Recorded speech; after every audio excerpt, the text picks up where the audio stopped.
Hello, ladies and gentlemen, and welcome to the Pittsfield Suns pregame show on the Pittsfield Suns Baseball Network. Galbraith with a 1-2 as this one's lifted into left center field. Going back as a center fielder. This one's going to go behind his head and one run will score. Running second now is going to be Kevin Donati, and he's going to be running third. Going all the way to second base is now going to be Janowski. He's going to stay put. No throw. And that is a 2 RBI 2-bagger by the second baseman, Brandon Janowski. And the Suns now lead it by a score of 6-2. Now we're going to take you to the birthplace of baseball, Pittsfield, Massachusetts, and Paul Dowd Field at historic Wahconah Park. Here again, the payoff. High fly ball down the left field line. Going back, here's Maduri towards the warning track. Good! Pittsfield Suns tie up the ball game with a clutch 2-run homer by Connor Moriarty. Now here's your host for Pittsfield Suns baseball, Billy Madewell and Andrew Belargent.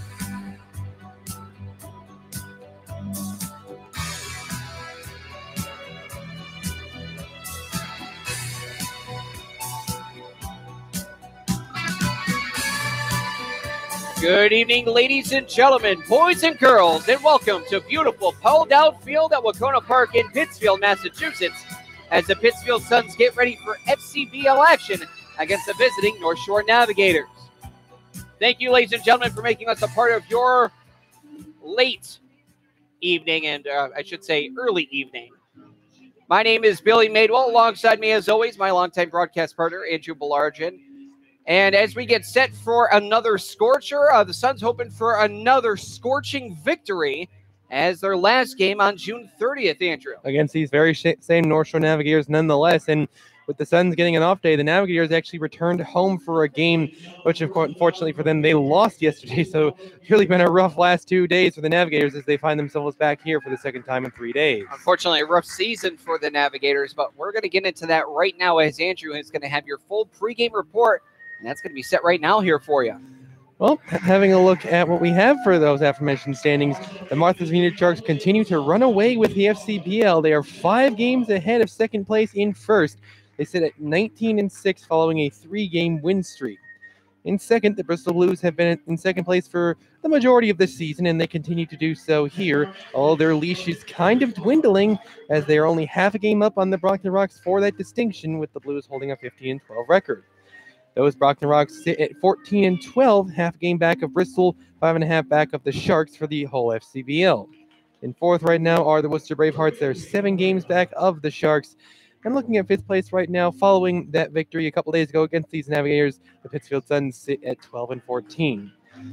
Rounding off seventh place, we have the Nashville Silver Knights at 10-15. They are a game and a half back of the Suns, and they're 2 games and a half up of those North Shore Navigators who visit tonight. So the Silver Knights kind of in a bit of no man's land right now, but the Navigators really, just as Billy said, a very rough season for North Shore this season, sitting at just 8-18. They've lost 3 straight games, and they've fallen quite a bit behind the 8 ball here around the middle portion of the season.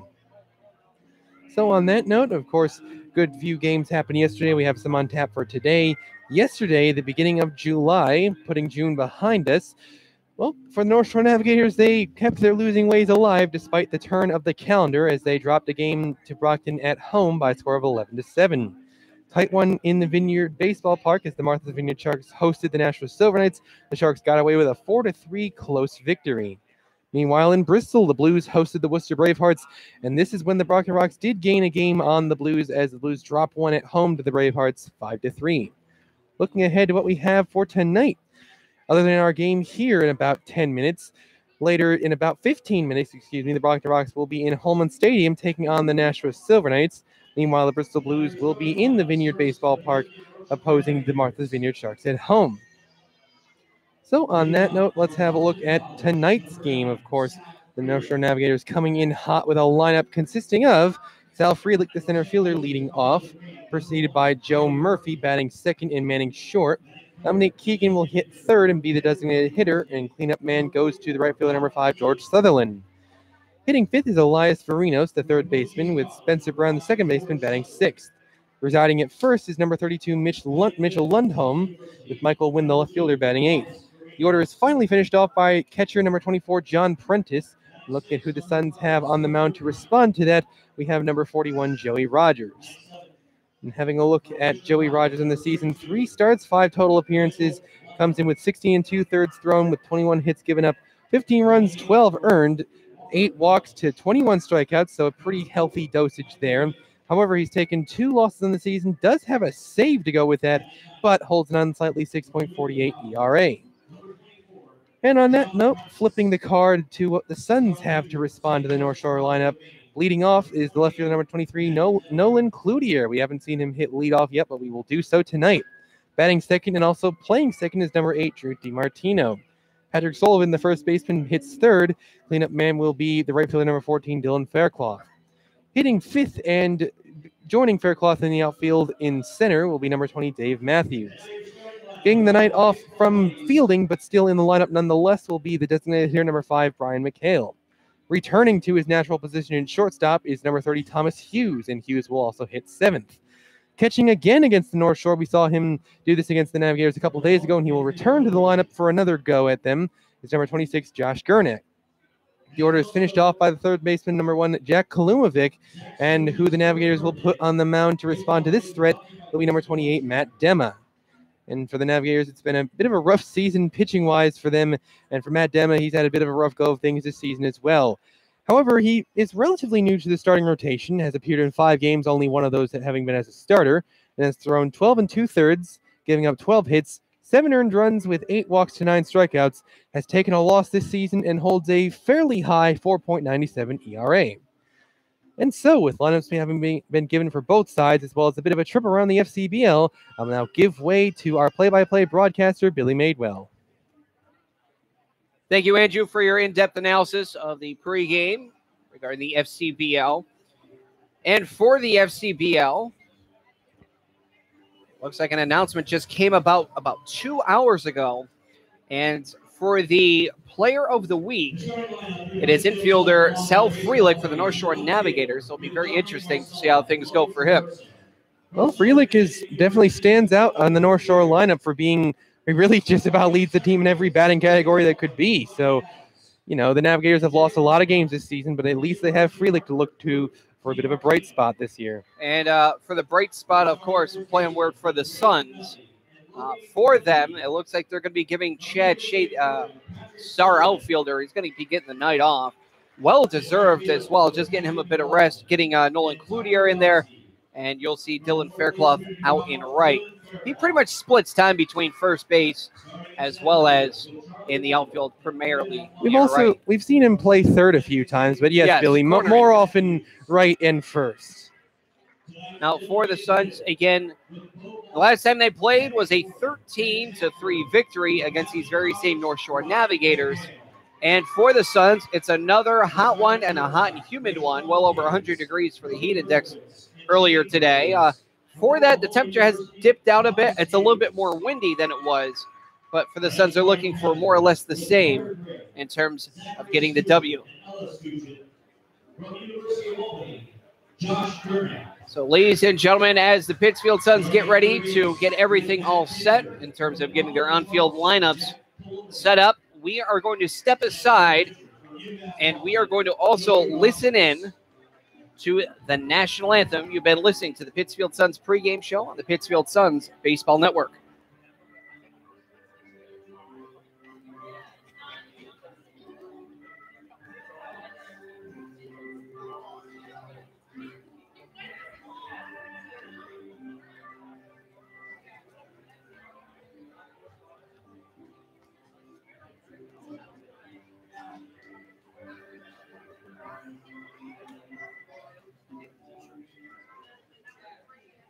Ladies and gentlemen, this time everyone please rise and remove your hats while we honor America.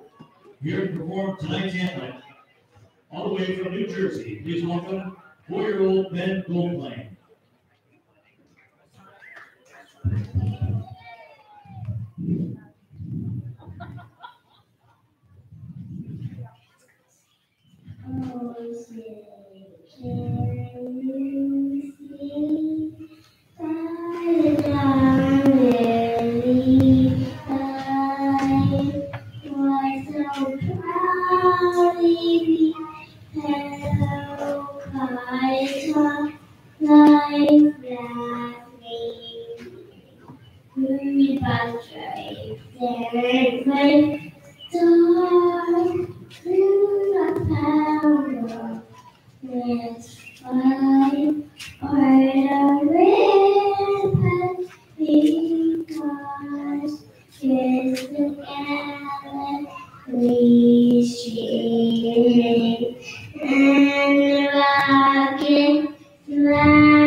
came through the night, that our flag was still there.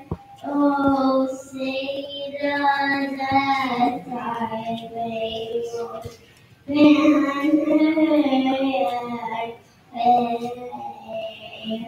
when the land of the free and the home of the free.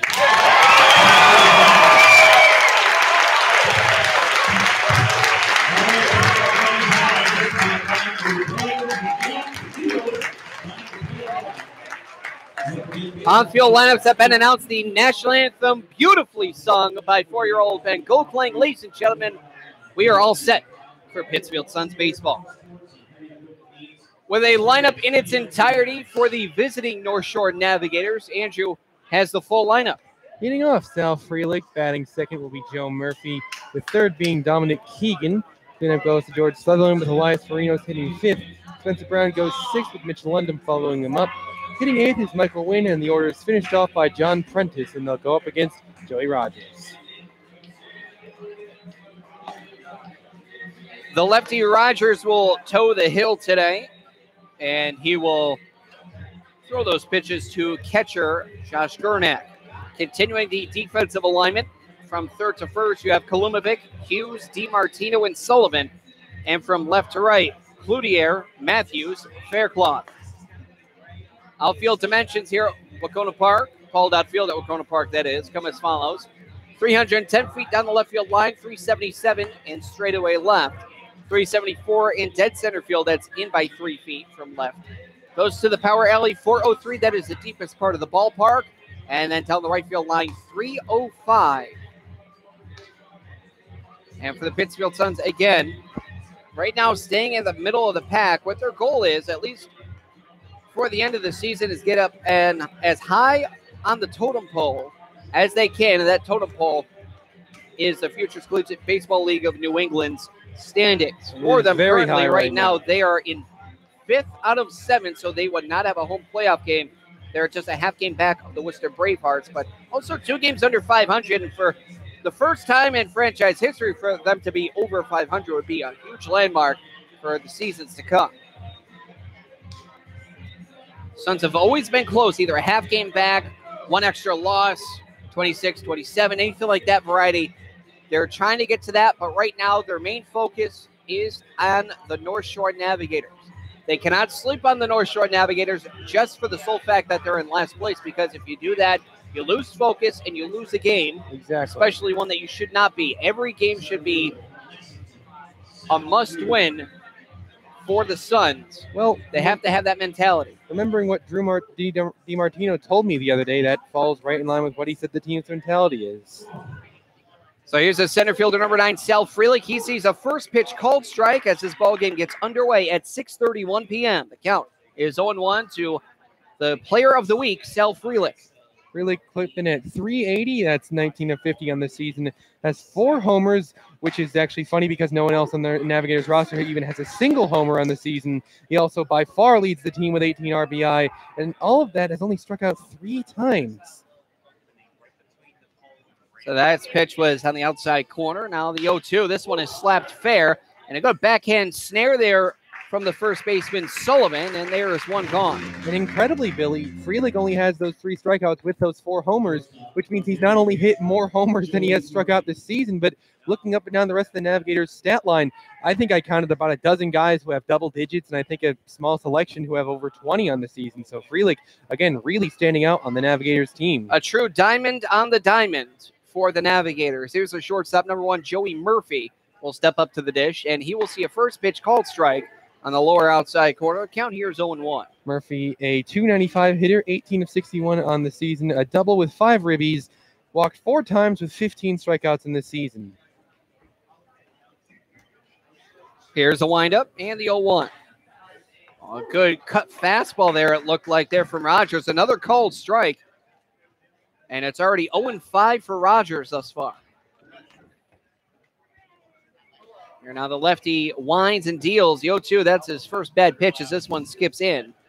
Count now 1 ball, 2 strikes. Just getting underway here in Pittsfield as the Suns host the visiting North Shore Navigators. Really trying to work the inside part of the plate against both Freelick and Murphy.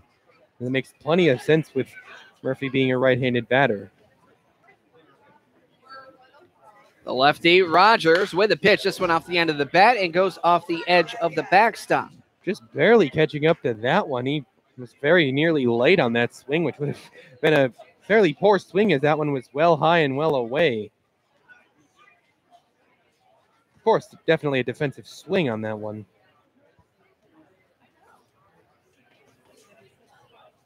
The lefty with a pitch, slow curve, and again, just barely fouled off there from Murphy. We continue at 1-2. Not changing up the location, but drastically different speed, trying to throw Murphy off. A great job by Murphy to get that defensive swing to work for him. It's a great pitch and a great swing. Here, once again, the windup and the 1-2. This one, a fastball in between third and short. The third baseman, Kalumovic, will grab it. He'll throw over to first for the second out of the inning. Rogers looking very sharp out of the gate here in this one. He pitched Murphy very, very well on that one. The designated hitter, number 44, Dominic Keegan, will step up to the dish. Keegan's second on the team with plenty of room to spare to Sal Freelick on the team in hitting at .333. However, that is in just 4 games played. He's hit a double, a triple, and has 3 RBI in the season to go with 4 strikeouts.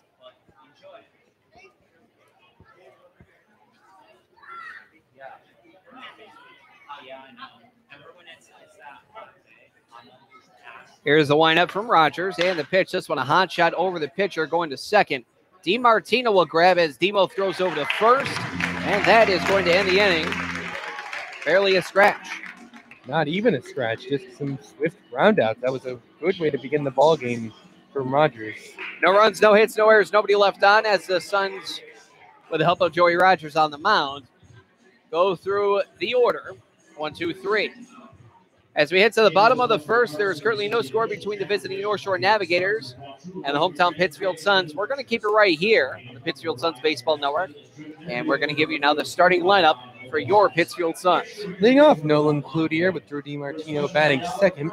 Patrick Sullivan hits third with Dylan Faircloth being the cleanup man tonight. Dave Matthews hits fifth, followed up by Brian McHale, the designated hitter. Thomas Hughes will bat seventh, Josh Gernak will hack eighth, and the order is finished off by Jack Kalumovic, and they will go to work against Matt Dema. The power righty, Matt Dema, towing the rubber tonight, hurling to his catcher Prentice. For the defensive alignment from third to first, Verinos, Murphy, Brown, Lundholm, and from left to right, Wynn, Freelick, Sutherland. Both teams electing to go back-to-back black. I say that back from June 30th for the Suns' last game. Both teams had a black jersey, and they will do as such here. Pittsfield Suns, a alternative black uniform. Pittsfield in white embroidered with yellow, red numbers on the left abdomen. White numbers embroidered with yellow on the back, white pants with a red trim down the side, red cap with a black brim, and the Suns P logo on top. Opposing them are a different black uniform, this being the visiting North Shore Navigators. They have the Navigators on the left shoulder. Numbers in I would say in bold white. White pants, no trim down the side, blue cap. It's like a black brim. And the Navs, N-A-V-S, short for Navigators. That is in white on the cap. Leading things off here, the left fielder number 23 is Nolan Cloutier. Cloutier on the season, slow start, but has been picking it up somewhat as of recent. He's over 200 on the year, a 229 hitter, 8 of 35, a couple doubles, a round tripper with 2 ribbies and 11 strikeouts. The round tripper came just the other day, actually on June 30th. He came in as a defensive replacement, but came as an offensive replacement as well. As here's a check swing that runs in, also a little bit high. 1-0 is the count. Of course, it seems like just a week ago, Cloutier was well under 200, so he has been picking it up as of recent. Which explains him hitting leadoff as this one's fouled back. Out of the ballpark, 1 ball, 1 strike. Here in the bottom of the first, no score between the visiting North Shore Navigators and the Pittsfield Suns. Dema hurls the next pitch. This one runs high, however. 2 balls, 1 strike to Nolan Cloutier, the leadoff hitter.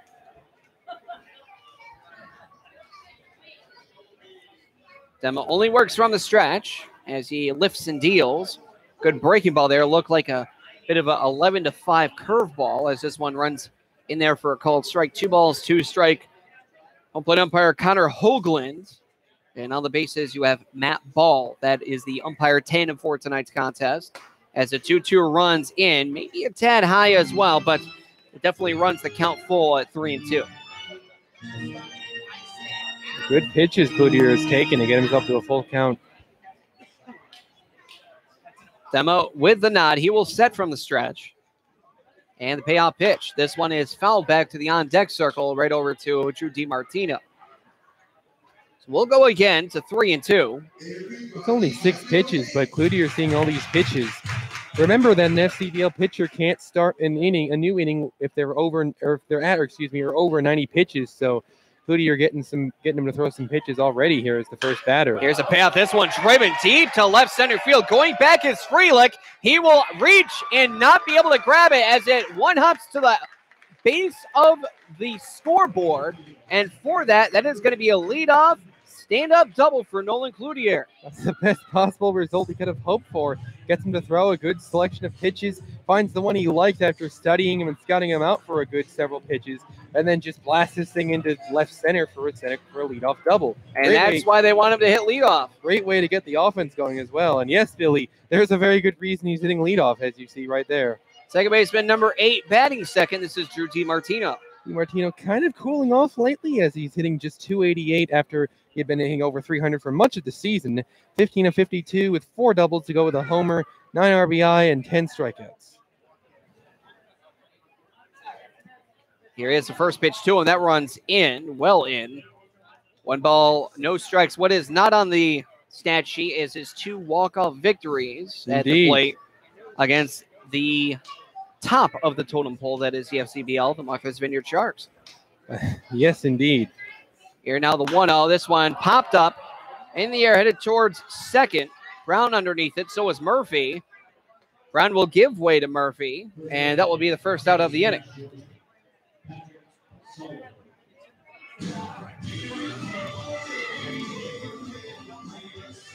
This will now bring up first baseman, number 38, left-handed hitting Patrick Sullivan. Patrick Sullivan, a model of patience here on this Suns team, as he's a 289 hitter with 5 doubles, a triple, and a homer with 8 RBI, but he has 10 walks to just 6 strikeouts on the season. Demo will set, and the pitch. That runs in against the lefty, 1-0. Patrick Sullivan came about 2 weeks after the start of the SCBL season, but ever since he has been a staple either at first base or just as a DH. Very good contact hitter. 1-0 on the outside part of the plate. If that did not miss outside, it was definitely high. 2-0 the count to Patrick Sullivan. And just, again, embodying Sullivan's patience, I bet you 9 out of 10 hitters in the FCBL would have hacked at that one, but that one looked like it was being served to him easily at first, but then it broke outside. This one runs in on the hands and goes foul behind home plate, 2-1. A trained eye from Sullivan recognizes where the pitch is going to break, and he ultimately held up on it.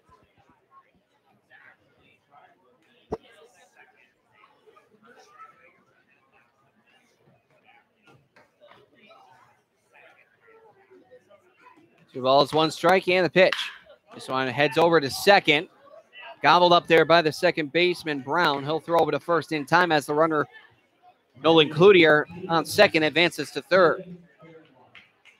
A well-hit ball, and it is a productive out moving Cloutier over, but I don't think it was quite what Sullivan would have wanted. Now the Suns have to have a base knock here to bring Cloutier in. Having a look at Faircloth on the season, a 268 hitter, a duo of homers with a team leading 16 RBI, 6 walks to 12 strikeouts. The right fielder, number 14, Dylan Faircloth, with the runner on third. Nobody gone here in the bottom of the first. We'll see a first pitch, look like a slider, if not a curveball. Either way, well outside. 1 ball, no strikes.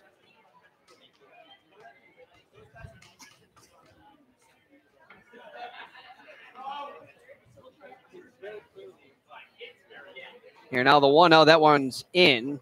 Also low. 2 balls, 1 strike here to Dylan Faircloth in the bottom of the first with 2 men gone.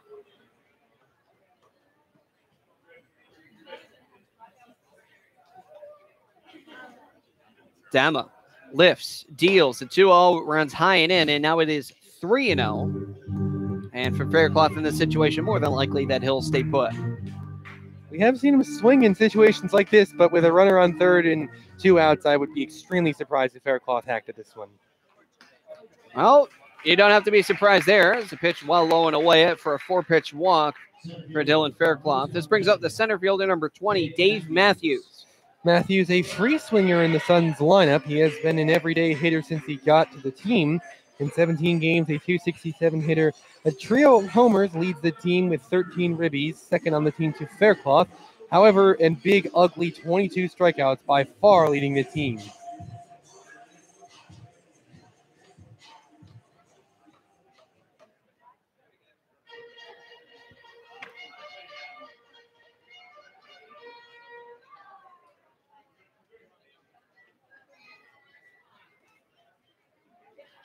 Leading off first is Faircloth as the pitch, curveball. That does hit on the inside corner for a front door curveball to the lefty Dave Matthews, 0-1. Second baseman there, Brown, just shifted to pull. Went from double play depth roughly to about straight away. The 0-1 well outside. Leaving it up, 1 ball, 1 strike. Runners on the corners with 2 men gone. No score between the Navigators and the Suns.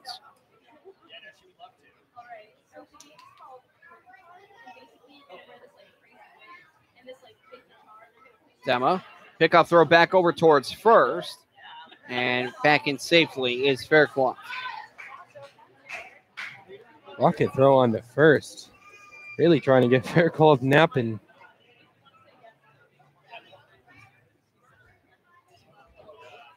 Now the 1-1. This one, a hot shot headed towards first. And able to grab that one opposite way. There was Lundholm. And that will be the final out of the inning for a 3 unassisted put out.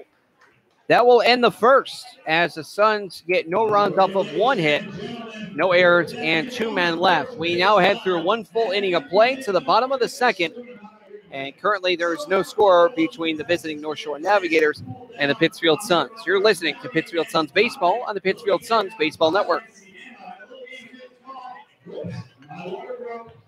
Are you prepared in the event of a disaster?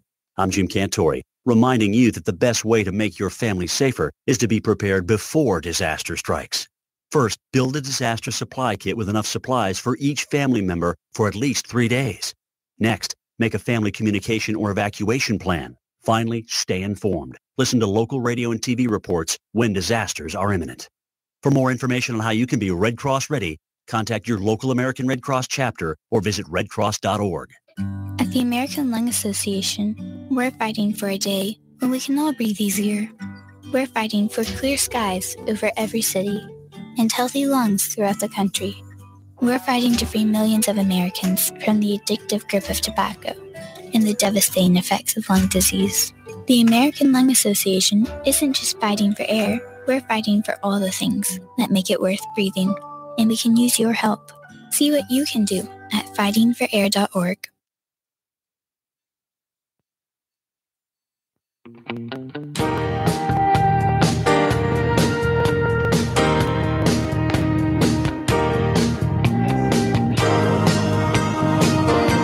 Now on the top of the second, it will be the middle of the order, starting with the cleanup hitter, right fielder number 5, George Sutherland. Sutherland, a .261 hitter, 23 of 88 with a triple, driven in 7 runs with 8 walks and 14 strikeouts.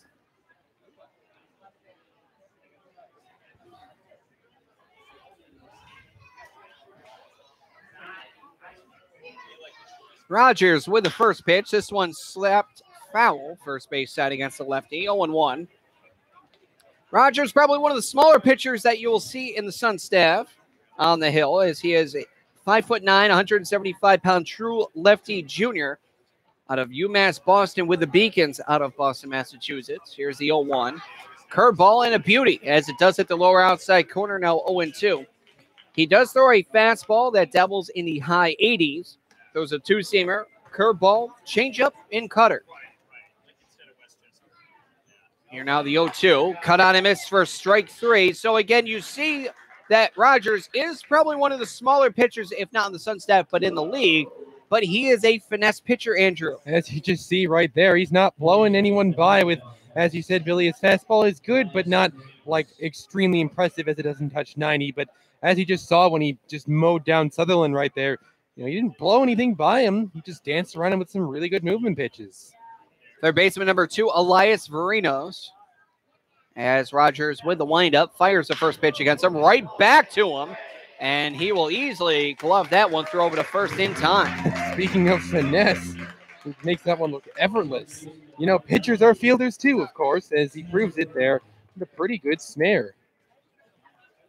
So bring up second baseman number 12, Spencer Brown. Spencer Brown has yet to record a base hit this season, as he's listed on their website as a pitcher. He's 0 for 2 and he struck out both times. That one, right down Broadway, called strike 0-1. Brown looking to try to get out of his very, very mini abbreviated slump in his first 2 games here. The 0-1. That one a changeup, it looked like, going over to shortstop. Gloving that one is Hughes. A long throw, but not in time. And there you go. To no fault of Hughes' own, as this one was just a slow ground ball. And that will be the first base runner and hit that Rogers will give up today. And again, of course, the first base hit Brown has had all season.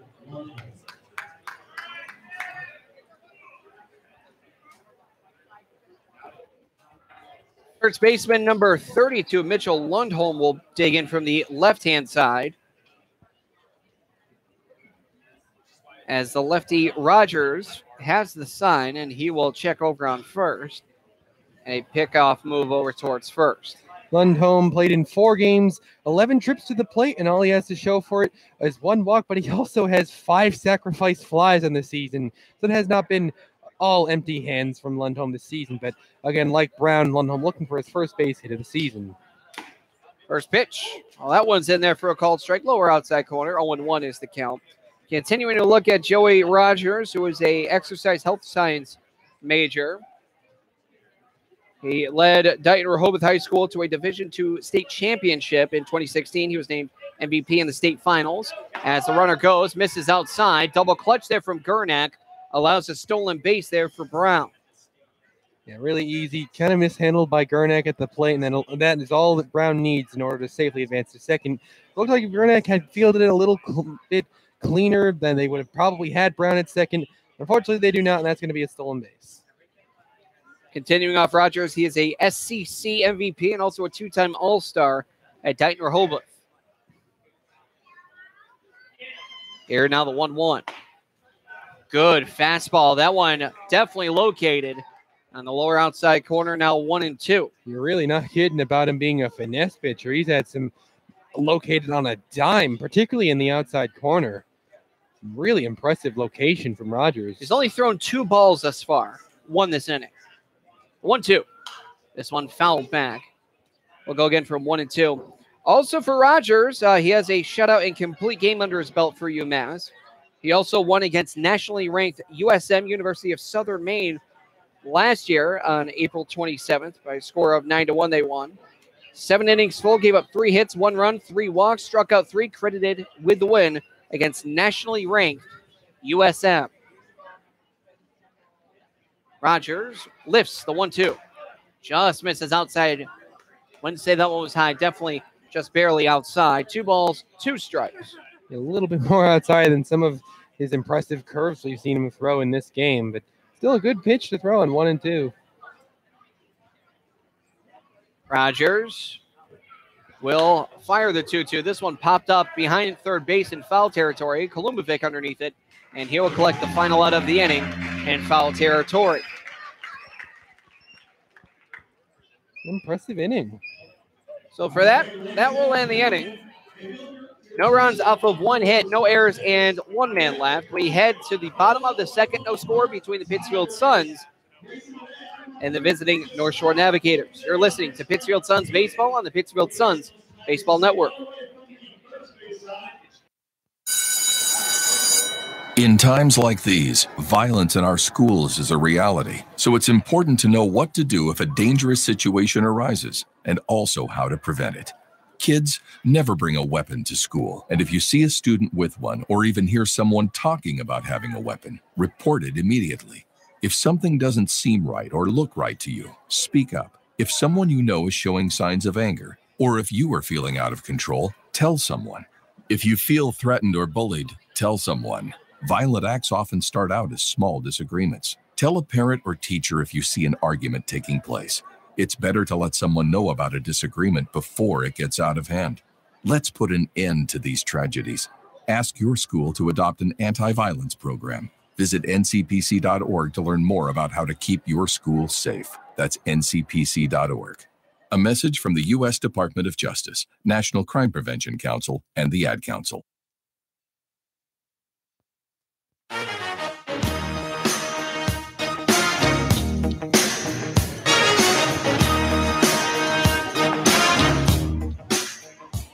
We head to the bottom of the second. No score between the Suns and the Navigators. As for the Suns, they're going to bring up the designated hitter number 5, Brian McHale, to lead things off here. He is the number 6 batter in the lineup. McHale technically tied for the team lead with batting average, but the one he is tied with in Peter Marin doesn't have enough at-bats to qualify, so we'll just go ahead and say McHale leads the team in hitting 325 with going 27 of 83, 10 doubles on the year with 1 homer. We go with 9 RBI, 10 walks, and 11 strikeouts. Demo with the first pitch. Fastball outside corner, called strike 0-1. And it's interesting to see here between both Rogers and Dema, the two hurlers on the hill here today. They're both very different. Very different every aspect. As the next pitch, it's an off-speed pitch that does clip the lower outside corner, 0-2. For Rogers, more of a finesse pitcher, more locator. For Dema, more of a fastball, hard-throwing hurler. More of a power pitcher. Next pitch. That one does hit the outside corner. McHale doesn't like it, but that one did look like it did hit the outside corner just barely. But 3 balls go to 3 strikes, as that is called strike, called strike, called strike. Take a hack, and they'll send you back. This will bring up the shortstop, number 30, Thomas Hughes. I don't know, too, with it even being that close to begin with, it's like that's why defensive swings exist. And unfortunately, McHale does not employ one and ends up going down on 3 pitches. Hughes getting it back under gear, but still a little bit below the Mendoza line at 192, hitting 5 of 26, driven in 1 run with 4 walks and 7 strikeouts. He also has a win as a pitcher this season. And he is 1-0 with a 0 ERA. 1 ball, no strikes. Also 1-0 here. Yes. That one's lifted. First base side actually going foul. And underneath this one is the catcher, and he will collect the out. An impressive play there by the catcher, throwing off all of his equipment, tracking the thing down, running it down all the way down in foul territory, pretty deep in foul territory as well, and making the grab. An impressive defensive play. Having to track that one down is an underrated play. As here's the catcher, number 26, Josh Gurnak from UAlbany. Gurnak on the season, a 300 hitter, 9 of 30, driven in 5 with 4 walks and 9 strikeouts. From the stretch, Dema sets up with 2 men gone here in the bottom of the second. First pitch, fastball, called strike on the inside corner.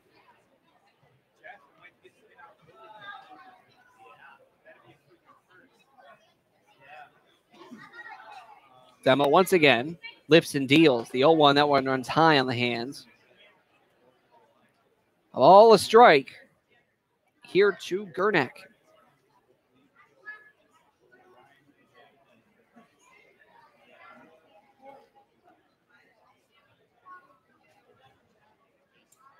And the 1-1 count, as that one is a breaking ball, looked like a curve, just missed outside. Very close pitch. 2 balls, 1 strike is a count with 2 men gone in the bottom of the second. No score between the Suns and the Navigators. Great take from Gurnak. Great vision, great awareness of the ball. 2-1. This one is slapped, headed towards third, and eating up the third baseman. He finally finds it, throws over to first, and finally collects the out. I feel like Gernak kind of thought it would be an automatic out, but I feel as though if he legged it out the whole way, we might be looking at an E5 on that play. But he kind of makes up for the third baseman's would-be error with the base running gaffe of his own. That will end the inning, a 1-2-3 inning at that. No runs, no hits, no errors, nobody left on. We now head to the top of the third, 2 innings full, no score between the Suns and the Navigators, as you're listening to Pittsfield Suns Baseball on the Pittsfield Suns Baseball Network. Salagadoola, metricaboola, bibbidi-bobbidi-boo. You must be your fairy godmother. Yes. It doesn't take a fairy godmother to tell you that the right fit means everything. Good heavens, child. You can't go in that. Children under 4'9" need to be in a booster seat because they aren't ready for adult safety belts alone. Many parents miss the important step of booster seats. Maybe you better explain things to him. Booster seats raise your child up so that a safety belt designed for adults will fit and protect them properly. Oh, that does make a difference. Remember that 4'9" is the magic number, and get your little pumpkin there safely in a booster seat. Hop in, my dear. Oh, thank you. And like Cinderella, you can live happily ever after. It's like a dream. A wonderful dream come true. For more information, visit boosterseat.gov. This has been a message from the U.S. Department of Transportation and the Ad Council. Hi, we're talking to real smokers about quitting. Tell me when you smoke and why you smoke. Eat, cigarette, kids, cigarette, dinner, another cigarette. One on my way to lunch, one after lunch. And another cigarette, and another cigarette. Have you tried to quit? Yes. I become angry. It ain't that easy. You can't just quit cold turkey. I tried. What would you do different? Actually having a plan and thinking it through. You have to relearn how to live your life without a cigarette in your hand. With the right plan, you can quit smoking. Free at becomeanx.org. X, a new way to think about quitting. Brought to you by X and the Ad Council.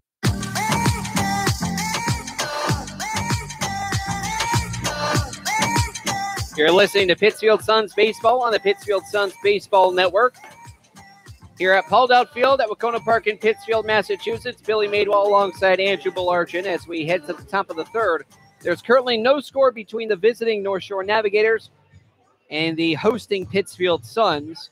One hit apiece for both, as now for the North Shore Navigators, they see their 8-9 one-hitters bat. The left fielder number 4, Michael Wynn, first to dig in this inning. Michael Wynn, a 242 hitter, 15-62, driven in 9 with 12 walks, team leading, and 17 strikeouts. This one a hot shot headed out towards center. And this one's going to go over the head there of Matthews as he will play it off the wall. He will grab it, throw in, and they will cut off for third. And that is going to be a leadoff double for Michael Wynn. Pretty good way to lead off the inning there after a few stagnant innings of offense from both sides. Michael Wynn trying to put an end to that with a leadoff double. Let's bring up the final batter in the lineup, the catcher number 24, John Prentice. Prentice, a 259 hitter, 7 of 27, with 3 RBI to go with 10 walks and 10 strikeouts.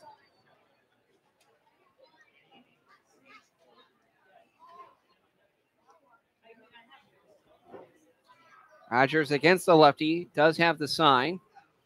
Check second. And the pitch. This one runs high for a ball, 1-0.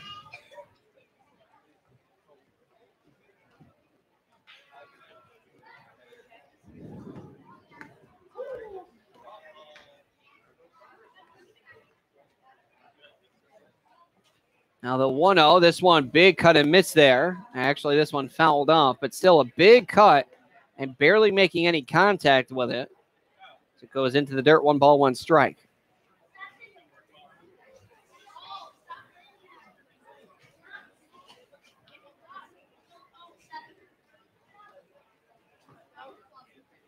One ball, 1 strike count. Runner on second. Rogers with a 1-1. One runs in just off the inside corner. Rogers had a very solid first 2 innings, but beginning to bend, not break here so far to lead off the third. Plenty of time to make up for things and get away unscathed, but looking a little shaky in this inning.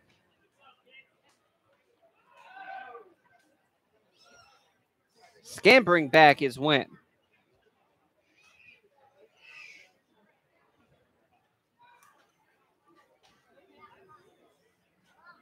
There's a huge gap in right center. As the 2-1. It's a fastball that does clip the lower outside corners about just above the knee level. 2-2. Rogers is clearly at his best when he's working the outside part of the plate, as he's had some really well-thrown pitches, some curveballs, fastballs, whatever he throws in the outside part of the plate is generally giving him success. Here's the 2-2 as that one curves away. Good pitch on that one nonetheless, and a good job taking on Prentice. That one had a great cut to the end of it. That one could be very deceptive. A good trained eye from Prentice on that one.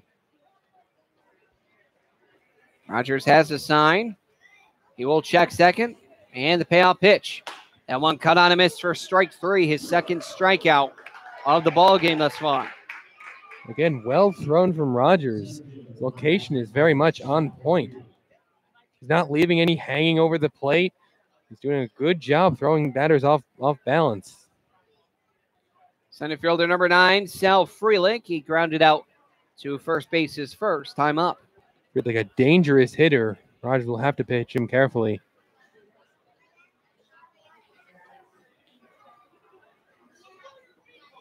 And they got him picked off. They throw over to third, and they're going to make the tag. A beautiful move from the lefty, Joey Rogers. Beautiful indeed, making up for the gap he made to get the lead off the inning. Taking Wynn off the bases and putting 2 outs on the board. That's a huge momentum sap from the Navigators. So that'll go down caught stealing 1-5.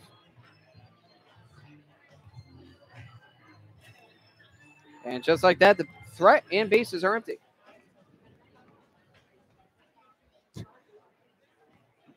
So much for Sal Freelick with an opportunity. And the pitch, first pitch to Freelick. He is in there, called strike. And pretty much pitch away. Can be a lot more aggressive with Freelick now that the bases are empty. Now the 0-1. That one looked like that was a changeup, just missed outside. 1 ball, 1 strike. Of course, the act. I feel like it was just kind of reckless bringing Wynn over to third to begin with. As that one is lifted towards left. Charging here is Cloutier. He will dive, and this one is a fair ball, and it is dropped. The throw over to second is not in time, and that will be a double for Sal Freelick. Easily would have scored a run if not for the pickoff move by Joey Rogers. Definitely, and a tough play for Cloutier. A great effort made. He almost came up with it, but just a little bit off on that one to ending the inning as Freelick essentially replaces Michael Wynn's spot over there at second.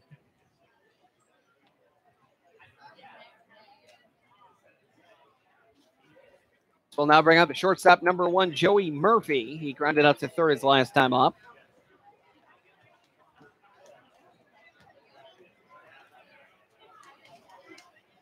Here is the first pitch. That one rang out foul.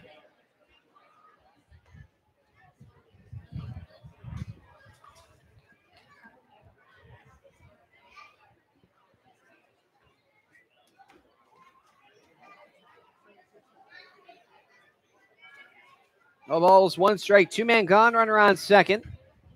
And the pitch from Rogers as that one's fouled back as well.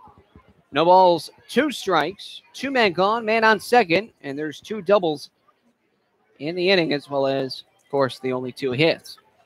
So it'll be a deuces wild pitch here from Joey Rogers. And a hit in the outfield could spell trouble for the Suns.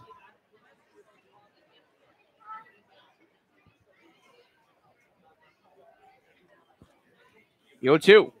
Swung out down third base line, just foul. Close one at that. Just inches left of the third base bag.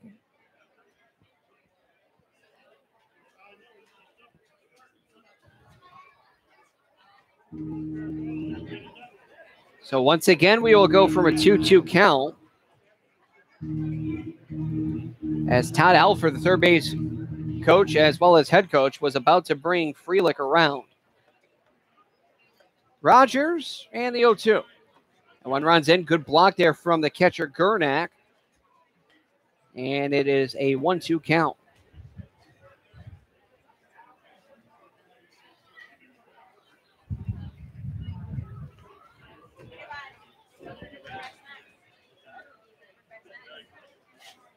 Now with the sign once more.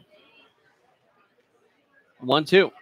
That one fouled off. Good defensive swing yet again there from Murphy.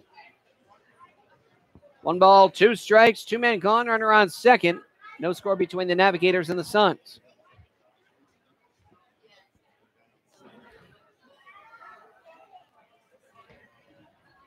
DiMartino trying to hold the runner on.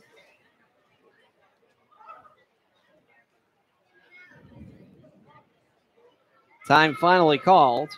1-0 Brockton over Nashua at the bottom of the first, and scoreless tie in Martha's Vineyard in the top of the first. They're just getting underway over there. So our game by far the deepest around the FCBL, as the other two are still in the first inning. Now the 1-2.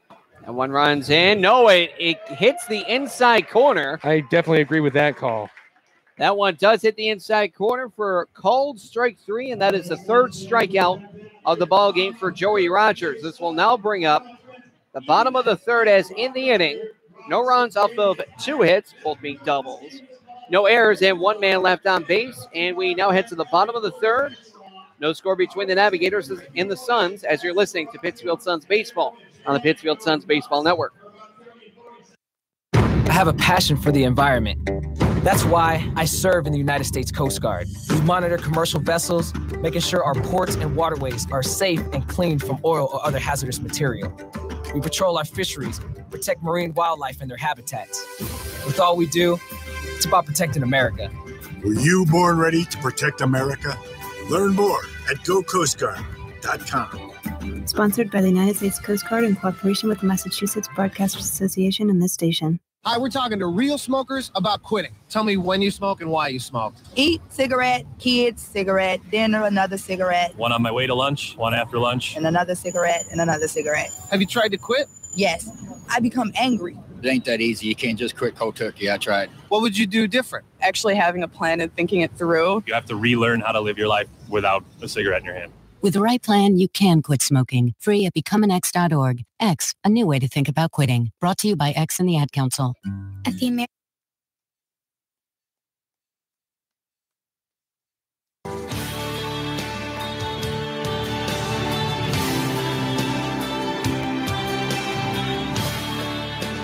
Bottom of the 3rd and the bottom of the order. The only man not to reach home plate and take some hacks.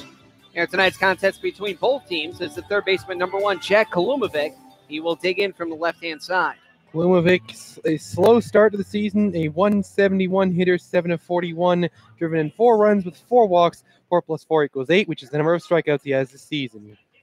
First pitch to him. First pitch in there. Called strike down the middle. 0-1 here to Jack Kalumovic, the 3rd baseman.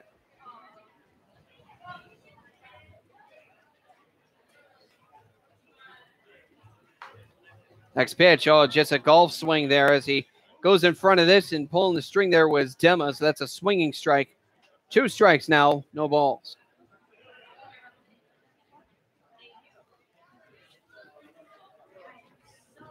Two base runners thus far, but both in the first inning. A double by Cloutier and a walk by Faircloth as a pitch outside. Good nerves there from Kalumovic as it was about maybe an inch or 2 out. Yes, a great take from Kalumovic. Surprised we didn't even see a defensive swing, but it worked out for him in the end. Now the 1-2. This one swung on, popped up 3rd base side. 3rd baseman getting underneath it, and he will make the catch. Marinos with a pop-up foul ball that he collects for the putout. Seen a number of those in this game. Some impressive fielding there on that one. Again, having to track that one down, run it down in foul territory. Looks like it might go a bit out of the place, well out of reach, but it did not. Right at the wall, and he makes the catch. There's the left fielder, number 23, Nolan Cloutier. Again, only hit for the Suns thus far. Double, ringing double that goes to the manual scoreboard in left center field. First pitch. This one is a dribbler. Goes right back to the pitcher. Demo will float one over to first on a rainbow throw, and that is the 2nd out of the inning. Well, Dema's really having his way with the Suns lineup. It's a stark difference to what we saw a few days ago from the North Shore defense, and Dema really just coasting through the order here. Really hasn't run into trouble since that first inning, of course, when he faced Cloutier back then.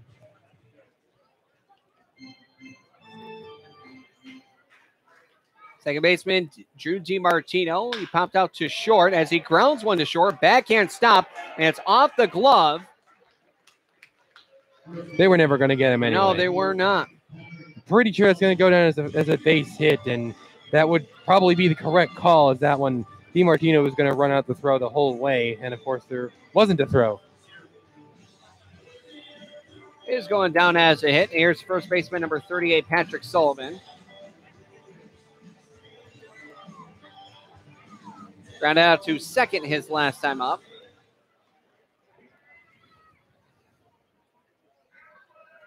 Good leadoff there from Drew DiMartino as a first pitch. Clips the outside corner against the lefty, 0-1. Really love how he mixes up his speeds, at least in general, throughout this outing. We've really seen him throw some hard balls, but he starts off Sullivan with a backdoor curve. That one was a beauty. And looking at Drew DiMartino, he's taking quite a lead over at first. Next pitch out. Pitch out, yep. And that one is, with the pitch out high and away. One ball, one strike. Keeping tabs on DiMartino, not a bad idea. Of course, we haven't really seen him try to swipe a bag much this season, and indeed, he's only tried twice, stolen once.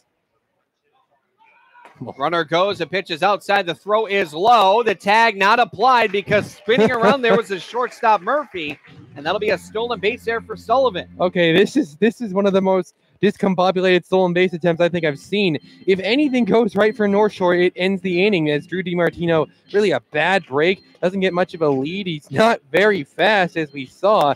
It looked like he was going to get gunned down by a mile, but way too many things go wrong for the Navigators. The throw is off, the fielding is off, and DiMartino, even with all of that, only barely able to get in on second. This is why we don't see him steal too often, coincidentally. 2-1, popped up high in the air. This one headed to short. And gloving that one is the shortstop Murphy. And that will end the inning after, a stolen base does pretty much nothing.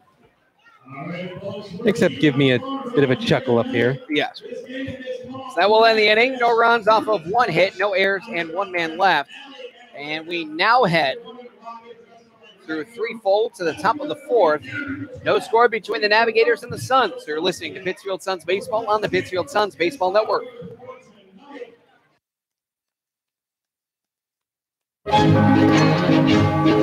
Salagadoola, metricaboola, bibbidi bobbidi. You must be your fairy godmother. Yes. It doesn't take a fairy godmother to tell you that the right fit means everything. Good heavens, child. You can't go in that. Children under 4'9" need to be in a booster seat because they aren't ready for adult safety belts alone.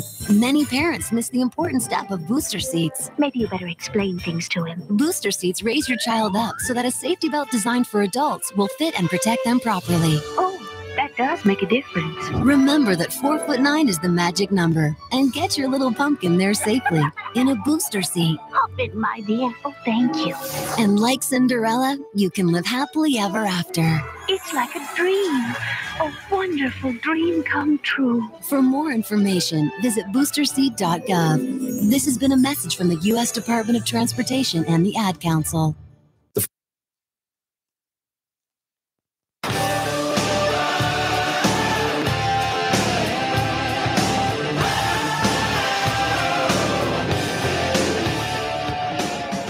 We are now in the bottom of the fourth. Right fielder number 14, Dylan Faircloth, is going to dig in.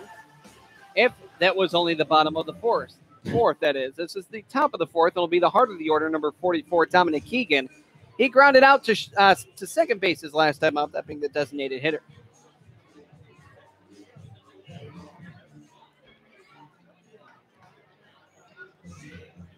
So I'm getting into dangerous territory. Expect the sun delay within an inning or two. I would bet my house on it, actually, honestly. Where's the deed? Here's the first pitch from Rogers as this changeup runs low. 1 ball, no strike here to Dominic Keegan.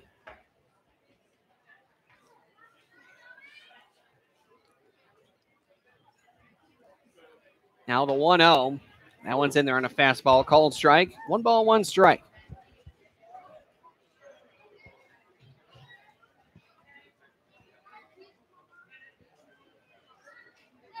And the 1-1 curveball that runs in. 2 balls, 1 strike.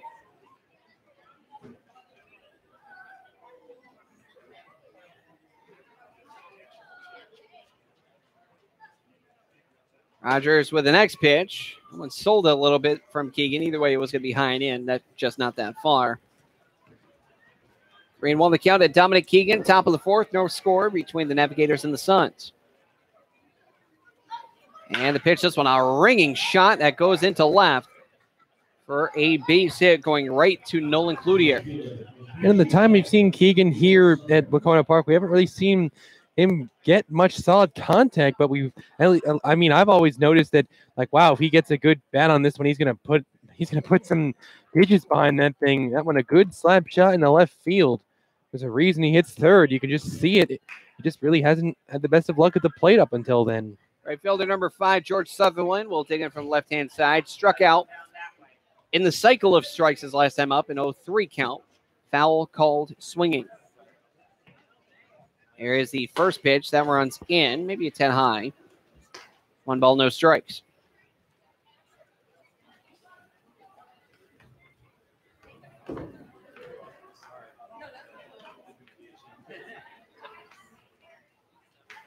Rogers from the stretch. Checks over on first. Not entirely a big lead. Late swing and miss there as he guessed curve, and he did guess correct, just not where their location was going to be, and that'll be a swinging strike. 1 ball, 1 strike. Been dancing around that outside corner for most of the game. At this point, swings like that are not surprising. Like, gee, I think he's going to throw it outside. Well, not on that one. The 1-1 does hit the lower inside corner. Called strike. A ball, 2 strikes. Nobody gone. Runner on first is Dominic Keegan. As he has a sign. Bit of a bigger lead there from Keegan and a pickoff move over towards first.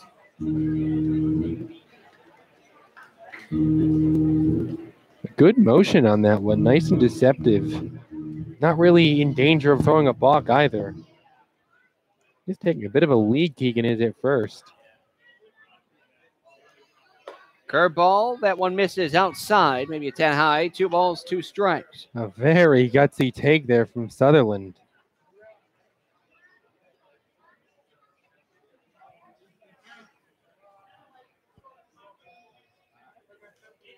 Rogers. The 2-2. Swung on a high drive going to right, but right towards the right fielder, Dylan Fairclough.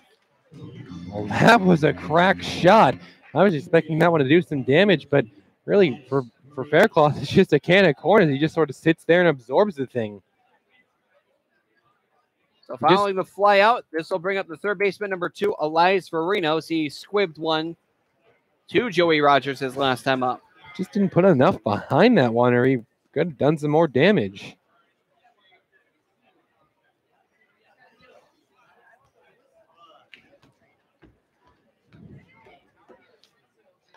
And the first pitch to the batter, this one a 1-hopper, 2-hopper over towards Hughes. It goes underneath his glove. He tries to deke the runner, will not do so.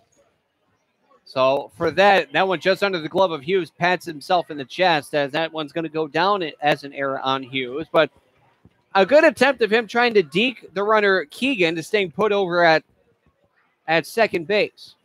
Yeah, good try from Hughes. And actually, I'm not ashamed to admit, for like half a second, he kind of had me fooled up here. But, well, he doesn't have anyone on the base paths fooled. And as a result, that's going to put a runner on via E5, or E6, rather.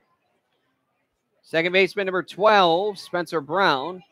Time is called as Gernak wants to set the defensive alignment. They're going to go for a double play ball.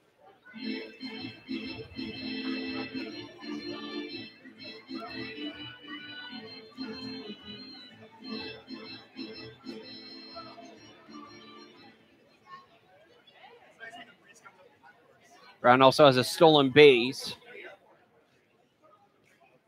And the first pitch, big kind of miss there from Brown. Looking to put his team up 3-zip with a hack like that.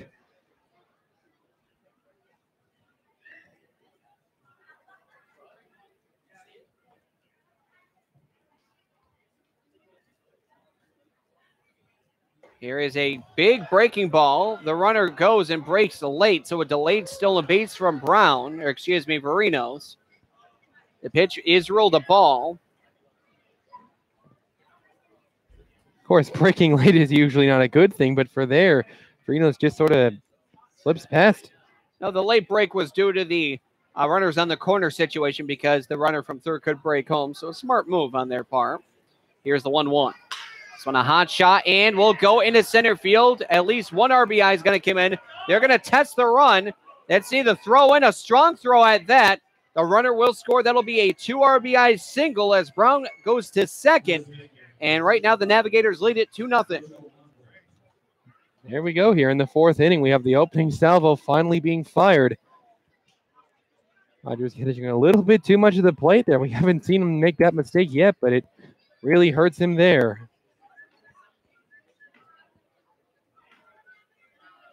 So right now, the run is unearned. At least one is. Either way, it's 2 RBI there for Brown. Here's the first baseman, number 32, Mitchell Lundholm.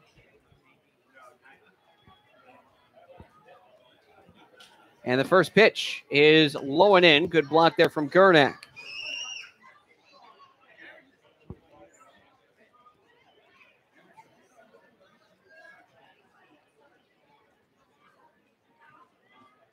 Keegan's run is earned. Marino's unearned.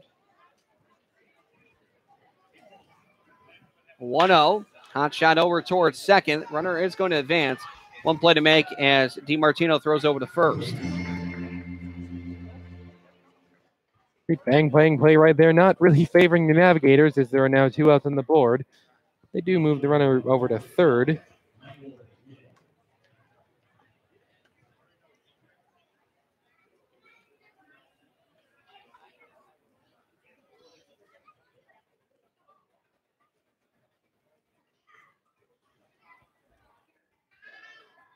Michael Wynn here.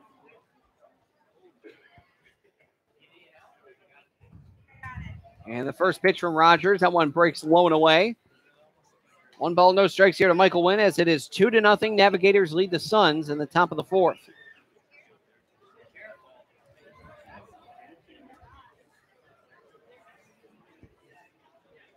Now the 1-0. High fly ball going out to Faircloth and right. He will look back and collect the final out of the inning. But that is not before the Suns give up 2 runs, 1 earned, 1 unearned, off 2 hits, 1 error, and 1 man left. We now head to the bottom of the 4th as the Navigators take the lead 2-0. You're listening to Pittsfield Suns Baseball on the Pittsfield Suns Baseball Network.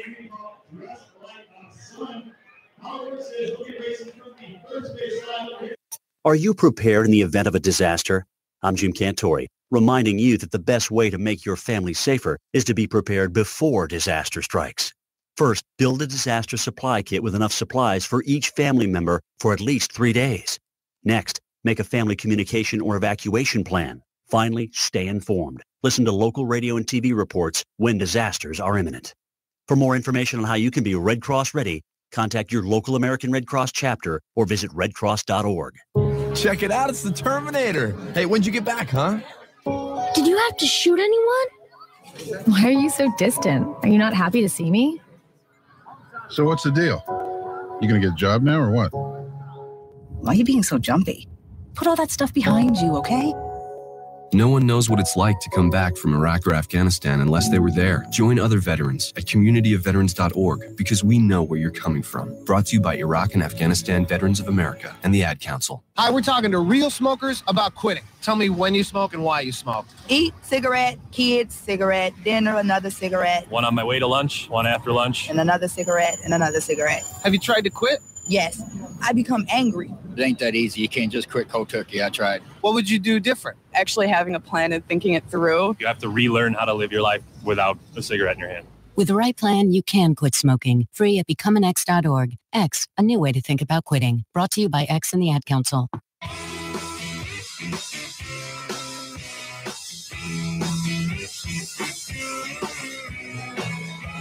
As we head now to the bottom of the 4th, it looks like there is a bit of a change here, at least defensively, because it looks like an infielder has not come into the field of play. I believe that is Brown. And on a day like this, I can't really say I'm surprised. No, me neither. It's been the second baseman, Spencer Brown. Of course, the sun is starting to really get there, though. I don't imagine we have much longer now till the inevitable delay.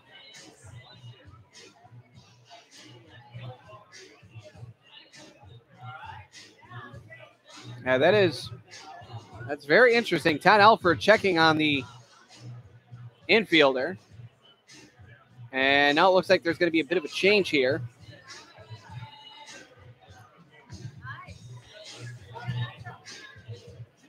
We'll see how this one's played out.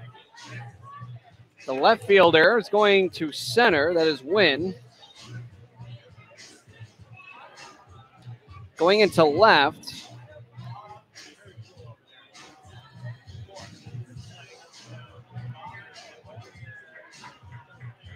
Let's try this again.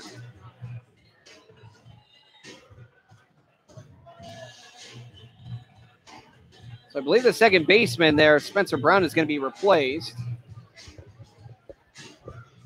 by number 10, Jeff Mejia. It's going to be in left.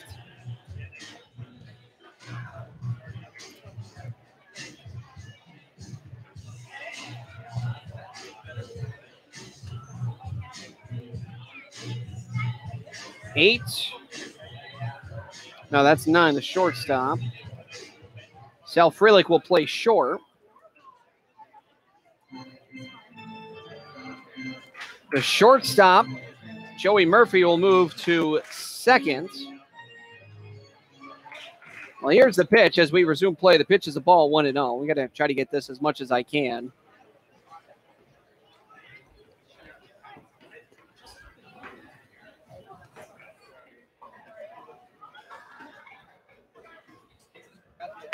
Pitch is in there, called strike, 0-1.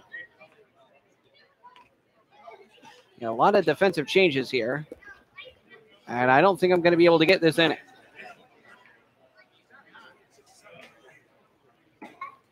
Next pitch, in there, called strike here to Faircloth. 1 ball, 2 strikes.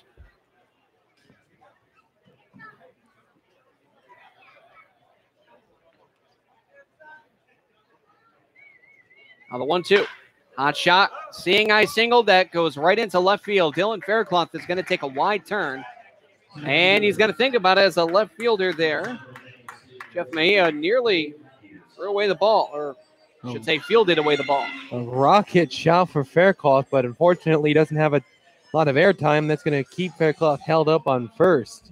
But still a very hard hit ball to begin the inning.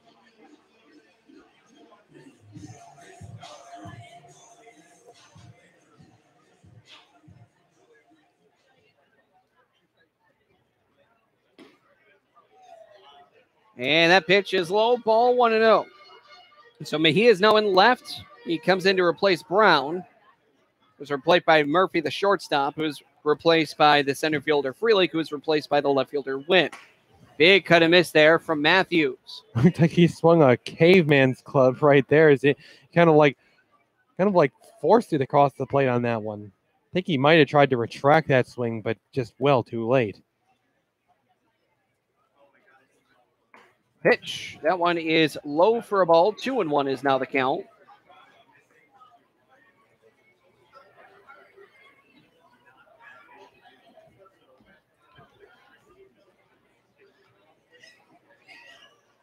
Holding the sign is Dema, and the pitch.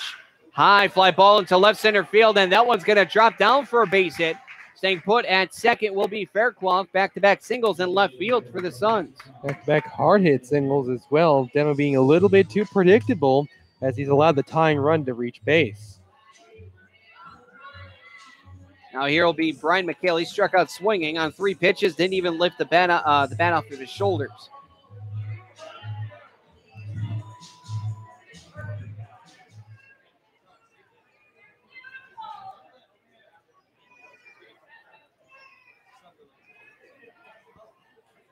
Brian McHale, the designated hitter, will dig in. Runners out first and second, and the pitch. That one's in there, called strike, 0-1.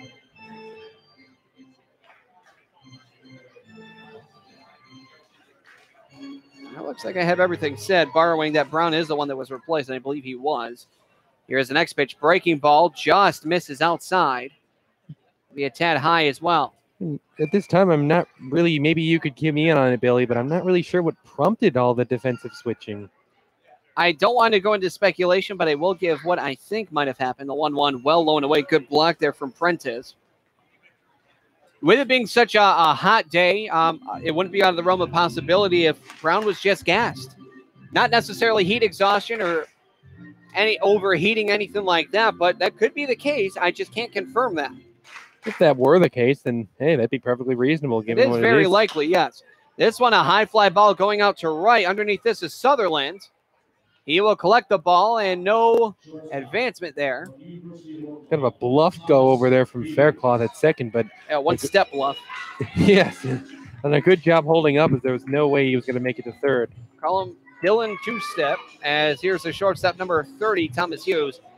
He popped out in foul territory to the catchers last time up.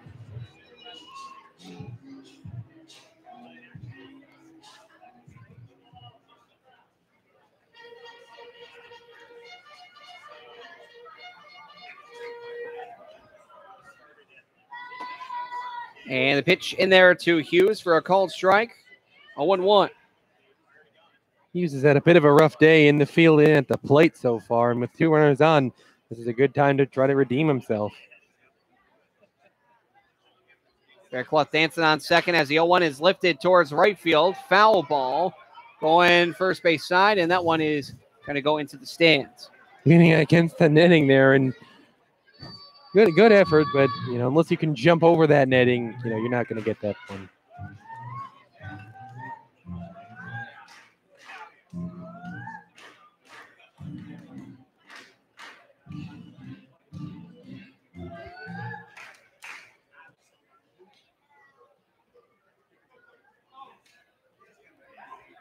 No balls, 2 strikes, a man gone, 2 runners on. Suns down by 2, 2-0. Tying run currently being represented by Dave Matthews at first. Want to get some offense charging soon. Here's a pitch. Outside for a ball. Good waste pitch there on the breaking ball. Hughes not biting.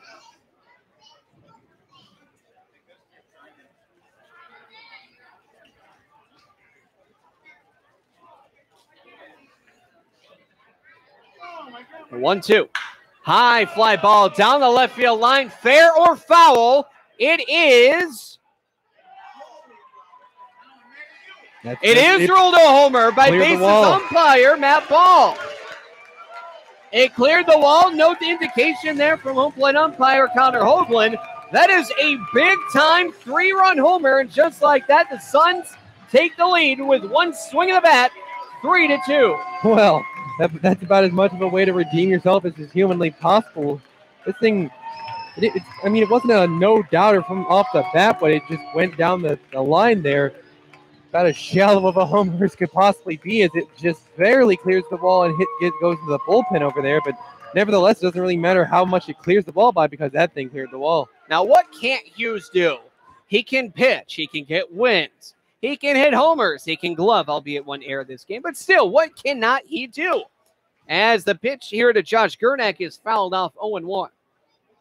Like I said, he's had a bit of a rough day feeling-wise, but going off of your point, Billy, we've known Hughes for a long time to be an absolute stalwart defensively, but, well, he's been had a bit of a rough go of things at the plate this season, but maybe that can help generate some momentum in that regard. As the 0-1 is also fouled off third base side, now it's 0-2.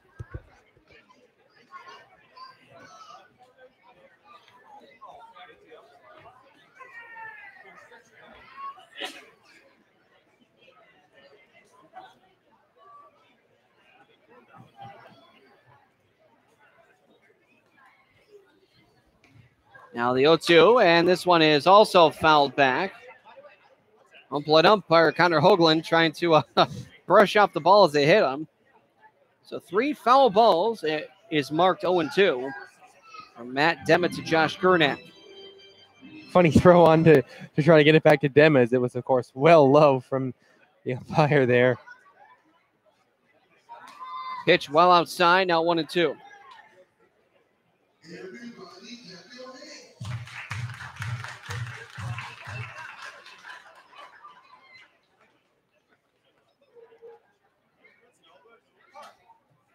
Now the 1-2, this one is swing, and it goes down the third base line. It is ruled a fair ball. A throw over to first.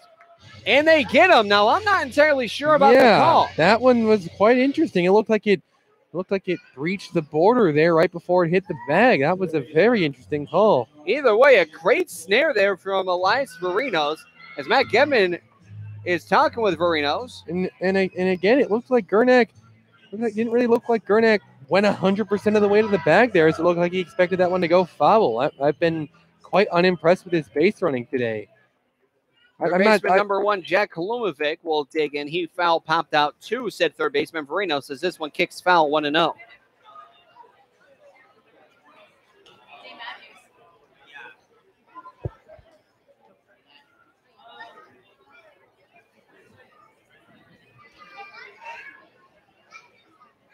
Now we're getting into dangerous territory, possibly after this out, whenever it is collected, as this one, speaking of possibly, hit over to first, and a step over to first there from Lundholm will end the inning, but will it start the sun delay? Only time will tell. It really should. In the inning, 3 runs off 3 hits, including 1 big homer by Thomas Hughes in his first of the season. Suns take the lead by a score of 3-2. You're listening to Pittsfield Suns Baseball on the Pittsfield Suns Baseball Network.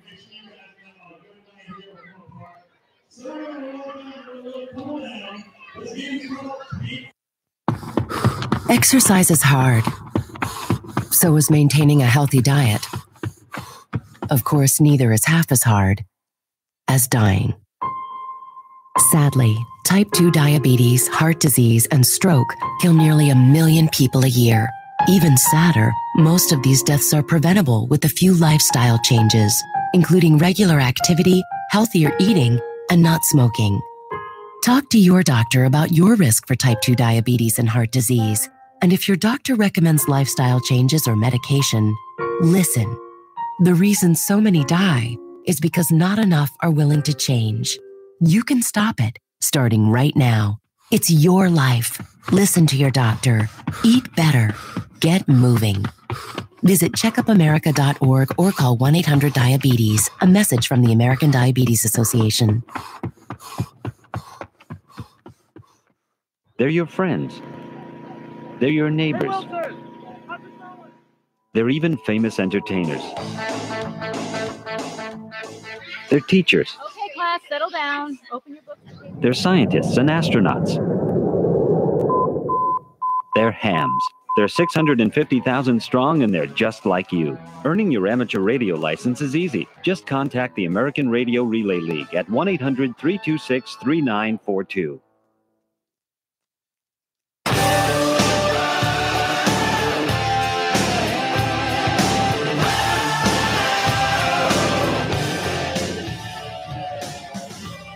Now we are in the top of the 5th. And with some late cloud cover coming around. Hey, Andrew, where's that house deed? Oh, you're going to hold me to that, aren't you? I'm not. Of course. Okay, good. I don't have it. Good. It's not in your name either. I suppose not. Catcher number 24, John Prentice, will dig in. Struck out on a full count pitch his last time up. First pitch against Rogers, runs high and in, 1-0. A big 3-run homer by Thomas Hughes has the Suns leading the ball game by a score of 3-2 on one that just barely went fair, as that one it runs low for a ball, 2-0.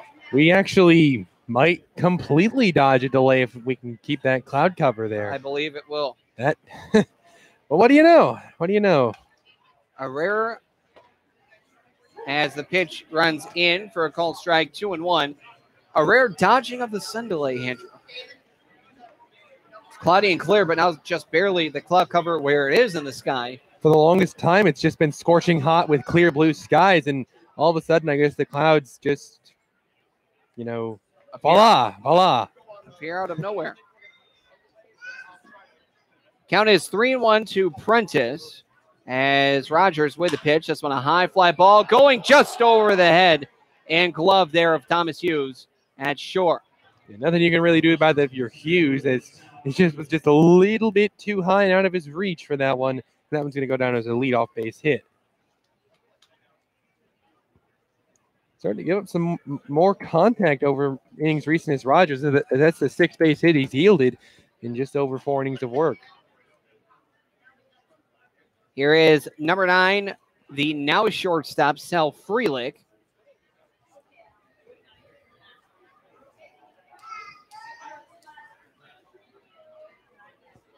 And the pitch. First one, that one's in there. A called strike. Count here is 0-1.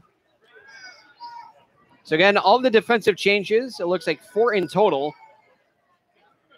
comes as Spencer Brown comes out of the ballgame due to an undisclosed injury. The 0-1 runs too far low and in maybe as well. 1 ball, 1 strike. I should say undisclosed injury. I should say undisclosed reason, excuse me. But due to an undisclosed reason, it is Spencer Brown who comes out of the ballgame in the 4th. This one gets the umpire. And are they going to rule that one a dead ball? They're not. That one's going to be ruled a wild pitch. As that one got Connor Hoagland. Yeah, looking like, you know, it'll be okay, but that definitely dinged him up pretty good. Yeah, that hurts. Now, meeting on the pitcher, catcher, and corner infielders. As give Hoagland some time to gather his bearings after that. Yeah, because that one's definitely going to hurt. Going to get a drink of water, and he refuses. Who needs water when he got muscles? Exactly. Way to go, Hoagland. So Sal Freelick will step back in. It's a 2-1 count. Runner on second now, and he represents the tying run, that being Prentice, who's over at second due to a wild pitch.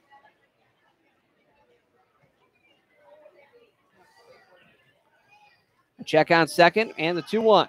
That one runs low and in. 3 balls and 1 strike now here to Sal Freelick.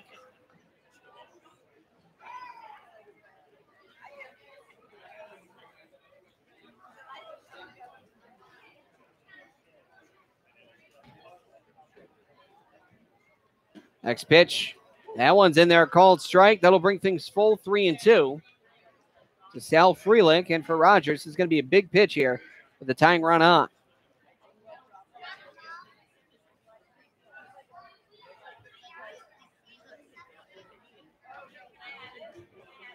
Check on second from Rogers. The payoff. Just misses low below the knees, and that'll go down for a walk. Trying to pitch him carefully, and it doesn't really work on that one. And like of course, I understand why he's trying to pitch Freelick carefully. Freelick is dangerous, but a little bit too careful, and he puts Freelick on base. And is that going to do it for him? Here comes Gedman. I don't think this will do it. I believe they're going to get some defense going, They making sure they get everything set. They do have a man up and hurling in the pen. Of course, with the tying run in scoring position and the go-ahead run on base, they're going to want to play their cards carefully here.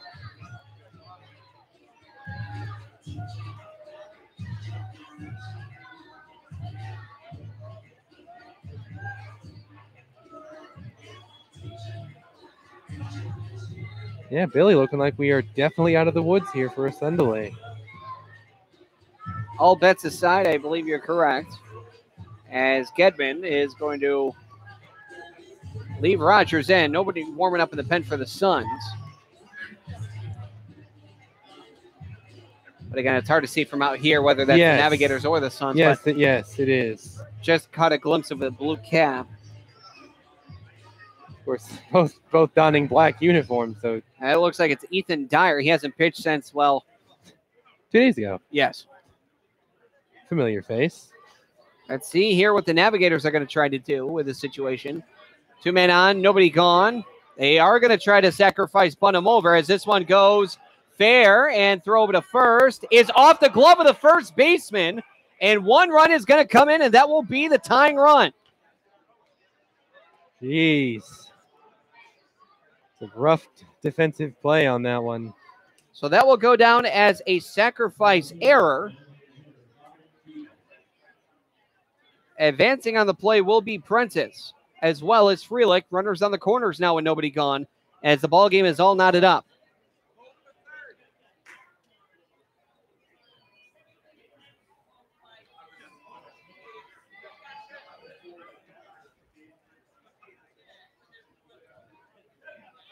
It's going to bring up Dominic Keegan.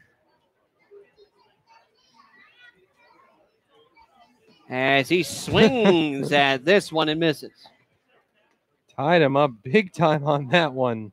Had no idea what was coming. So it's an unearned run thus far.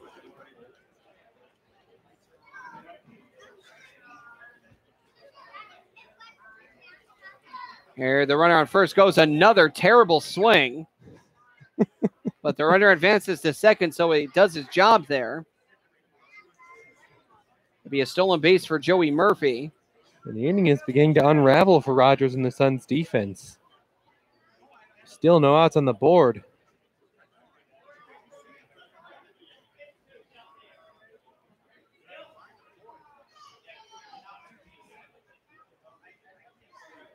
Step off here from Rogers. Runners on second and third. Nobody gone. Go-ahead run is 90 feet away. Representing in Sal Freelick. Rogers with the 0-2. That one bounces, and Gernak blocks it.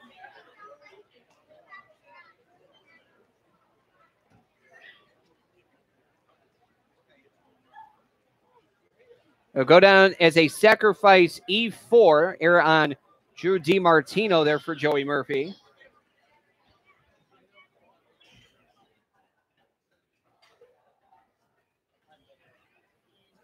Currently subject to change as the pitch runs low for a ball, 2-2.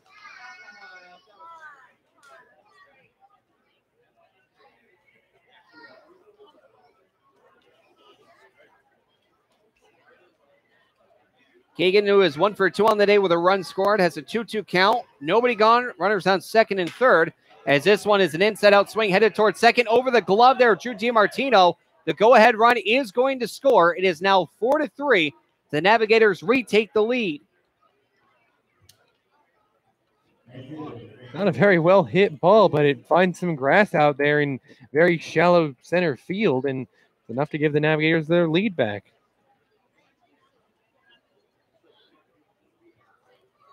Credit Keegan with an RBI.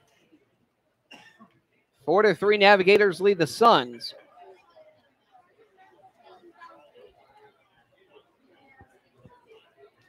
As here's George Sutherland, a strikeout and a flyout thus far. He's 0 for 2.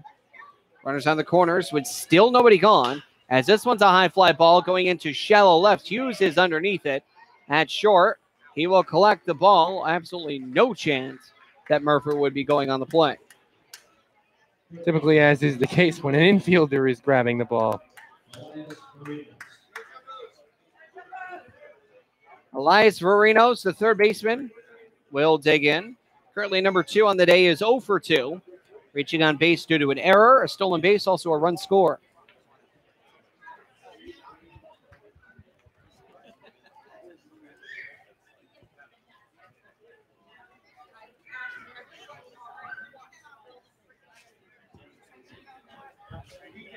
Pickoff throw over towards first. Back in safely there is Keegan.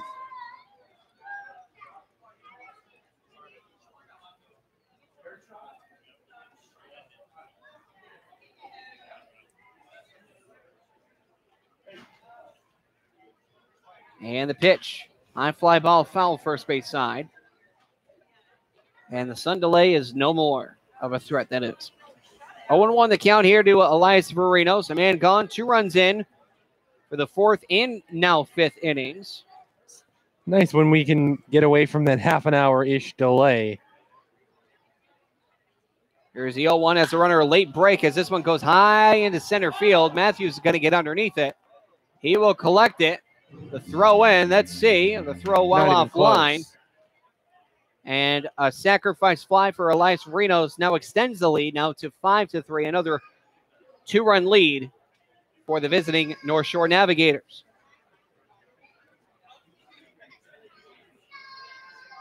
It definitely hit that one deep enough to bring him in easy. The throw offline, not very hardly thrown, and of course just not even close to getting the runner at home. It's going to extend the lead now to 5-3. For the first time up today, this is the left fielder, number 10, Jeff Mejia. He replaced the second baseman, Spencer Brown. as a breaking ball misses high over the plate, 1-0. Mejia, a 176 hitter, 9 of 51 on the year, driven in 2 runs with 10 walks and 22 strikeouts. Now the 1-0, this one hit over towards short. He will flip over to second to end the inning. However, on the fielder's choice, 3 runs still come aboard off of 2 hits, 1 error, and 1 man left. We now head, after this, through 4.5 to the bottom of the 5th. It is 5-3 as the Navigators retake the lead. You're listening to Pittsfield Suns Baseball on the Pittsfield Suns Baseball Network. Getting your child home safely. Tap your views together 3 times. Is just a click away. There is no place like home. But making sure your child is in the right seat is just one of the steps down the road to safer travels. I don't know how it works. Find the right seat for your little one's age and size. There's no better way to get home safely. Know for sure that your child is in the right seat. How can I ever thank you enough? Get all the facts at safercar.gov/the right seat. Brought to you by the National Highway Traffic Safety Administration and the Ad Council. I have a passion for the environment. That's why I serve in the United States Coast Guard. We monitor commercial vessels, making sure our ports and waterways are safe and clean from oil or other hazardous material. We patrol our fisheries, protect marine wildlife and their habitats. With all we do, it's about protecting America. Were you born ready to protect America? Learn more at gocoastguard.com. Sponsored by the United States Coast Guard in cooperation with the Massachusetts Broadcasters Association and this station. In times like these, violence in our schools is a reality. So it's important to know what to do if a dangerous situation arises, and also how to prevent it. Kids, never bring a weapon to school. And if you see a student with one, or even hear someone talking about having a weapon, report it immediately. If something doesn't seem right or look right to you, speak up. If someone you know is showing signs of anger, or if you are feeling out of control, tell someone. If you feel threatened or bullied, tell someone. Violent acts often start out as small disagreements. Tell a parent or teacher if you see an argument taking place.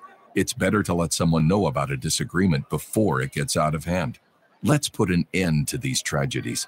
Ask your school to adopt an anti-violence program. Visit ncpc.org to learn more about how to keep your school safe. That's ncpc.org. A message from the U.S. Department of Justice, National Crime Prevention Council, and the Ad Council.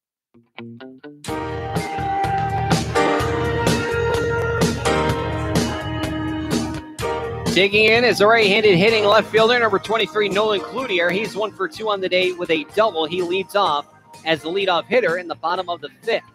And the first pitch that he sees, that one runs low for a ball for Matt Demma. Count is 1-0.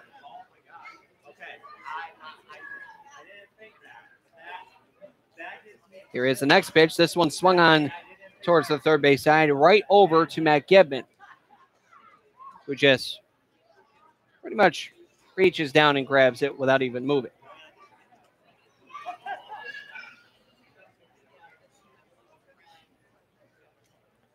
The 1-1, that one's in there, a called strike.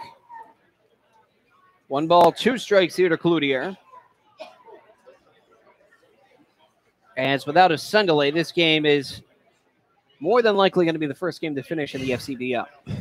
1-2, big cut and miss there from Cloutier, who chases a high changeup, and he will go down swinging. He tried to tee off on that thing, but he went way, way, way out of the zone on that one, climbing well up the ladder. No chance of doing anything productive on that one. And to your point, Billy, that is most likely going to be the case, as only one of their game is even in the bottom of the 4th, as the Silver Knights lead the Rocks in the bottom of the 4th 2-1. The other game is still in the 2nd inning. The Bristol Blues lead the Martha's Vineyard Sharks 4-1 at the Vineyard Baseball Park in the bottom of the 2nd. First pitch here to Drew DiMartino, kicks up some dirt. Count is 1-0 as DiMartino that is 1 for 2 on the day with a single and a stolen base. Now the 1-0, this one a high fly ball, foul first base side. Look out, everyone.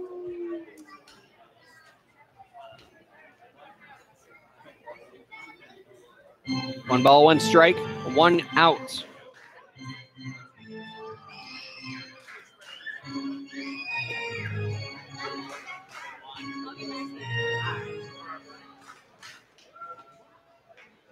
Here's the 1-1, hits him. Really just didn't break when it was supposed to. It was just kind of a lumping. I don't even know what to call that one, but it just simply didn't break. Looked like it might have slipped. Yeah, a curveball that turned into a changeup, essentially. Yes, that's a great way of putting it, Billy. This one just runs in and gets a piece of Drew DiMartino on the backside of him. And this will bring up first baseman number 38, Patrick Sullivan, who is 0 for 2 on the day. The outs to the middle infield, a ground out to second in the first, and a pop out to short in the third. Here's the first pitch. That one well away from the catcher, and that one's going to be an easy take of second base on the wild pitch for DiMartino. Wildest of wild pitches. That one hit the backstop. Just like that, the Suns are basically gifted a runner in scoring position.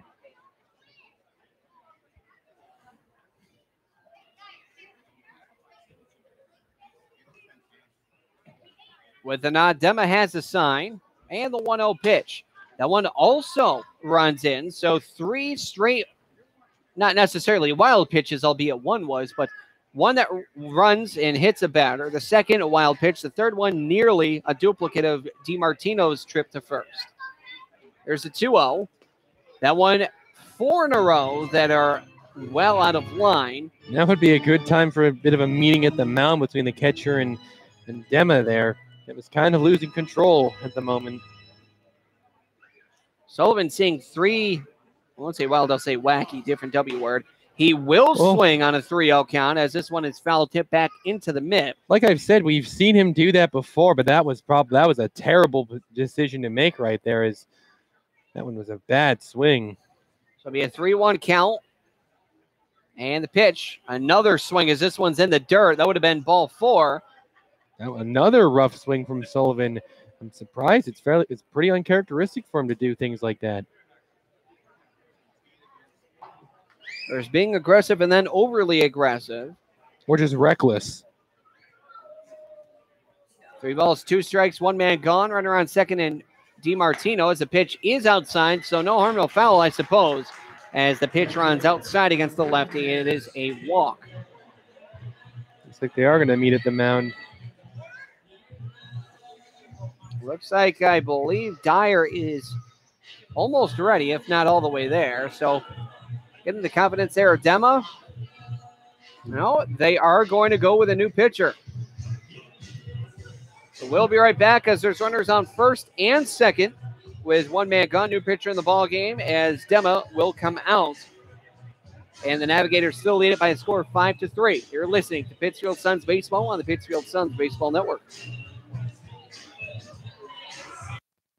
I have a passion for the environment. That's why I serve in the United States Coast Guard. We monitor commercial vessels, making sure our ports and waterways are safe and clean from oil or other hazardous material. We patrol our fisheries, protect marine wildlife and their habitats. With all we do, it's about protecting America. Were you born ready to protect America? Learn more at GoCoastGuard.com. Sponsored by the United States Coast Guard in cooperation with the Massachusetts Broadcasters Association and this station. Exercise is hard. So is maintaining a healthy diet. Of course, neither is half as hard as dying. Sadly, type 2 diabetes, heart disease, and stroke kill nearly 1 million people a year. Even sadder, most of these deaths are preventable with a few lifestyle changes, including regular activity, healthier eating, and not smoking. Talk to your doctor about your risk for type 2 diabetes and heart disease.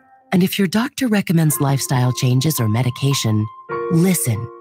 The reason so many die is because not enough are willing to change. You can stop it, starting right now. It's your life. Listen to your doctor. Eat better. Get moving. Visit checkupamerica.org or call 1-800-DIABETES. A message from the American Diabetes Association.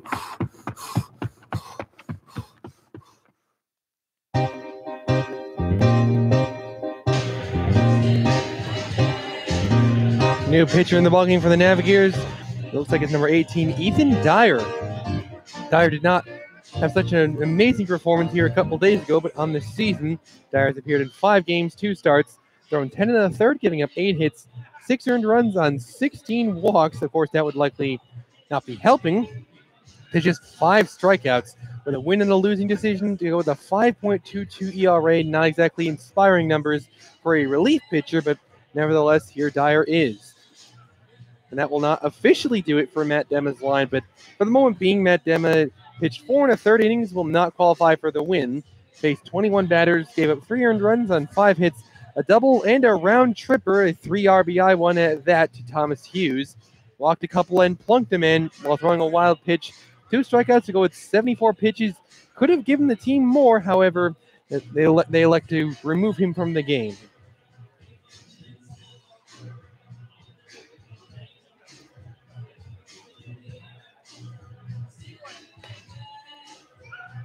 With this, again, for Dema, he started out the first time through the lineup all clear. He only gave up a double and a walk. That's it.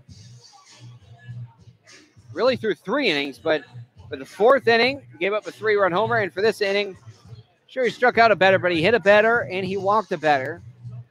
Just a lot of pitches thrown from Dema, and plus with the North Shore Navigators trying to kick it into high gear because it's a 7-team league and there's 6 playoff teams. Now, with that being said, thank you for that. As the PA announcer has the audio cut, we now resume baseball with 1 man gone, runners on first and second. There's Dylan Faircloth. He has 1 for 1 with a walk and a run. Pitch. That one in there, called strike to the righty Faircloth, 0-1. For the Navigators, better late than never to make a push. Indeed, indeed. Season's only half over, not completely. No one has been eliminated yet. And the pitch. That one runs low for a ball, 1 ball, 1 strike to Faircloth. And actually, after this game is completed, we are at the halfway point for our home games here at Wahconah Park during Sundelay T-shirt giveaway, albeit there was no Sundelay. It's being sponsored by Greylock Federal Credit Union and Greylock Insurance Agency. Here's the 1-1. That one easily well kept on the outside corner. Funny to have an event like tonight on a day where I bet 9.5 times out of 10 there would be a sun delay, but I don't know where the clouds come away to prevent the sun delay, which is great, but kind of ironic when you consider the event. Very true. Unless for a sun delay, more ironic would be a rain delay. The pitch over the head there of Faircloth, but somehow able to stop it was Prentice. Yeah, Dyer did not have the most impressive control when he was here a couple days ago, and he's doing nothing to turn my head now.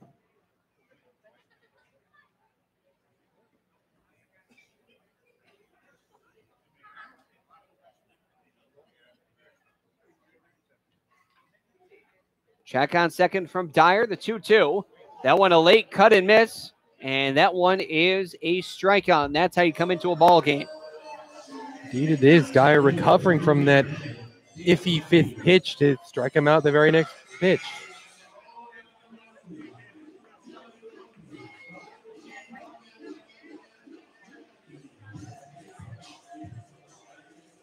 Center fielder number 20, Dave Matthews. A single his last time up. He's 1 for 2, also a run scored.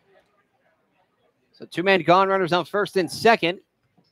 Tying run is on base as the pitch. Outside corner, but it misses low. 1-0.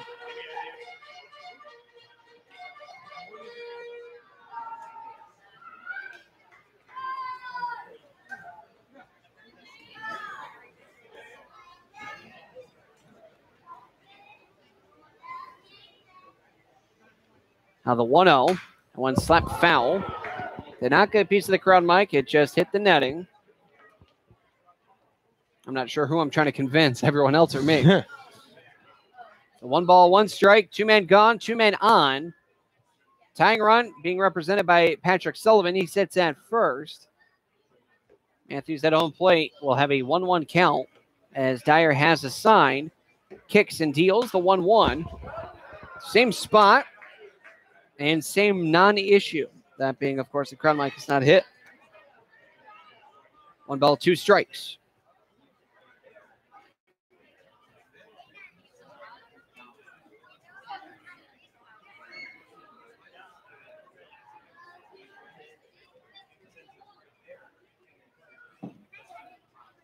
Long hold, and now the 1-2. Outside, just barely misses the corner, but a good layoff there from Matthews. Uncharacteristic as well. Dave Matthews, usually known here as a free swinger, but good patience in this game as a whole.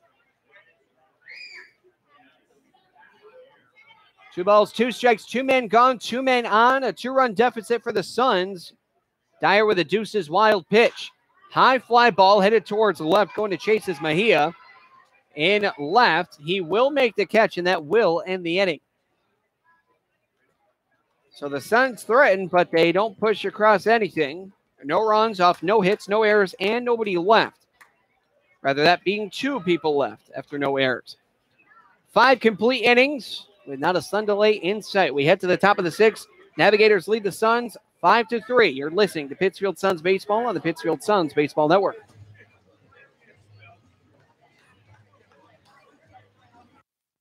Check it out, it's the Terminator. Hey, when'd you get back, huh? Did you have to shoot anyone? Why are you so distant? Are you not happy to see me? So what's the deal? You gonna get a job now or what? Why are you being so jumpy? Put all that stuff behind you, okay?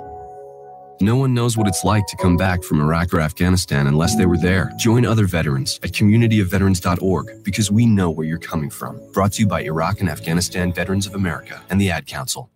At the American Lung Association, we're fighting for a day when we can all breathe easier.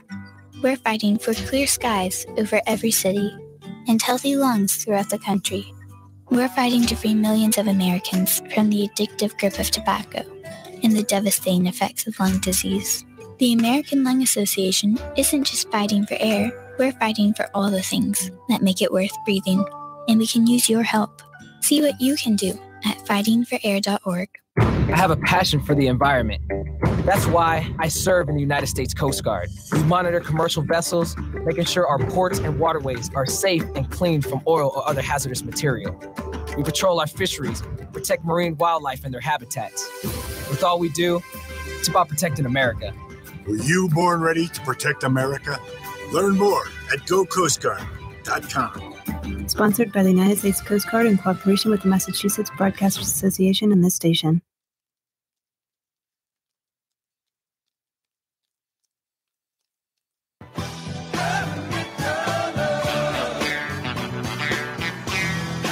New pitcher in the game for the Suns right now. That's number 36, Jonathan Marquia. Marquia appearing in just his 4th game this season. He's thrown a 5 1/3, giving up 6 hits, 6 runs, 5 earned, with a couple of walks to 7 strikeouts, a winning decision, but an inflated 8.43 ERA to boot. And it's going to close the book on the starter, Joey Rogers. Started off strong, but began to fade as the game carried on, and pitched 5 innings, facing 24 batters, 5 runs allowed to 2 earned, giving up 7 hits, a couple doubles with a walk, and 1 wild pitch thrown and 3 strikeouts recorded, threw 76 pitches and would have been eligible to come out here, but Matt Gedman opting to go for a fresh arm in a game which the team is trailing in. Rogers is currently in line for the loss.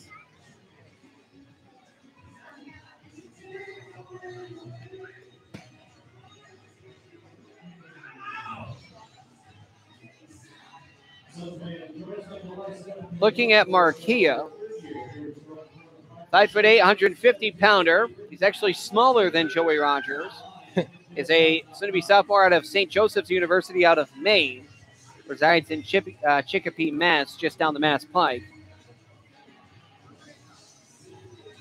And for Marquia, this is just his 2nd game pitched here at Wahconah Park.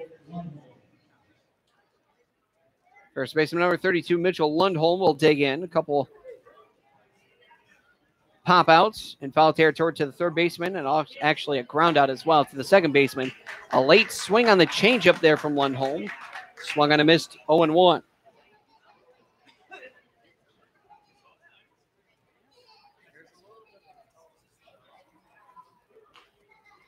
Now, time is called briefly.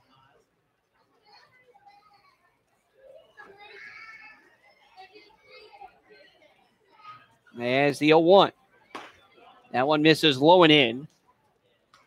1 ball, 1 strike here in the top of the 6th, where the Navigators see a 5-3 lead over the Pittsfield Suns currently.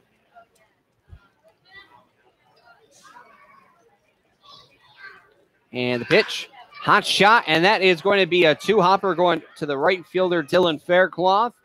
That'll be the first base hit of Lundholm's evening, bringing up the center fielder, former left fielder in tonight's ball game, number 4, Michael Wynn. Couple of notes. That's actually Lundholm's first base in a Navigators uniform this season as well. As now he's 1 for 13, but I'm actually surprised this thing went as far as it did. That one was well in on his hands. He had a good swing at it, though, and ultimately the power behind his bat kind of made up for the swinging gaff that he did make, and it jetted it into right field, but not a very impressive swing at that. Pitch, that one high, barely away. 1-0.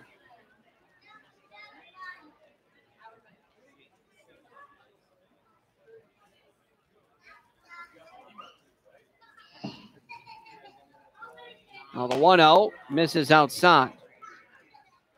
2 balls, no strikes, nobody gone. Runner on first here as Lundholm leads off first. A tall fellow over there on first, but a pretty moderate lead. Here's the 2-0. Swung on, fouled off third base side, out of play.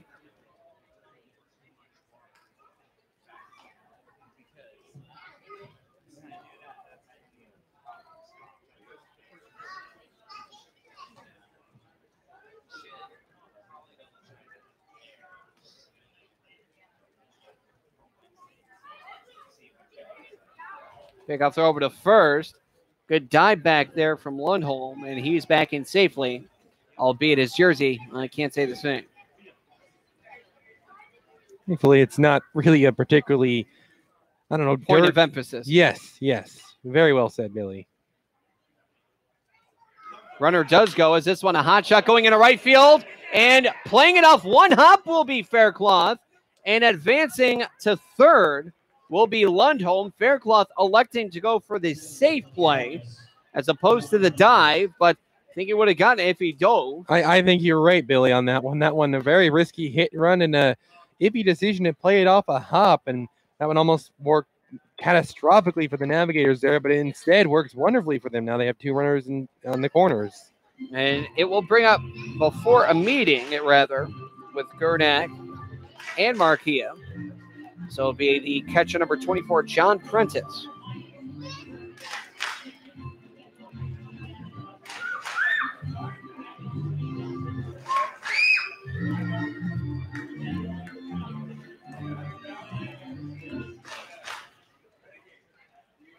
There'll be runners down the corners, and it'll be very interesting on how the Suns play it.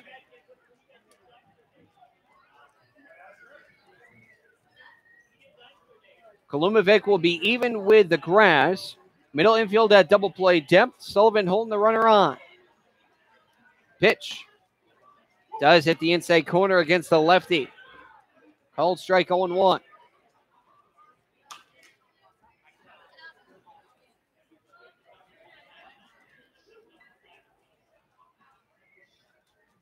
Check on first and third as the runner on first goes. The pitch is low. Throw over to second is not in time. Bang, bang play there, but just a little bit short, and they don't get him at second. That's a huge stolen base for the Navigators on that one. A very, very close play over at second.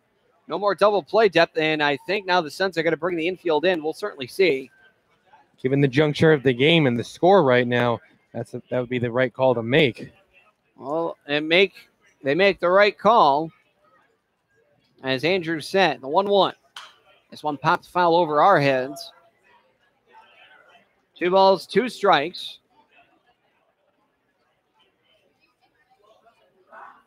Sal Freelick, last week's FCBL Player of the Week, is on deck. And he is 1 for 2 on the day with a double, walk, run score. Here's a 1-2. And on the hands, but fouled off. And a good grab there from Braden Shalikas off the fence. We remain at 2-2. Nobody gone. Runners on second and third.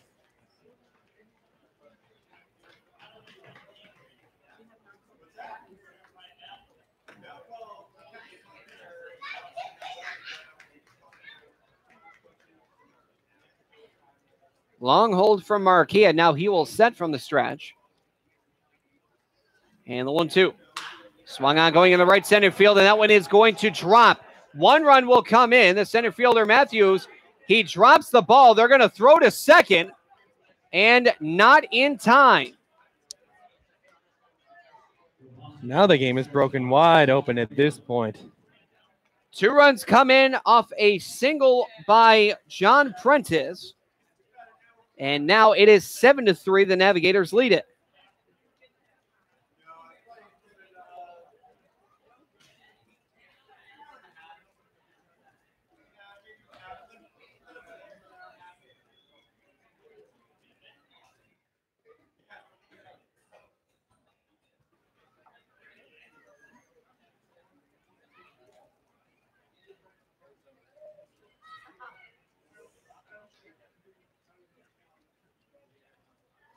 And here's a bunt attempt, but that one's fouled back there from Freelick. There's a runner on second. 2 more runs came in. It's going to go down as a single and an error on the center fielder, Matthews, who booted it away.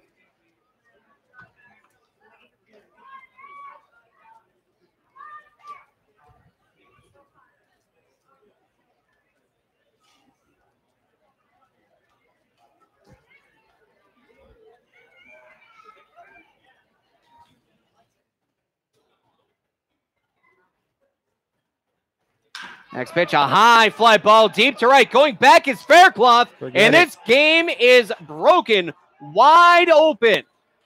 That one a 2-run homer by Sal Freelick, whose great hitting streak continues. And that will be a 2-run homer. It is now 9-3. The Navigators triple up the Suns. 5th homer for the season for Freelick, and again, the only player on the Navigators team with any homers this season. He continues to anchor that lineup, and he puts the team further ahead by putting that one over the wall, and no doubt of the whole way. So Freelick tries to bunt, fouls it back, and then hits it the long ball all the way the opposite way. Well, that's one way to advance a runner. Advance a runner home.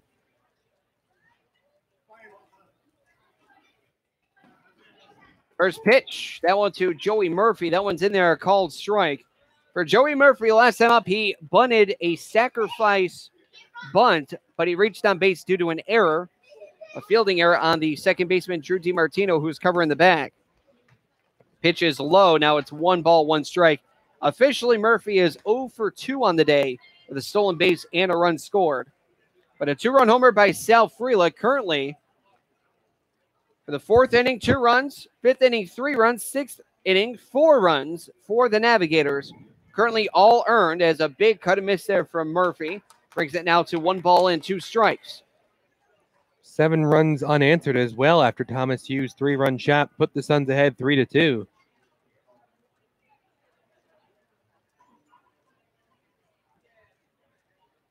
This one is fouled back. 10 feet to our right. Will remain at 1-2.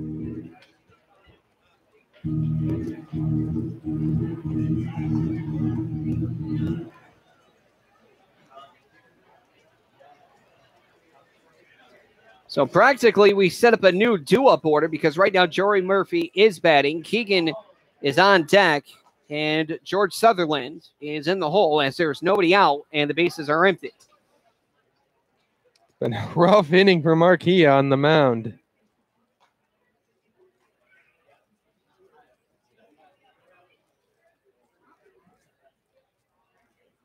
Now the 1-2 is missed outside. 2 balls and 2 strikes. Yeah, right now for Marquia is ERA is infinity.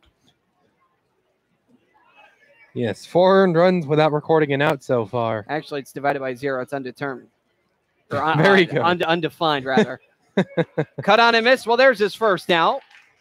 As that one swung on a miss from Joey Murphy. This will bring up the DH, number 44, Dominic Keegan, who is 2 for 3 on the day. 2 singles, a run scored, and an RBI.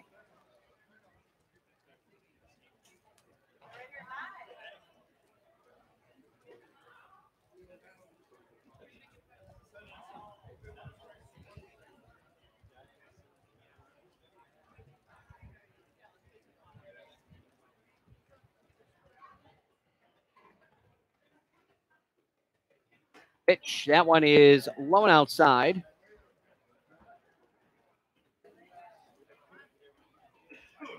To Keegan. It's 1-0.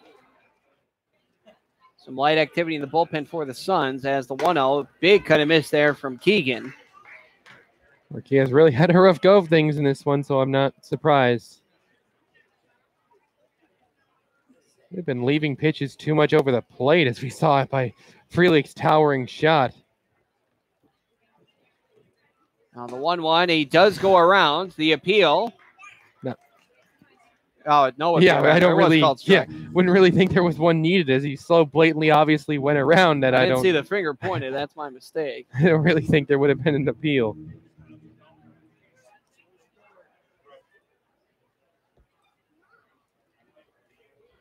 Here is the 1-2 over his head. And Gernach collects it like it ain't no thing, really. Now, I'm not entirely sure. I can't see from out here. That is either number 17, Tyler Briggs, or number 11, Isaiah Mestre, warming up in the pen as the 2-2 well outside. It is now 3-2. I believe we did see Mestre last time we were here, but we haven't seen Briggs in quite some time. I believe in about a week or so.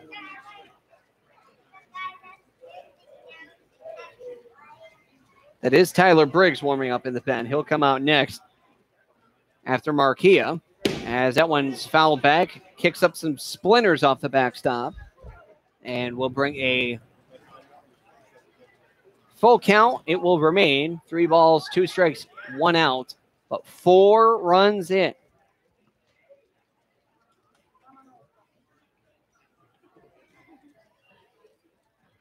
Marquia has the pitch, and the payoff is blown outside, and that will be a walk. Marquia really not displaying the best control. When he is hitting the zone, he's just getting too much of it, but that's when he's hitting the zone, and it's just been a miserable inning for him so far as the game is totally broken wide open. Right fielder number 5, George Sutherland, digs in. He's got a strikeout in the second, fly out to right in the fourth, a pop out to short in the fifth. He's 0 for 3.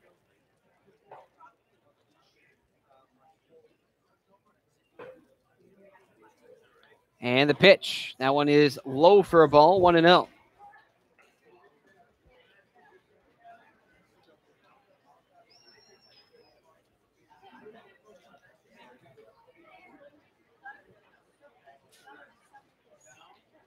Next pitch, that one high and away, as the command has really been a point of struggle here for Marquia thus far. It's 2-0 for the count. Giving him 4 runs and walking a guy in this inning. That would illustrate your point there, Billy. It is a 2-0 count, and the pitch, a hot shot right to the first baseman, Sullivan, who will double up Keegan. Well, that'll help. So that'll be a 3 double play. That's right, 3 unassisted double play. We now head to the bottom of the 6th, but 4 runs come in off of 4 hits, 1 error. That does not affect really anything.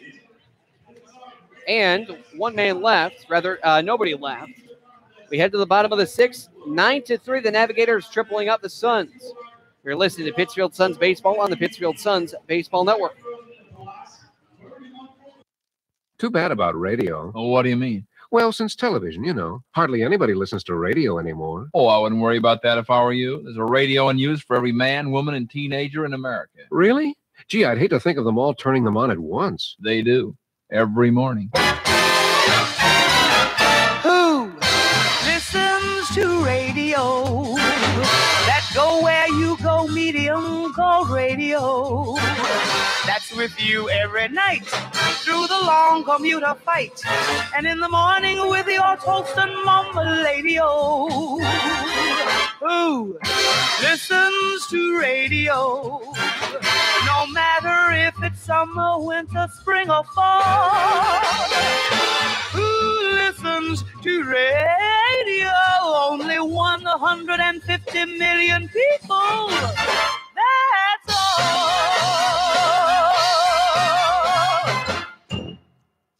Type 2 diabetes is a serious chronic health threat in America. It affects tens of millions of people. Many people who have the disease don't know it. Diabetes can cause health problems such as heart disease, strokes, amputations, and blindness. Talk to your doctor, get screened if you're at risk, and learn how to avoid becoming one of the millions of new cases of diabetes each year. You can help prevent type 2 diabetes. A message from CDC and HHS.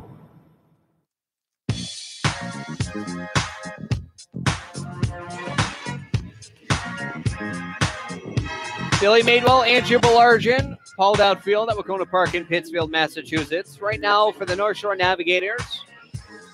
Not the greatest of seasons, but probably one of the greater of games. Right now tripling up the Suns by a score of 9-3. As this will bring up the designated hitter number 5. Brian McHale will be the 6, 7, 8 hitters. McHale, Hughes, Gurnak. And they're going to elect for a new ball, that being Ethan Dyer. Game not totally over yet, but they've got to mount up some type of offensive here as they're running out of innings. We are getting through the middle innings to the later innings. 12 outs to play with at this point. Here's the pitch.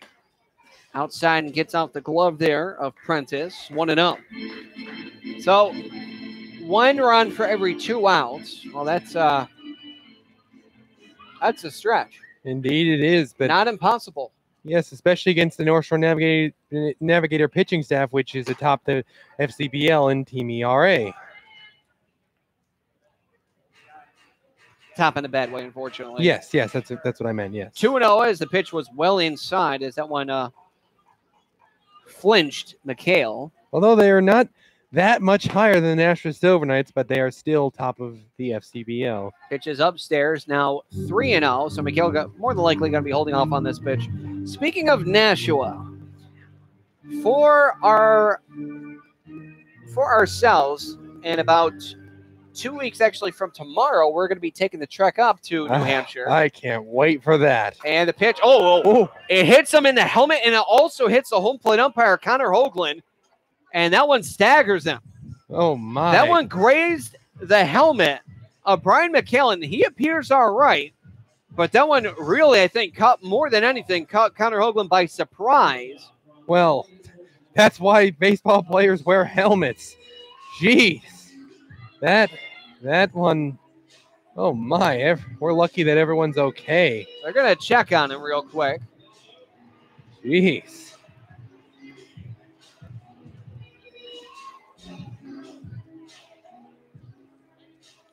Man responsible for all 3 runs on the board for the Suns is right here. Thomas Hughes, a 3-run homer back in the 4th, just fair down the left field line. Seems like everyone's okay, which is fortunate.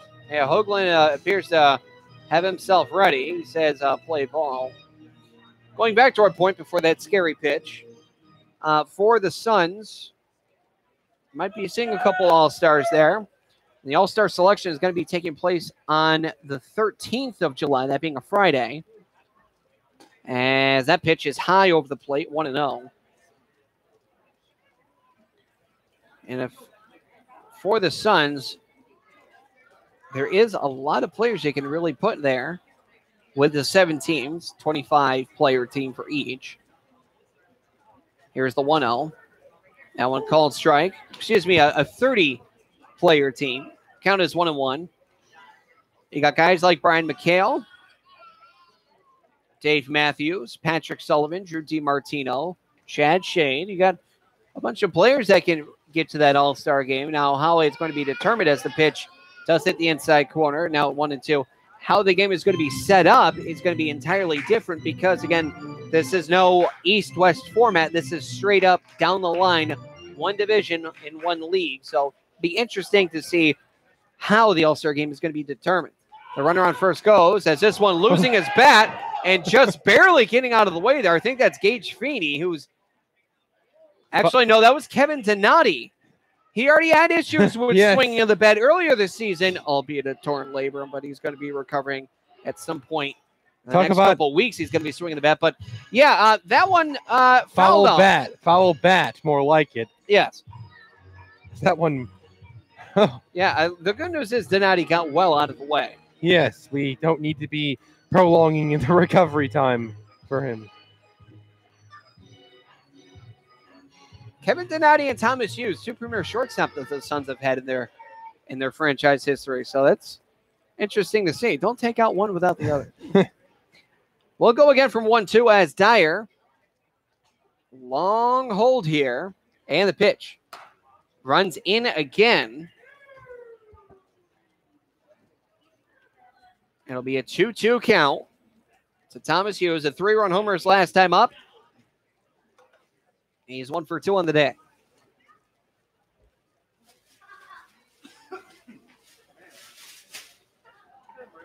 And again, a long hold. Even longer hold. Time finally called. Forever to get that call there. Yeah, smart move there from Dyer, trying to prevent McHale from stealing. Trying to catch him literally sleeping as opposed to stealing. 2-2. One low and away. Full count, 3-2. We'll see if McHale goes off with a pitch. But yeah, the All-Star game, I know you haven't gone to Nashville beforehand. This will be your first trip to Holman Stadium. Beautiful ballpark. I very much look forward to it. I love traveling to new baseball stadiums. This will be my first All-Star game in Nashville, the second it has ever happened. The runner does go. The pitch is well inside. Actually, it did hit the batter. So that one grazes the jersey, and that will be a hit by pitch for Hughes. Back-to-back hit batters there by Dyer. Is that going to do it for Dyer? Or they might just it looks like that the way he's making motions. That's definitely gonna do it for him. There's gonna be a new pitcher that comes into a ball game after 2 hit by pitches. Josh Gernacki is going to dig in as he has grounded out to third twice. But while we have an opportunity, we are going to step aside with a new pitcher coming into the ball game. You're listening to Pittsfield Suns Baseball on the Pittsfield Suns Baseball Network.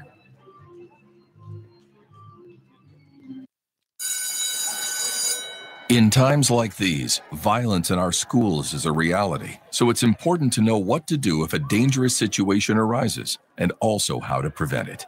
Kids, never bring a weapon to school, and if you see a student with one, or even hear someone talking about having a weapon, report it immediately.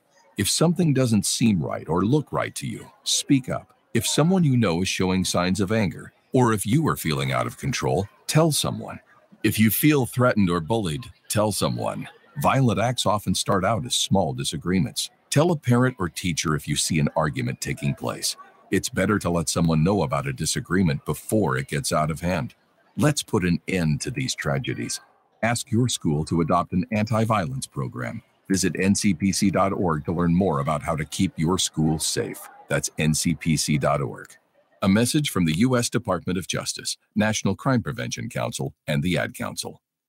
Check it out, it's the Terminator. Hey, when'd you get back, huh?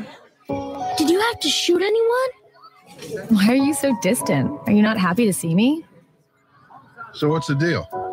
You gonna get a job now or what? Why are you being so jumpy? Put all that stuff behind you, okay? No one knows what it's like to come back from Iraq or Afghanistan unless they were there. Join other veterans at communityofveterans.org because we know where you're coming from. Brought to you by Iraq and Afghanistan Veterans of America and the Ad Council.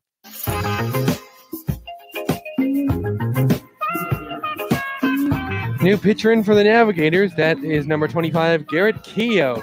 Keogh used primarily as a starter for the Navigators as has appeared in 5 games, 4 total starts. He's pitched 14 1/3 innings, giving up 13 hits, 14 runs, 12 earned. To go with 19 walks and 11 strikeouts. Has a 1-2 record with a 7.53 ERA.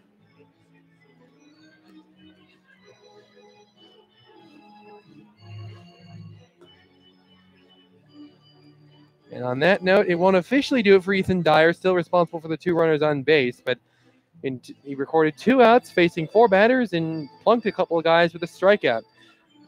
He did throw 20 pitches, but just 9 for strikes, as he really had a difficult time hitting the zone.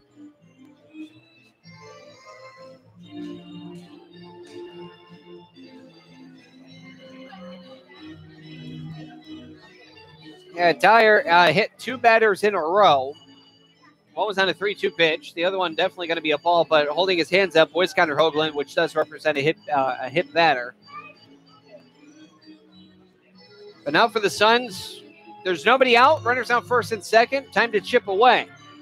You still have 12 outs to play with in order to get 6 runs. You have half currently if you count the man at home plate, Josh Gurnak. Indeed, the game far from over despite the large deficit.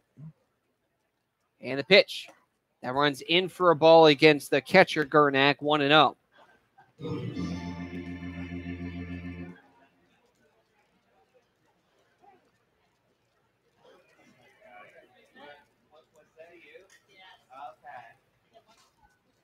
Keogh checks second and the pitch.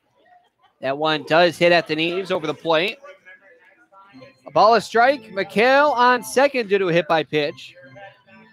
Same with Thomas Hughes. He's on first due to a hit by pitch. A step out from Keogh. He wants to talk here with the catcher as they call time. Holman Stadium is a beautiful ballpark, Andrew. Oh, I believe it. I can't wait for it.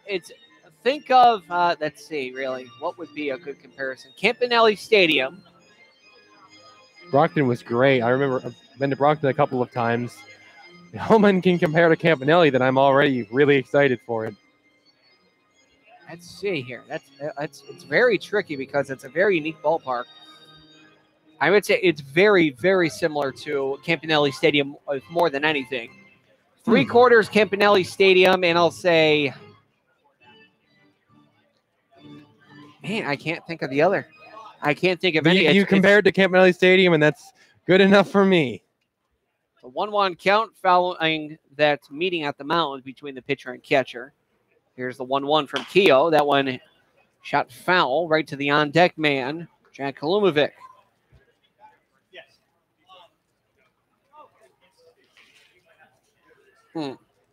I will say 3 parts Campanelli Stadium, 1 part. Oh, that's still going to get me there.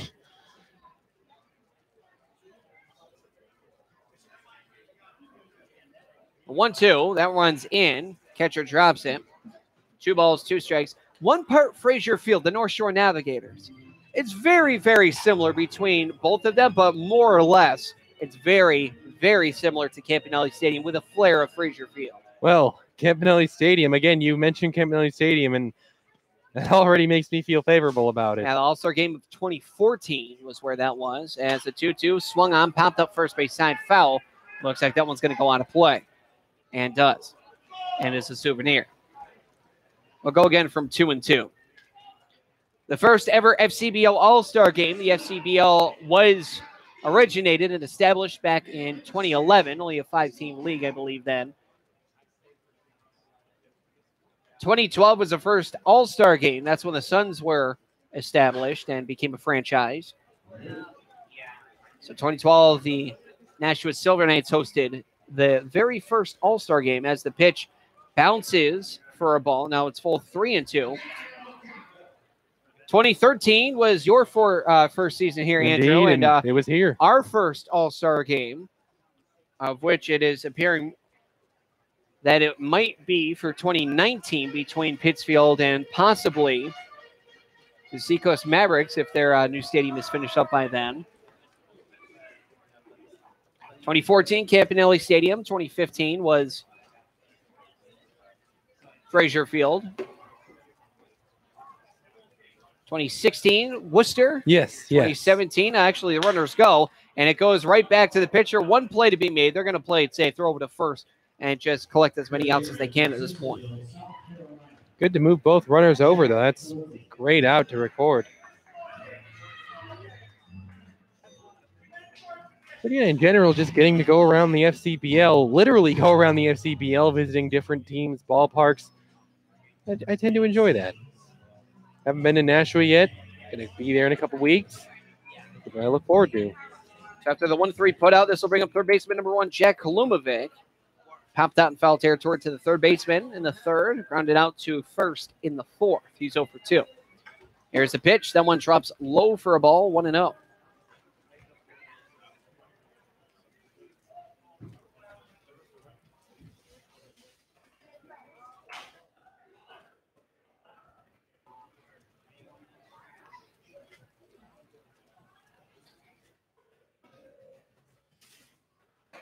This one is just a bit too far high, maybe in as well. Now 2-0.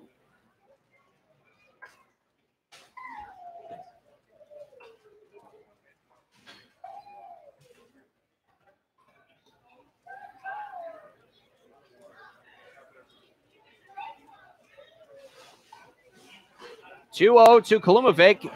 Underneath the catcher. Where did it go? All the way to the backstop, it looked like. I didn't even see it. I saw it. It skipped off of his leg and then like went a mile to like the southwest. I did not even see the ricochet where that one went. That one camouflaged, really. That'll go down as a wild pitch. Suns now trail 9-4. And there's now a runner at third base.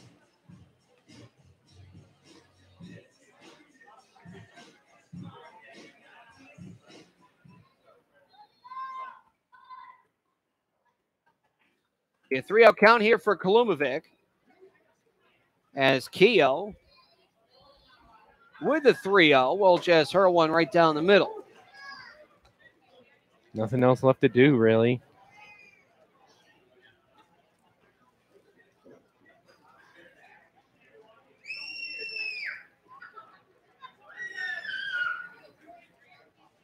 Now the 3-1.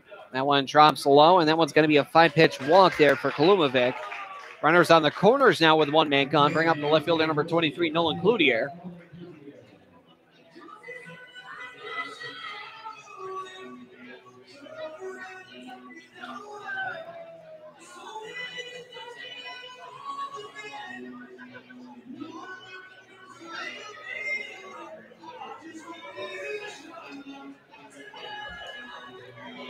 Cloutier is 1 for 3. Lit up the Suns offense with a double into center.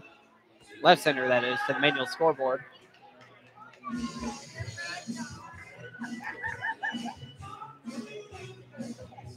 Right now for the Suns, trailing by 5, 11 outs to play with. There's one out here in the bottom of the 6th. Navigators lead it by a score of 9-4. Here's the pitch. Inside corner, but it misses high, so a ball 1-0.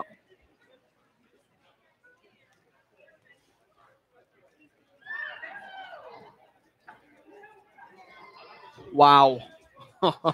I'll get to that in a second. Here's the 1-0.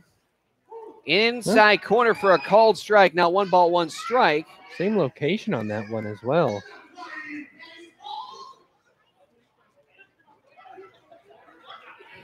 Wow. The rich keep getting richer. I'll get to that in a second. Don't even look.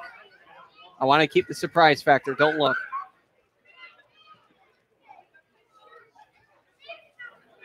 Here's the 1-1. Low for a ball. Former center for the Kings and Pelicans, DeMarcus Cousins, agrees to a 1-year, $5.3 million contract with the Golden State Warriors. Wow. That is a stacked powerhouse. They have the 3-ball. They have the defensive stopping power. And they got him for cheap. What? Oh, that is ridiculous. This one, hot shot going in between third and short. Goes into left field for a base hit. And an RBI single by Nolan Cloutier. Back into the world of baseball for a minute. He did it. That was well swung. He found the hole in the infield and just pushed it outside of the infield to bring in another run. And there you go. The deficit's down to 4 runs now. But wow, I was kind of expecting you to say to the Lakers, like I've been hearing for the last like 48 hours or so. But when you said Warriors and when you said 1 year, 5.3, I'm like, Dwight Howard? No. Yeah, wow. So it's pretty clear he wants to win games. Pretty clear. Second baseman number 8, Drew DiMartino will dig in. He's 1 for 2 on the day with a stolen base. Also was hit by a pitch his last time up. Gets away from the catcher. No throw over to third. That one's going to go down as a ball and pass ball. Advancing from second to third is Kalumovic. That is just absolutely ridiculous, though. The rich keep getting richer, Andrew. Yes, and the rich... Well, 5.3 mil, you're not going to struggle to put food on the table per se, but man. And for LeBron as being part of Lakers, now he has one goal in mind only. I don't think it's championships. I think it's getting the points record. Well, winning championships now might be a lot harder. Yes. Hot shot, center field going back is Wynn. He will collect the out on a line drive, and that'll be a sacrifice fly for Drew DiMartino. outscoring Jack Kalumovic. It is now 9-6. Now, just already, it was a 6-run deficit. Now it's a 3-run deficit, Andrew. Yeah, they're knocking on the door now. They're getting back in the game. Don't count them out yet. They did what they needed to do this inning. They got back in the game.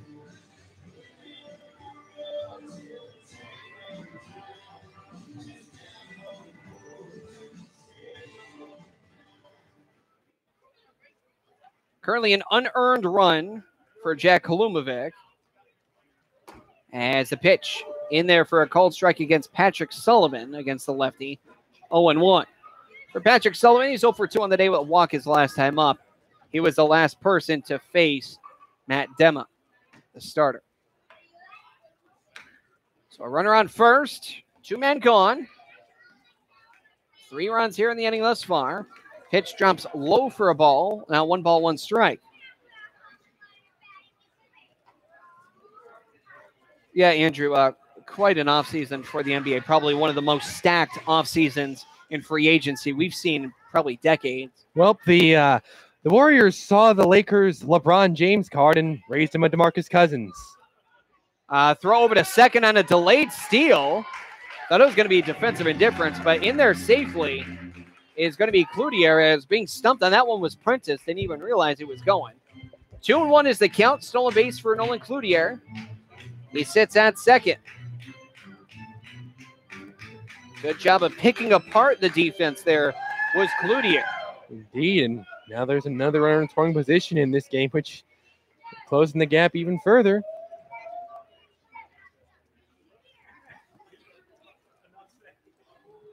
Two-1. Outside for a ball now, 3-1. The tying run is on deck at this point. The game was broken wide open at its highest. It was a 6-run lead for the North Shore Navigators. That lead has been cut in half in this inning alone. Here's a pitch. High fly ball down the left field line. Is it fair or foul? It will drift foul. Well hit, but just a little bit foul.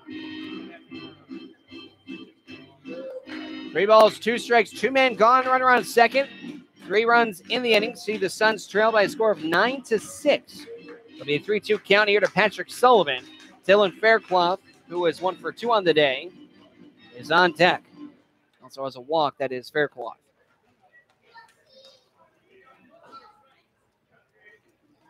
There is someone warming up in the pen for both teams now.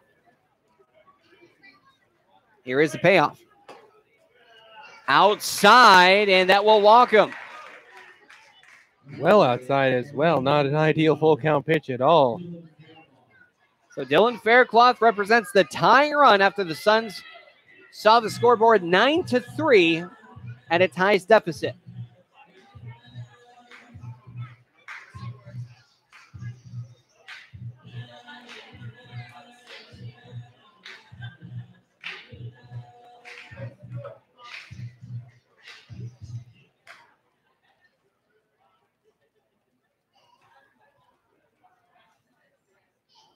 Here is the pitch. Right in there, called strike, 0-1. A lot of changes here this offseason. Anytime the Warriors play, it's going to be like an edition of the Western Conference All-Stars at this point. Well, speaking of the Warriors and LeBron, I'll get to the Curry family and the Lakers in just a minute. Abel. Here's the 0-1 count. Big cut and miss there from Fairclough. Swinging at a changeup. It's 0-2. Seth Curry agrees to a 2-year contract with the Portland Trail Blazers. Second year going to be a player option. And Julius Randle, a 2-year, $18 million deal with the New Orleans Pelicans. Oh, now that's interesting. That will more than likely probably move Anthony Davis over to center, possibly. Well, he's still going to play the 4-5 split. Pitch well upstairs. 1 ball and 2 strikes now to Dylan Fairclough. Did not expect Julius Randle to be leaving the Lakers, especially after what happened with after what happened with LeBron. I guess. If you're a Celtics fan, especially their latest title in 08, you're not going to like this. It's a 1-2 count. And the pitch. Called strike 3 on the inside corner. Fairclough not liking the call, but it was there. That's called strike 3, and that will end the inning, but still 3 runs come into the inning off one hit, no errors, and 2 men left. We head to the top of the 7th. I was going to say Rajon Rondo agrees to a 1-year deal with the Lakers. Oh, wow. New pitcher in the ballgame for the Suns. We'll be right back with more Pittsfield Suns baseball on the Pittsfield Suns Baseball Network.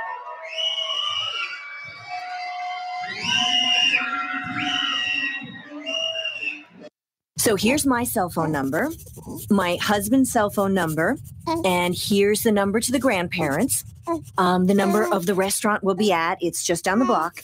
And I told the neighbors you were here. So if anything happens, anything at all, don't hesitate to call.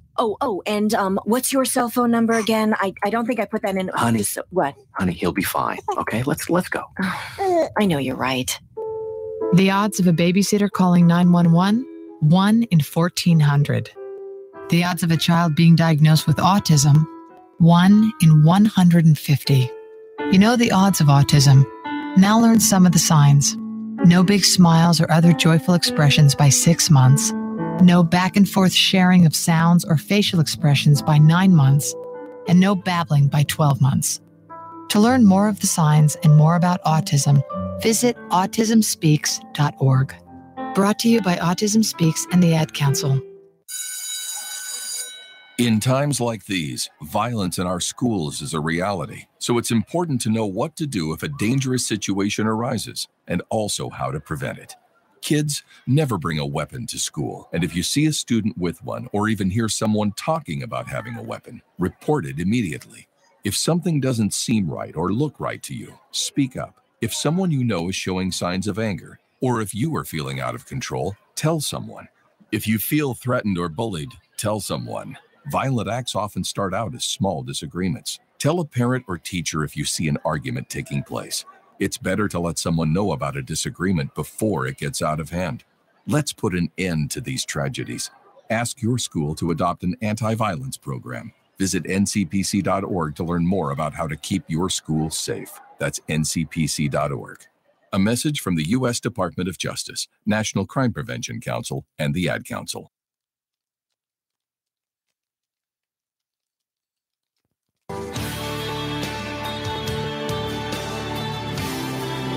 There's going to be a new pitcher in the ballgame for the Pittsfield Suns. That is going to be right-handed hurler number 17, Tyler Briggs. Looking at Briggs, appeared in 3 games so far and has thrown 3 2/3, yielding 9 hits, 7 runs, 5 earned, 5 walks, 4 strikeouts with a losing decision, and a humongous 12.27 ERA. That's going to do it for Jonathan Marquis. I'll give his line in just a moment. Briggs with the first pitch, outside corner, called strike to third baseman number 2, Elias Varinos. Marquia getting absolutely torched in an inning of work, facing 7 batters, 4 earned runs on 4 hits, one of them being a round tripper, through a walk and a strikeout, 31 pitches to get out of 1 inning, 18 for strikes. Foul ball, first base side out of play, now 0-2 to Elias Varinos, who is 0 for 2 on the day. However, he did reach on an error by the shortstop, Thomas Hughes. He stole a base, scored a run, also hit a sacrifice fly to center. Briggs with the kick and deal. The 0-2, called strike 3, and Varinos knew it right away. And that is how you come into a ball game. 1, 2. What's that? 3. Mowing them down. What a way to come out of the pen. Now will be the left-handed hitting left fielder, number 10, Jeff Mejia. Oh, the memes, Andrew. Good picture. Pitch is in there, called strike. Count here is 0-1 for anyone asking. J.R. Smith on the wing of an airplane with his bottle of, well, an adult beverage, we'll say, saying J.R. trying to follow LeBron to L.A. Pitch is low for a ball, 1 strike. Yeah, go ahead and see this. That's pretty funny. 1 strike, 1 gone to Mejia. Came in as a defensive replacement for Spencer Brown as the next pitch is fouled back. 1 ball, 2 strikes. Well, essentially, you replace J.R. Smith with JaVale McGee in terms of that wacky character mentality. I'm talking about his time with the Wizards, of course. Yeah. Now the 1-2. Upstairs and away. 2 balls, 2 strikes. That is a big grab for the Warriors. Yeah, that's... Demo. Oh, my. That one fouled back. Still not hitting the crowd, Mike, but hitting the net to hit it. I don't know how the Rockets at this point, the Lakers, or if you even consider them a contender, the Celtics are going to keep up with that. And I'm surprised such a low ball pitch there to DeMarcus Cousins. Okay, I don't think this goes without saying. I think he wants a ring rather than money. I don't know, but I think he wants a ring. That one got a piece of someone.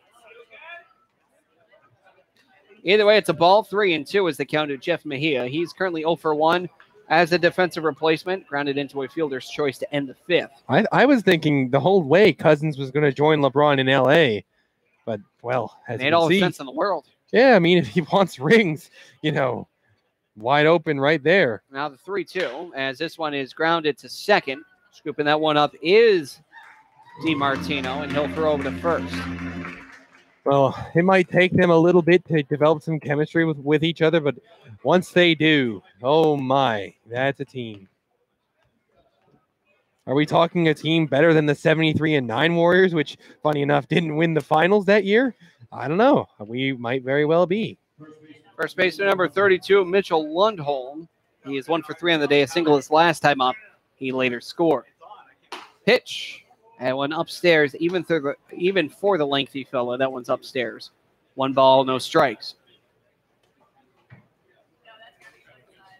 And the pitch. That one, a high fly ball to shallow left. Going to chase as a third baseman, as well as a shortstop. But the third baseman, Kalumovic, will drop the ball, and that will go down as a pop-up error on Kalumovic for the team's 4th error in the ball game. Oh, boy. And this was a recurring theme earlier in the season, but just way too many errors in the game. And that one should have got the team out of the inning. An extremely routine pop-out, but maybe Kalumovic just slept on it. Either way, an obvious E5, and that just perpetuates the inning. 2 men gone. 1 man on due to an error. Here's Michael Wynn. He's 2 for 3 on the day with a double, stolen base, and run scored. As the first pitch, that one's in there, a called strike, 0-1. A lot of off-season moves.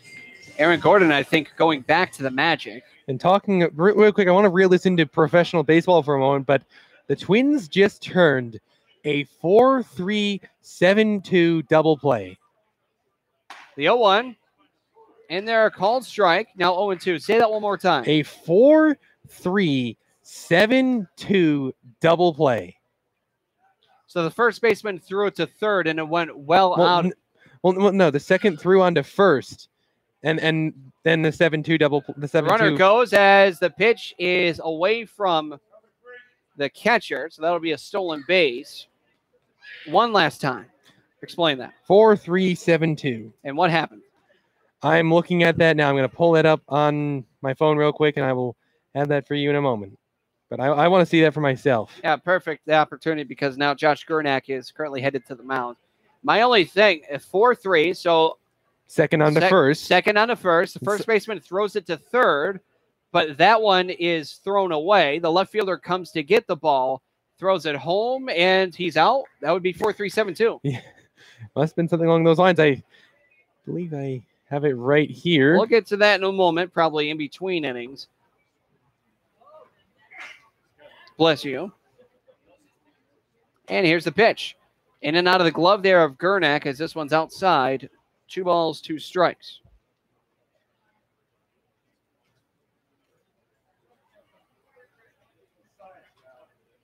For 3. Thrown away. Goes into left field. Runner tries to go home. Oh, no. The left fielder bobbles it, then throws home for the out. Okay. So, yeah, I was right. Yes. Except he threw on to second rather third.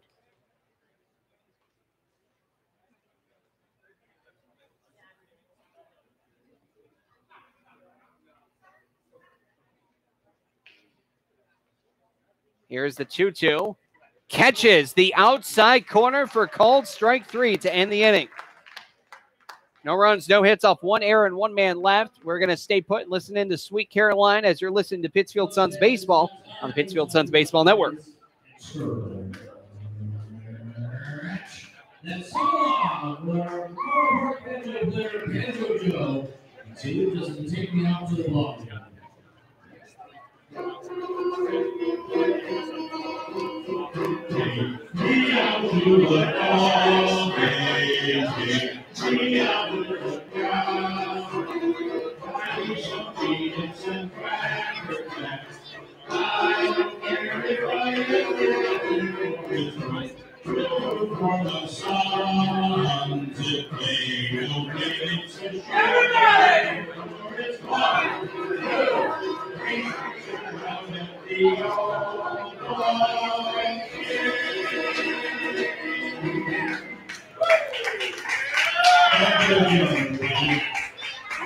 Navigators currently lead the Suns by a score of 9-6. The gift of a comfortable retirement by setting some cash aside for yourself. Saving a little of your monthly income can be as affordable as the average holiday gift. If retirement is near, you'll want to start saving right away. If you're younger, begin saving now, and compound interest will help your retirement funds snowball. A great way to figure out how much you'll need to save for retirement is to learn how much you'll get from Social Security. Do that in minutes at www.socialsecurity.gov/estimator.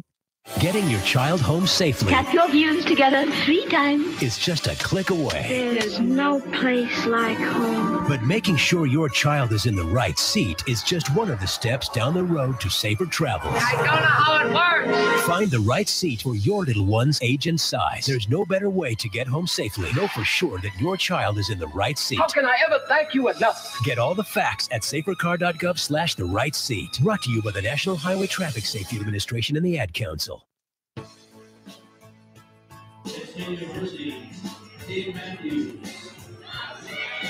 The only man not to get at home plate and take some hacks in the 6th is center fielder number 20, Dave Matthews. He is 1 for 3 at the day at the plate, with a run scored off Thomas Hughes' 3-run homer.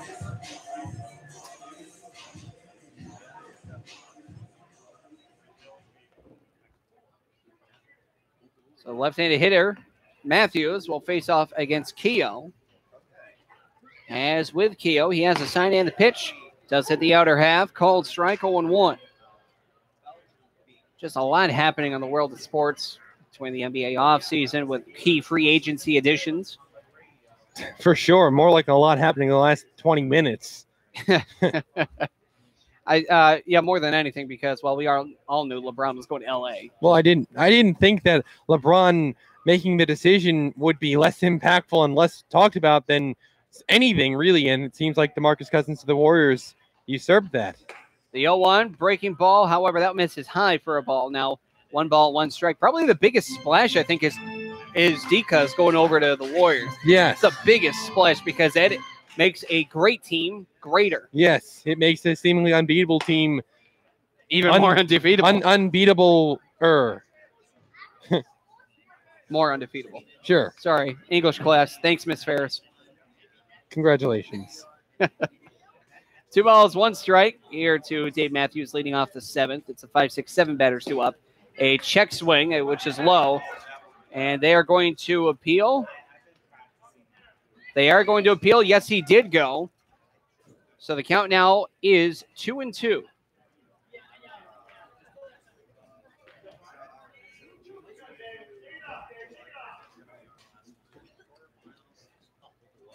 Keogh leans in for the sign. And the 2-2. High fly ball deep to left. Going back is Mejia. Further towards the warning track. It will collect the out. That one sounded like that one was going to go deep right off the bat. Going towards the warning track, there was Mejia, and he's able to make the grab. Yeah, really well hit, but it had more airtime than it did actual carry to it.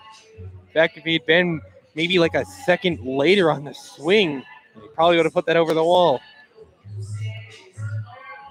Almost hit that opposite field, that is. And here is DH Brian McHale. He is 0 for 2 with hit by pitch. Later scored. And the pitch. Oh, that one runs a little tight. Ball 1. Well, Billy, it seems like it's pretty obvious to say the Warriors are going to be the favorite, but who's going to be number 2? Still say maybe. Oh, hold on one sec. The 1-0, that one's hit opposite field, first base side on a play. 1 ball, 1 strike. It depends on who the Celtics get. If they really can't make any all-season splashes, then I would say probably the Rockets again. Yeah, I would agree. The Celtics aren't. I really think that they have a great lineup. Assuming everyone stays healthy. Yes, I think that's the only issue. They got to stay healthy, and I think they need a little bit more depth at the 4 and 5 position. Yes, that's a great point. Or the front court, rather. As that one is low for a ball. 2 balls, 1 strike.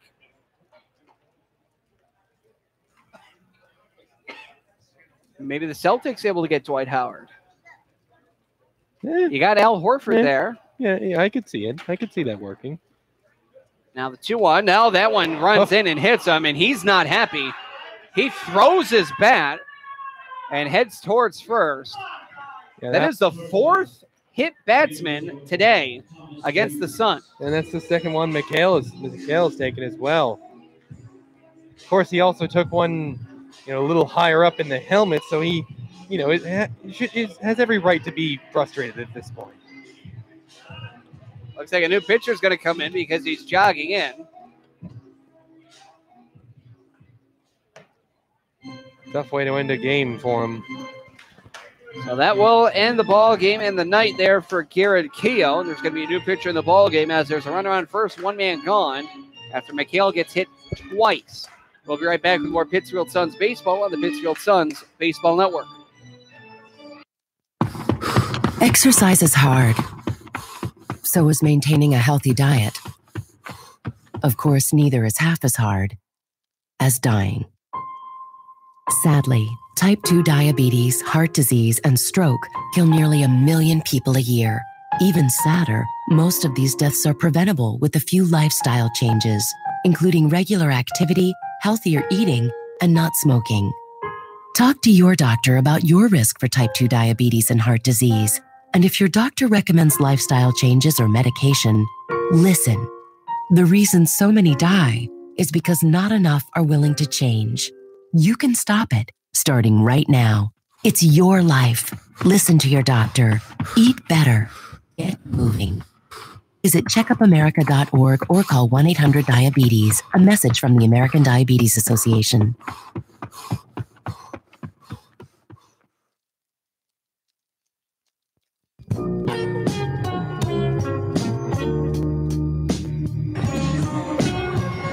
New pitcher in the ballgame for the Navigators. It looks like it's number 11, Danny Ryan. Ryan has appeared in 5 games, starting 1. Pitching 11 1/3 innings, giving up 13 hits, 11 runs, 10 earned, with 9 walks to go with 6 strikeouts, a losing decision with a 7.94 ERA. And, well, it's not officially over for Garrett Keogh's line, still responsible for the runner on first, but beyond that, Keogh threw an inning and a third, facing 8 batters. 1 run, none. It was not earned, however, giving up 1 hit with a couple walks, plunked a guy and threw a couple wild pitches while striking out 1 on 36 pitches, just a little less than half of that, 17 for strikes. Of course, the guy he plunked sits on first base right now, and he is responsible for that runner. Dema hit a batter. Dyer hit 2 batters back-to-back. Keogh hits a batter. It's just been an issue of command at some certain times for the Navigators pitching. It shouldn't be much confusion as to how this team is atop the FCPL for ERA. They just haven't really ever displayed consistent good command. None of them have, frankly. Pitch. That one runs high against Thomas Hughes, who was 1 for 2, hit by a pitch himself his last time up. Also a 3-run jack that was just fair down the left field line, 310 feet. Down that left field line is the marker. 1-0. Hits the outside corner, 1-1. Well located on that one. That one right on the plate. Difficult to do much with that pitch.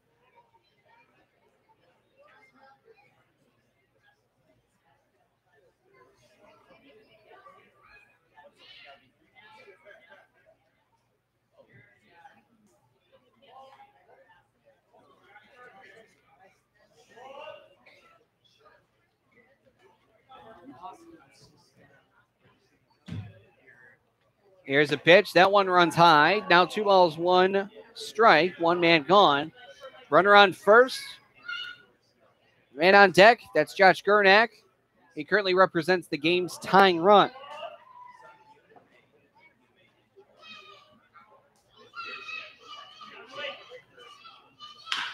This one up the middle, headed towards short. Shortstop will step on second, throw over to first. And that, just like that, will end the inning. We head now to the top of the 8th.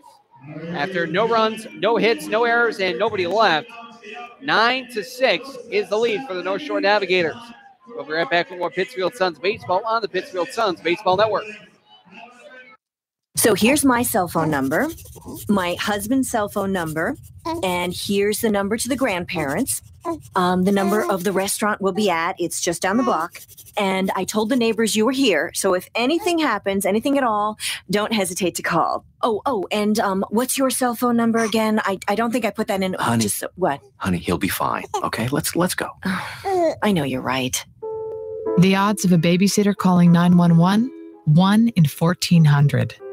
The odds of a child being diagnosed with autism, 1 in 150. You know the odds of autism. Now learn some of the signs. No big smiles or other joyful expressions by 6 months. No back and forth sharing of sounds or facial expressions by 9 months. And no babbling by 12 months. To learn more of the signs and more about autism, visit autismspeaks.org. Brought to you by Autism Speaks and the Ad Council. You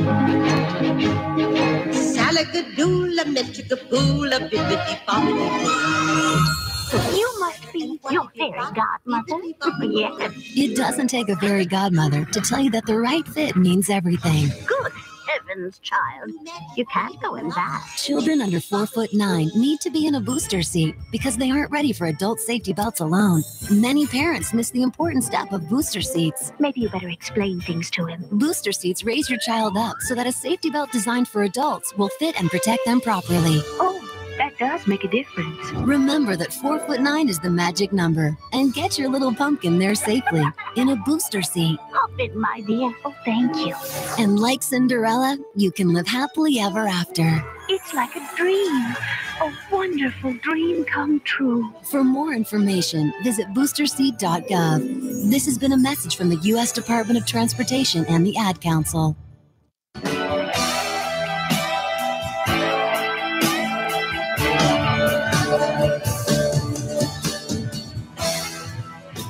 Top of the 8th here, it'll be the 9-1-2 hitters for the visiting Nashua Silver Knights. Catcher John Prentice, number 24, is currently 2 for 3. His 2 hits came his last 2 times up. First pitch, that runs in for a ball, 1-0.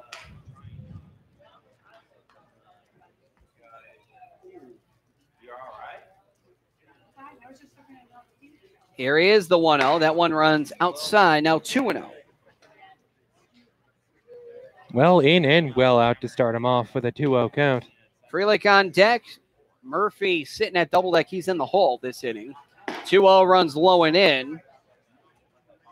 Now it's 3-0. Prentice not even going to be thinking about this next pitch with a 3-run lead and a 3-0 count. Here's a windup and the 3-0. That one runs high for a 4-pitch walk. Not the most impressive way to start the 8th with a 4-pitch walk, and you need to hold the line for your team.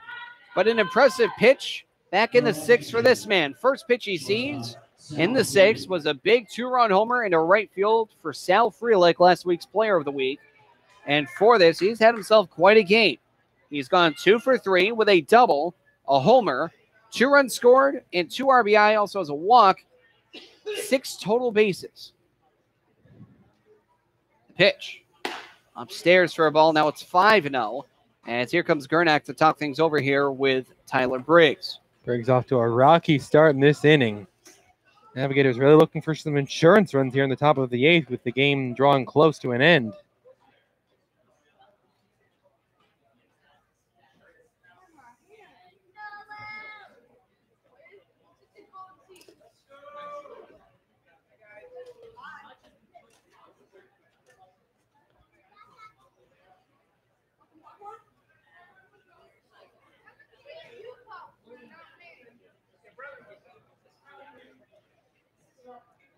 Count is 1 ball, no strikes, and the pitch. That one runs low and in, 6-0 to start the inning. No, it was called a strike.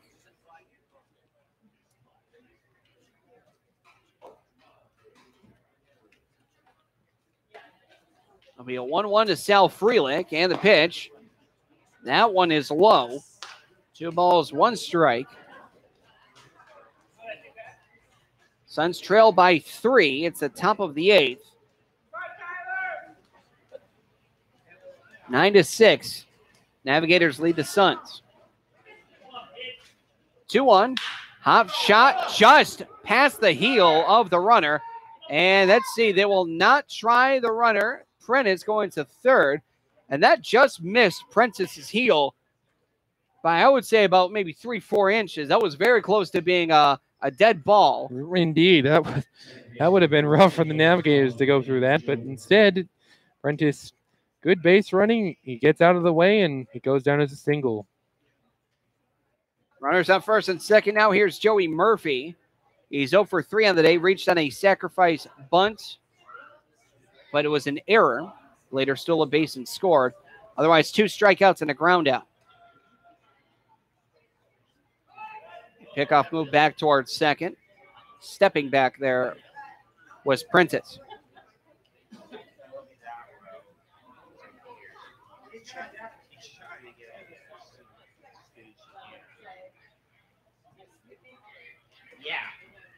Briggs with the sign. And the pitch. They're going to bunt. He did go for it. Interesting move here, but I think that they really want to win at all costs at this point. They got a 3-run lead.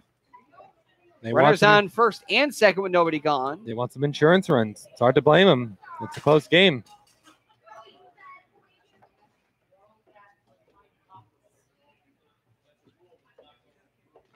They're going to try to bunt again, but this pitch goes over his head, and he will slip back down to his keister to avoid getting hit with that ball. It'll be a 1-1 count. Talk about some chin music on that one. Oh, that one was a shaver, head shaver, not some chin music.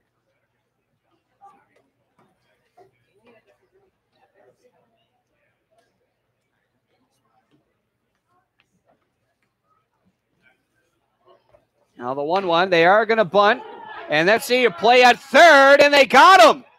Great play there from Tyler Briggs, but also a great advice move there from Josh Gernak saying go 3. So that'll go down as a fielder's choice, a non-sacrifice, and that'll go down 1-5. A great defensive play to keep the runners essentially where they are, and now a ground ball gets them out of the inning. So it goes down 1-5. And it'll be Freelick who replaces Prentice, and Murphy replaces Freelick at first. Here's Dominic Keegan. He is 2 for 3 on the day with a walk, RBI, and run scored. Pitch. That one misses low for a ball, 1-0.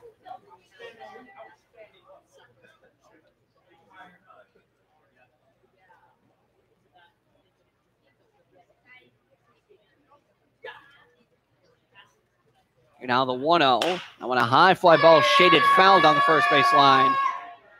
And that one's going to bounce into the picnic area. A ball, a strike, a man gone, 2 men on. Navigators trying to play some insurance runs here. They are 8-18, so with that, they're just trying to get a win, which would see them at a winning percentage of .333.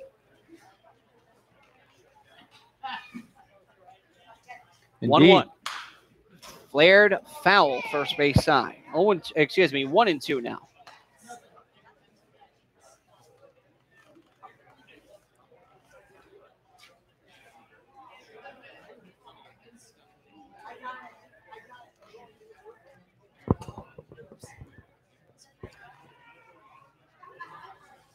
The 1-2 count here to Keegan.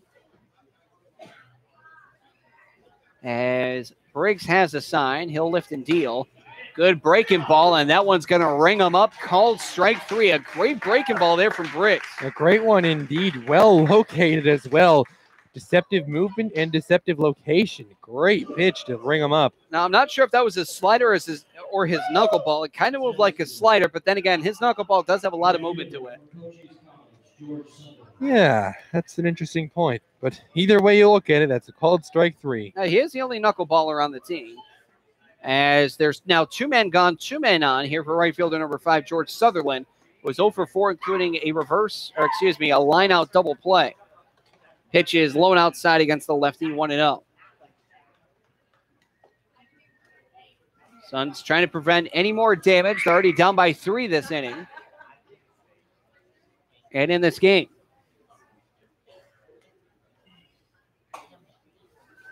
One 0. That one is, I would say, outside corner, called strike, but it looks like that one just missed high. Now 2 balls, no strikes. 9 runs, 12 hits, no errors for the Navigators. 6 runs, 6 hits, 4 errors for the Suns.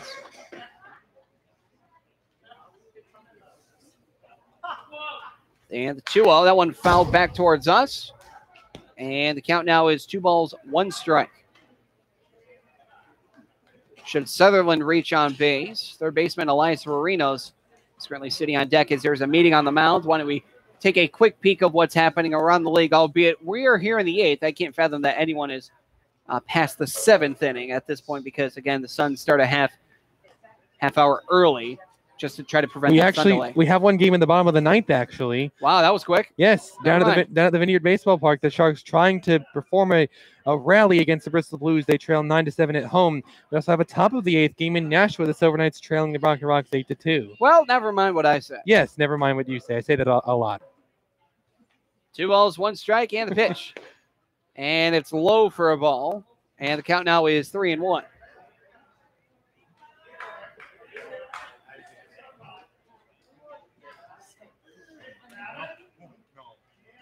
Briggs trying to get the sign here from Gernak, the catcher. He does so and sets from the stretch. And the 3-1. That one drops low, and that one is actually going to load the bases here now with 2 men gone. As here comes Brandon Shalikas to try to talk things over here with Tyler Briggs. Yeah, I would think that if Briggs can't get Marinos out right here, then that would probably put an end to his night. Just to talk here with Gernak, as well as Briggs, and pitching coach Brandon Shalikas, former Pittsfield Sun himself. Meanwhile, right now in Kansas City, the Royals trail the Indians 6-2 in the bottom of the 4th. The Red Sox, following a 3-run double from Rick Porcello, now lead the Nationals 4-2 in the bottom of the 7th. With a 3-3 tie in New York as the Yankees host the Atlanta Braves. Chicago White Sox lead the Reds 2-1 right now, but in the bottom of the 7th, Cincinnati has the bases loaded with 2 outs trying to do something about that. And that will do it for our MLB action.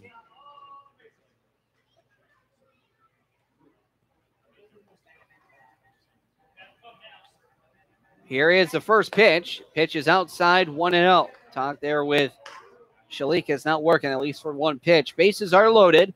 Suns already trail by 3 here in the top of the 8th. On third is Freelick. On second, Murphy. On first, Sutherland.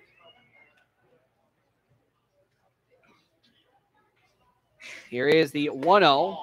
That one upstairs over the outside part of the plate.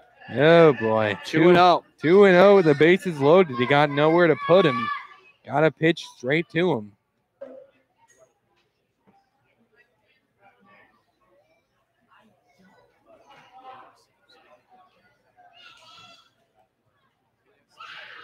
Here's a 2-0 from Briggs. Called strike on the outside corner, painting the black there. A little bit of a late call on that one as well.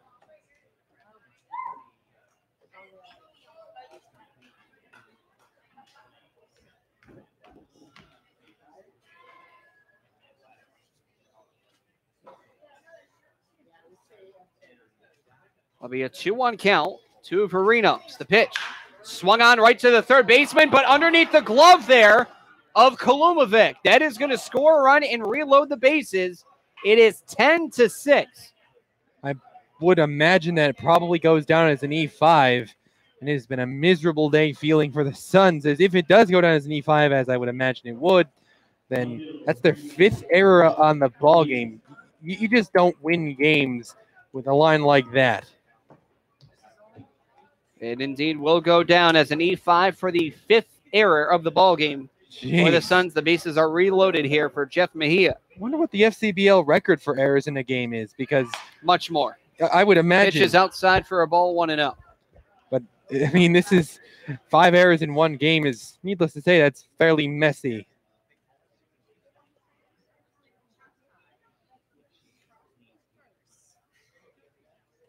It is a 1-0 count. The pitch runs low and in. A great block there from Josh Gurnak. A little unorthodox slide, but is able to collect it. However, it's 2-0.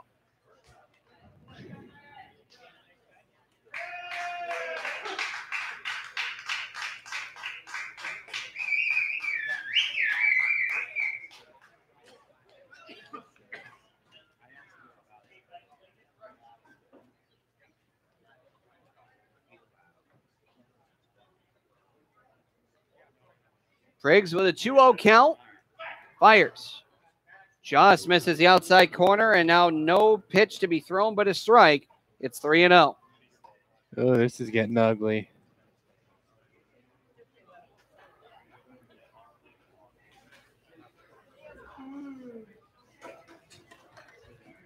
.30 is in there for a called strike.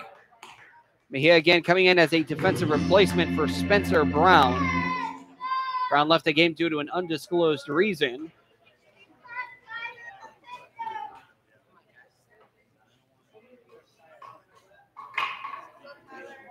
Here's a 3-1. Walks him. Pitches low. That'll bring in another run, and I believe that is going to bring out the hook. That should at this point. Of course, the right call there. 2 runs. The Navigators get 2 crucial runs to extend their lead to 5 runs in the late goings of the game, and both of those runs could have definitely been avoided, one via an error and one via a very illy thrown 4 pitches for a walk. And it looks like maybe Hughes is going to come out. I think it is. That would not be a bad idea at this point. I mean, after all, Hughes has a win on the season. So let's see here how this is going to play out.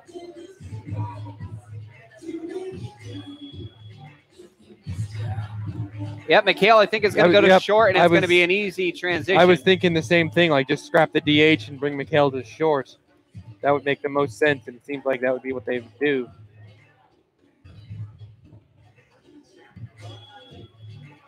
And that will be what happens.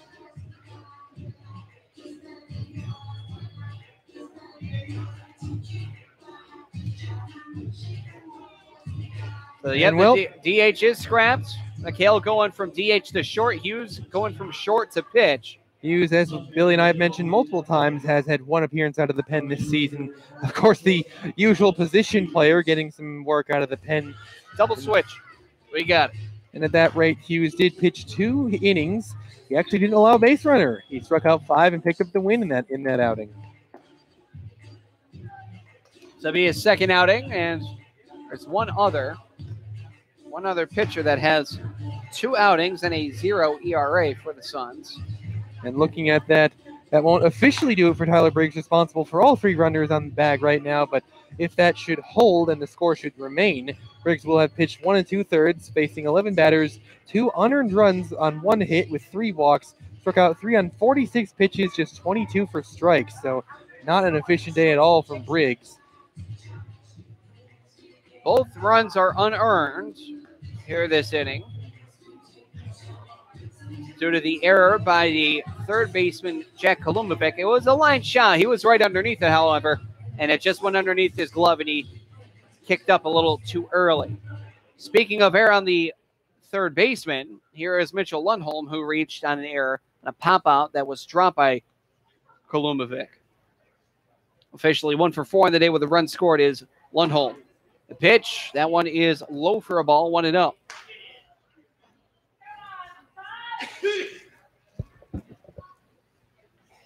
Suns trail it now by 5. It is 11-6. They had a rally going and saw the deficit as low as 3 runs.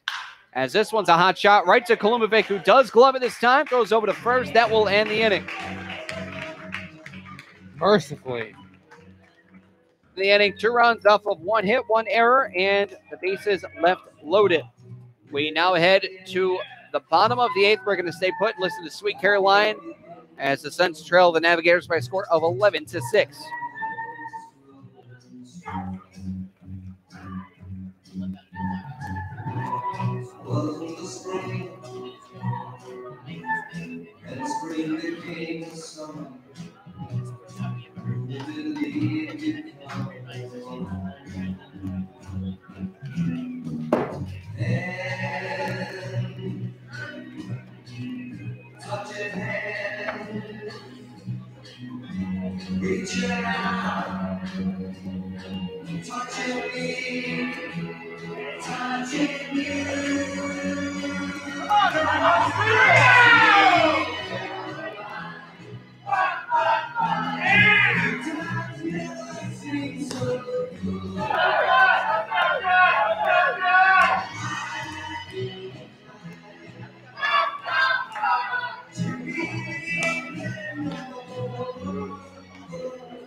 Danny Ryan coming back out here for the 8th. And he only faced one batter and induced a 6-3 double play thus far. A face-off against the 8-9-1 batters. That is the catcher Josh Gernak, third baseman Jack Kalumovic, left fielder Nolan Cloutier.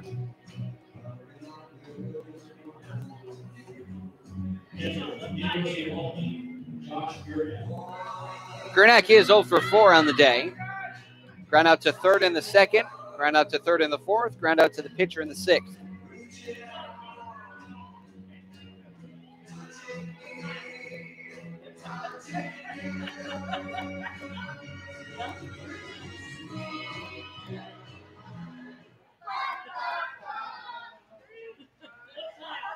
Here is the first pitch of the inning as this one's a chopper over to short.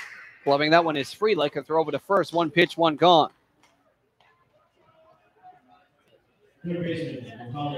Not quite how you wanted to start off an inning after a inning like the top of the 8th. Down 5 runs, they have to mount base runners and really try to get up an offensive going against the Navigators. But that was a free out they really just gave away right there. So bring up third baseman number 1, Jack Kalumovic. He is 0 for 2 with a walk and a run scored. This one is chopped foul, and yet again that gets home plate umpire Connor Hoagland, who has been taking a beating out there behind home plate.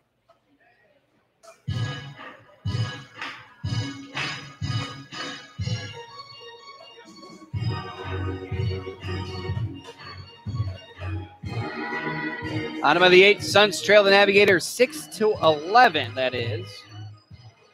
They trail by 5 runs.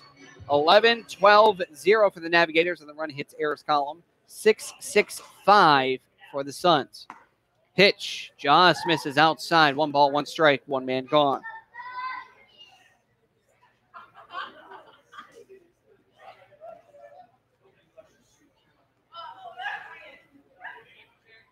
And the 1-1, that one drops low. 2 balls and 1 strike.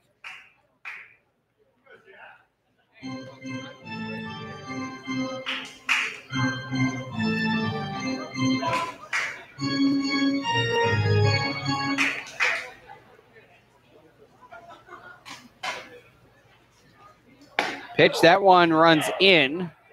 3-1 now for Kalumovic.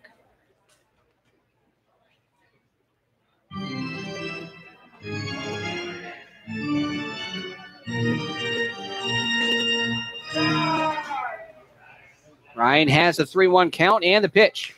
That one is chopped foul. Right underneath the feet there of the catcher. 3 balls, 2 strikes, 1 man gone. 5-run deficit for the Suns.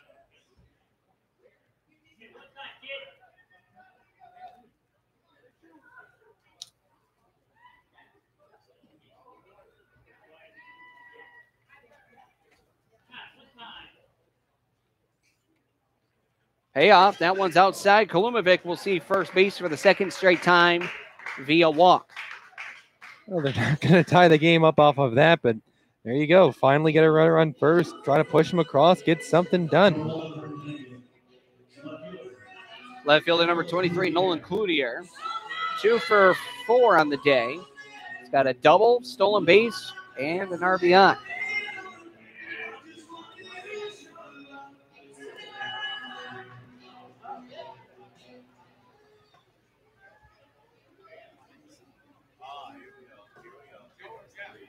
So runner on first, Kalumovic.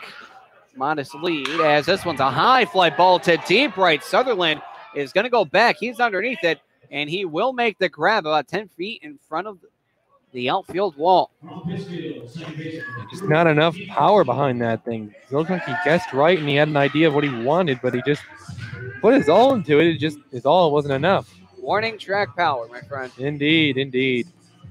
Especially going opposite field, it's very hard. Second baseman number 8, Drew DiMartino. He's officially 1 for 2 on the day. Popped out to short in the first, a single and stolen base in the third, hit by a pitch in the fifth, a sacrifice fly in the sixth. 1 for 2 with an RBI officially. Pitch does hit the outside corner, 0-1.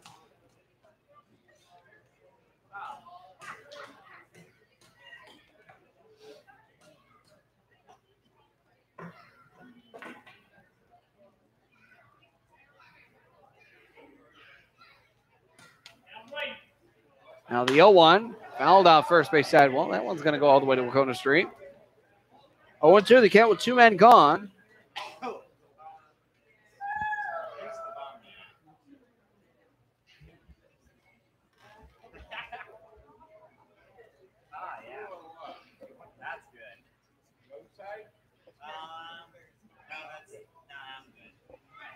This one a high fly ball on the line shot to the center fielder. Diving as a center fielder, but he dropped the ball on the dive attempt. He could not hang on to it. That one's going to go down as a single by DiMartino.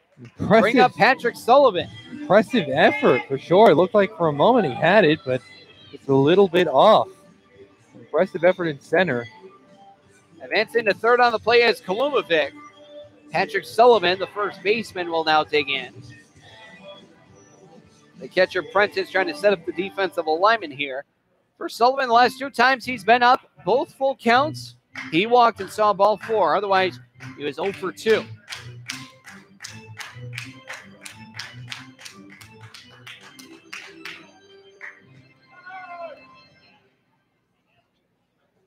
Ryan has the sign and the first pitch. That one swung on, fouled off third base side. Watch out for your cars out there. And the count is 0-1.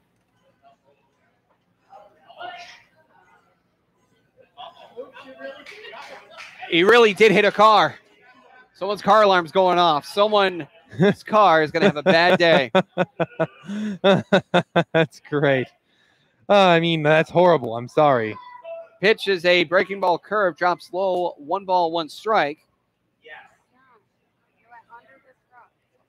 Well, I heard some alarm go off. Well, that was a little scary, and that's probably the most I've seen that I've hesitated saying, oh, God, he hit a car. 1-1. That one down the third base line. Fair ball. 1 run will score. Rounding third now is going to be DiMartino. They are going to hold him up at third. That'll be a ringing RBI double by Patrick Sullivan.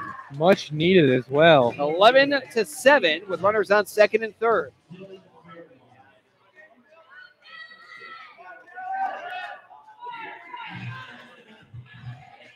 Dylan Faircloth is currently 1 for 3 on the day. A walk, 4 pitches, and a walk in the first. A single and run scored in the fourth. Strikeout swinging in the fifth, looking in the sixth. Officially 1 for 3 on the day with a walk and a run score.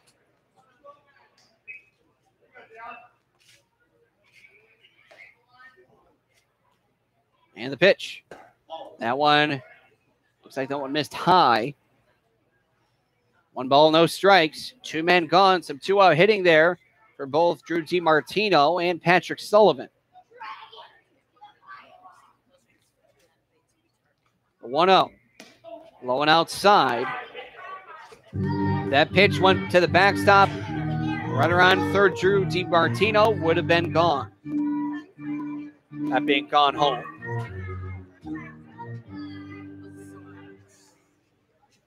$11 runs, 12 hits, no errors for the Navigators. 7 runs, 8 hits, 5 errors for the Suns.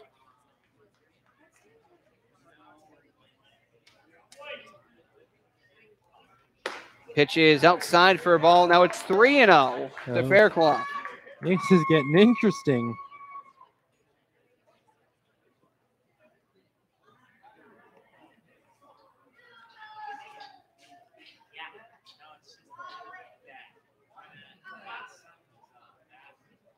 And the 3-0, holding the whole way. That one's in there, called strike.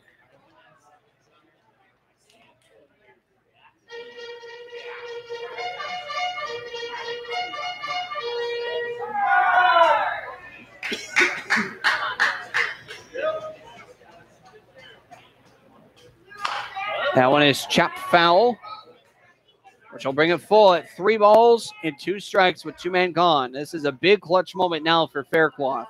You're down by 4 runs. The on-deck man would represent the tying run if you can get on base. Faircloth hasn't been the embodiment of clutch to this point with the Suns. Now's a great time to turn that around.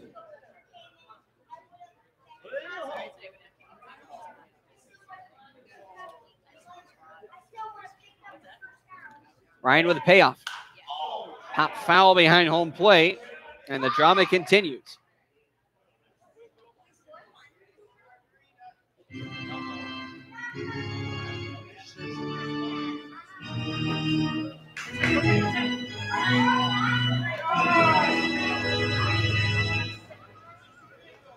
Runner on third is Drew DiMartino. Patrick Sullivan on second. A well-hit ball into the outfield can score him. Here's the payoff. High fly ball deep to right center field. Going back is Sutherland. It is going to die out there in right field, and with the catch, that will end the inning. In the inning, 1 run did come aboard off of 2 hits. No errors, and 2 men left. We now head to the top of the 9th as the Navigators try to get some more insurance runs, and it looks like it'll be Thomas Hughes coming back out. No, it looks like there might be a new pitcher in the ballgame, unless that is Hughes himself. Either way, we'll be right back with more Pittsfield Suns baseball as the Navigators lead the Suns by a score of 11-7 on the Pittsfield Suns Baseball Network.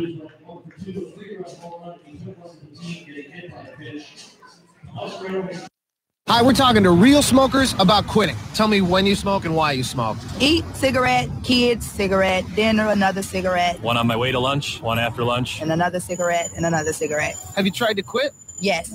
I become angry. It ain't that easy. You can't just quit cold turkey. I tried. What would you do different? Actually having a plan and thinking it through. You have to relearn how to live your life without a cigarette in your hand. With the right plan, you can quit smoking. Free at becomeanx.org. X, a new way to think about quitting. Brought to you by X and the Ad Council. In times like these, violence in our schools is a reality. So it's important to know what to do if a dangerous situation arises, and also how to prevent it. Kids, never bring a weapon to school. And if you see a student with one, or even hear someone talking about having a weapon, report it immediately. If something doesn't seem right or look right to you, speak up. If someone you know is showing signs of anger, or if you are feeling out of control, tell someone. If you feel threatened or bullied, tell someone.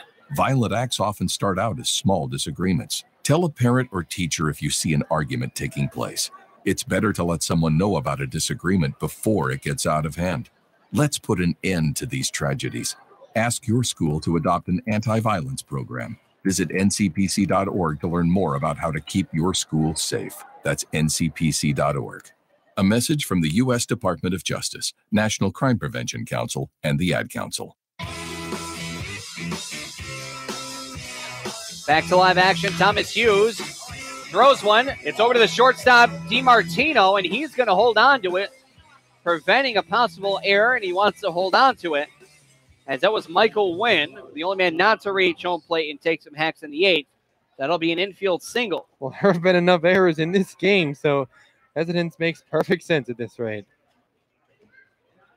So bring up catcher number 24, John Prentice.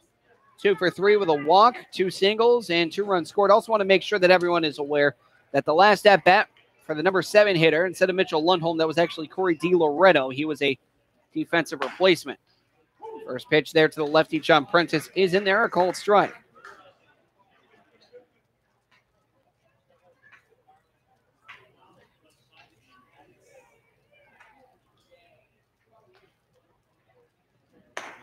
Pitch just misses the outside corner for a ball. 1 ball, 1 strike.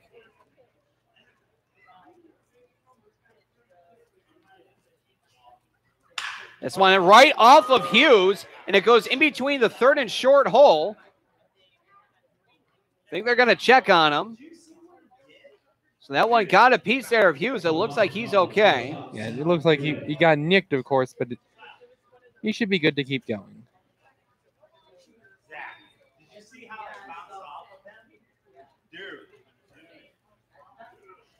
So that'll go down as a single.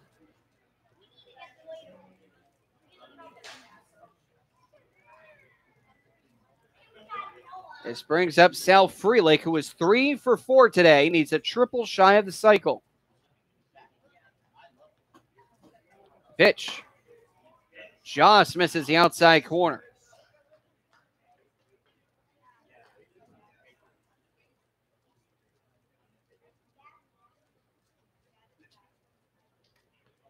This one a hot shot to the second baseman, and it is snared there by DiMartino. He drops it, however. Throw over to second for one, over to first, and they get the double play.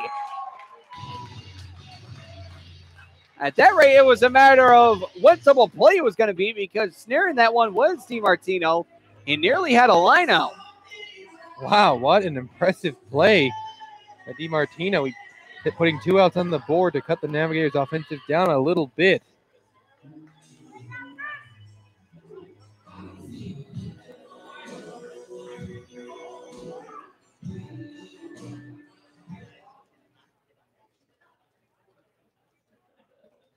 This will now bring up Joey Murphy with 2 men gone to run around third, and the pitch.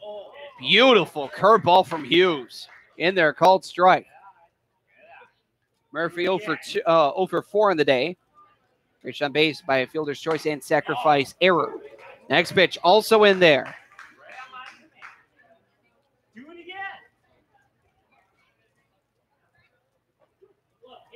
The 0-2 is a pushed grounder over towards second. DiMartino grabs, and that will end the inning. Good defensive inning from DiMartino. So that will end the inning. And will they keep Danny Ryan out there for the final inning?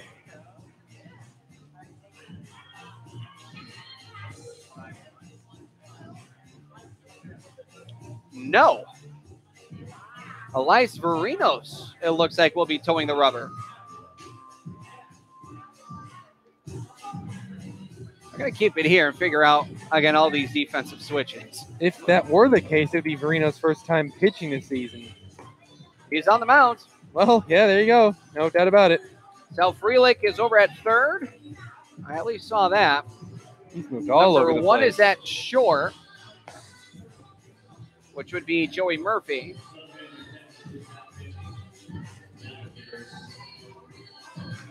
Murphy moves back to short. Well, there you have it. And infield, I think we're missing a second baseman. We are missing a second baseman. I need him to turn around. That's 5. Sutherland. 7 is in right. Yes. So 7 would replace Keegan, which is Drew Robertson. And Sutherland will come in to play second. Boy, these defensive changes are going to kill me. Indeed. I'm trying to catch up as things are. Yeah, Freeland has played 3 different positions today. Murphy from short to second to short again.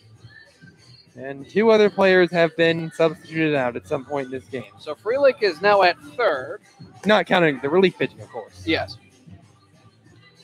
At short is Murphy. He's back at short. Over at second is Sutherland.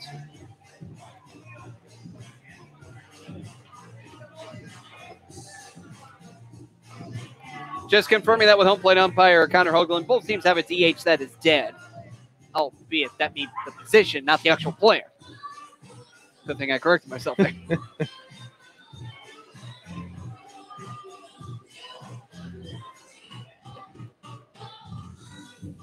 Let's see here. I already know Lundholm is gone because D. Loretto replaced him.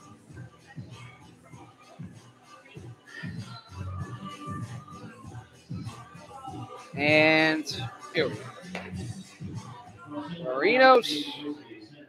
So here we're going to try to reset the defensive alignment one more time.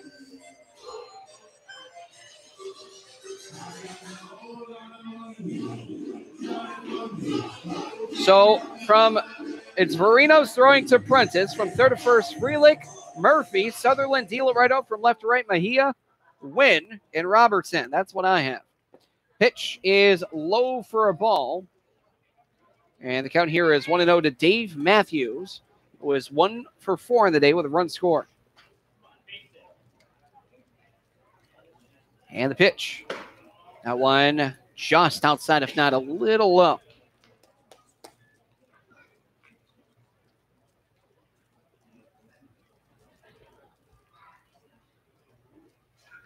This one, a high fly ball fouled on the third base line. It went foul. More without a shadow of a doubt, of course. At the moment off the bat. It's a good thing I have an automated computer that can actually, guarantee where everyone's going as opposed to scribbling this one down. Big cut and miss there from Matthews. It's now 2 balls, 2 strikes.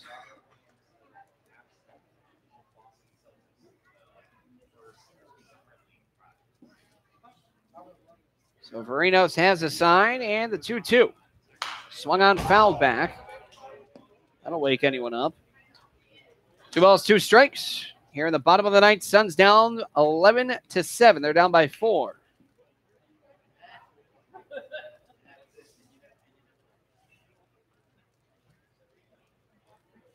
And the 2-2 from Verinos. Yet again, chop foul.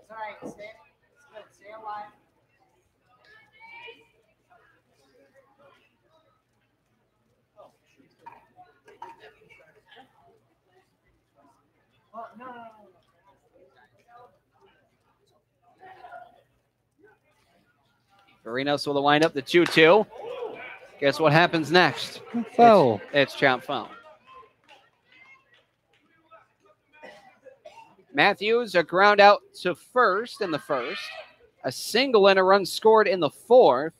Strikeout swinging and looking in the fifth and sixth, respectively. Excuse me.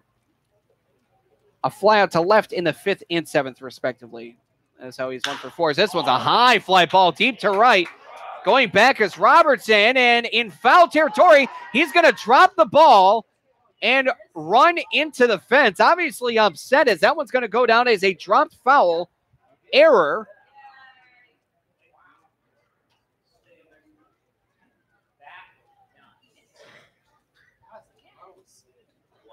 He had to watch out for the wall there. He had it in his glove, but he just dropped it, and that will be a dropped foul E7.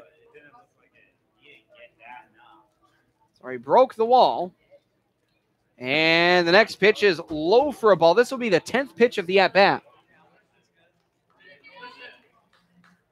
Rather, E9, excuse me.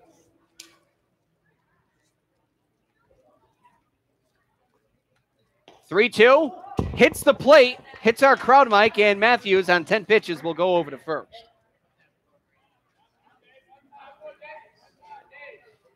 Incredible discipline from Matthews. That's, of course, very uncharacteristic for him. We're much more acclimated to the free swinging. Here is the base runner. DH, now shortstop. Brian McHale, he's been hit by a pitch twice.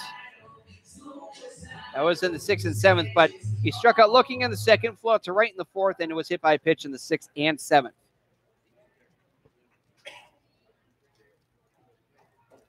This one chopped third base side. It is gloved by the third baseman. A throw over to second for 1. No play over at first. A great stop there from Freelick, who has been showing all the signs of an all-star if I've ever seen him. Oh, without question. We can definitely expect to see this guy at the all-star game.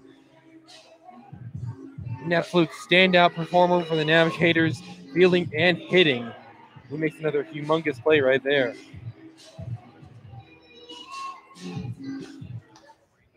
Here is the pitcher, Thomas Hughes, started tonight as a shortstop. He's currently 1 for 3 in the day, a big 3-run homer to his credit. First pitch, he wants to see one, and does. Called strike, 0-1. You're listening to Pittsfield Suns Baseball on the Pittsfield Suns Baseball Network. Billy Madewell, Andrew Belargin, Paul Outfield at Wahconah Park in Pittsfield, Massachusetts. Bottom 9, 11-7. One man gone, runner on first as this one is hit into left center field. Will jump for a base hit, rounding second. They are going to try and have runners on the corners and succeed as McHale goes to third. The pitch is thrown away, but no advancement. 2 outs on the board. 4 runs is a steep mountain to climb, but far from impossible against this Navigators team.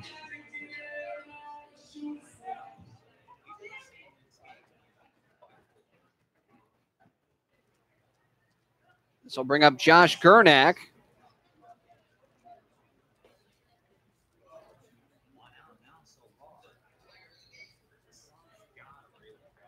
Severino's in a bit of a jam here, but he does have a 4-run cushion. Pitch. That one's in there, called strike, 0-1. All ground outs here for Gernak today. And the 2nd, 4th, 6th, and 8th. Ground out to third, pitcher, short, respectively. The 0-1 upstairs. Now 1 ball, 1 strike.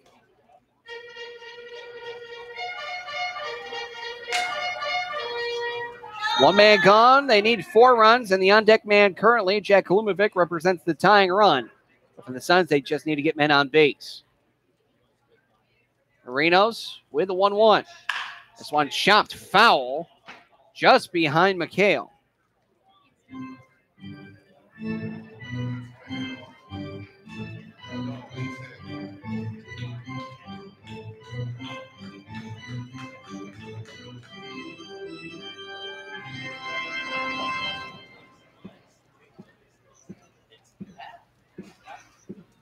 Marinos has the sign. And the 1-2. Well high. A good hold on that one. You said Marinos, this is his first time outing as a Navigator on the hill, however. At least for this season. 2 balls, 2 strikes. Marinos with a pitch. Hot shot towards short. A flip over to second for 1. Over to first. Not in time. That is going to score a run on a fielder's choice deep in the hole. So I'll go fielder's choice, 6-4, and the run will score. Josh Gernak gets an RBI. Bring up Jack Kalumovic. So got a lot of work to do to make up that 3-run deficit, and now a completely non-existent margin of error for the Suns. So Josh Kalumovic will dig in. This one a hot shot, and it is grabbed by the first baseman, D. Loretto, to end the ball game. What a snare there from the first baseman as a defensive replacement. Does his job defensively. Grabs it on a diving stop for a 3 unassisted put out to end the ball game just like that. So that is going to end the ball game, and when we come back, we're going to wrap it up with the Pittsfield Suns postgame show on the Pittsfield Suns Baseball Network.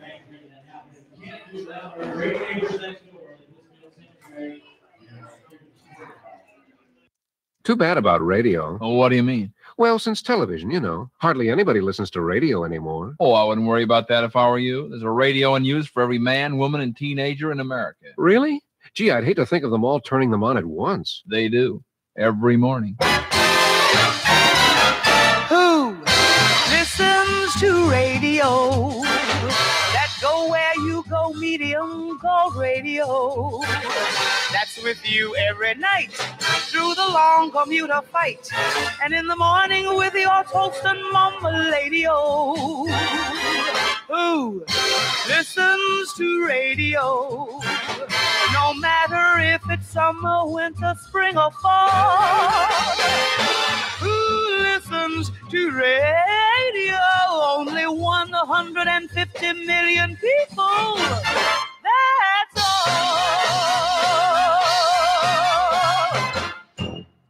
Are you prepared in the event of a disaster?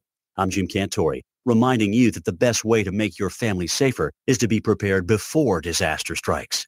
First, build a disaster supply kit with enough supplies for each family member for at least 3 days. Next, make a family communication or evacuation plan. Finally, stay informed. Listen to local radio and TV reports when disasters are imminent. For more information on how you can be Red Cross ready, Contact your local American Red Cross chapter or visit redcross.org. They're your friends. They're your neighbors.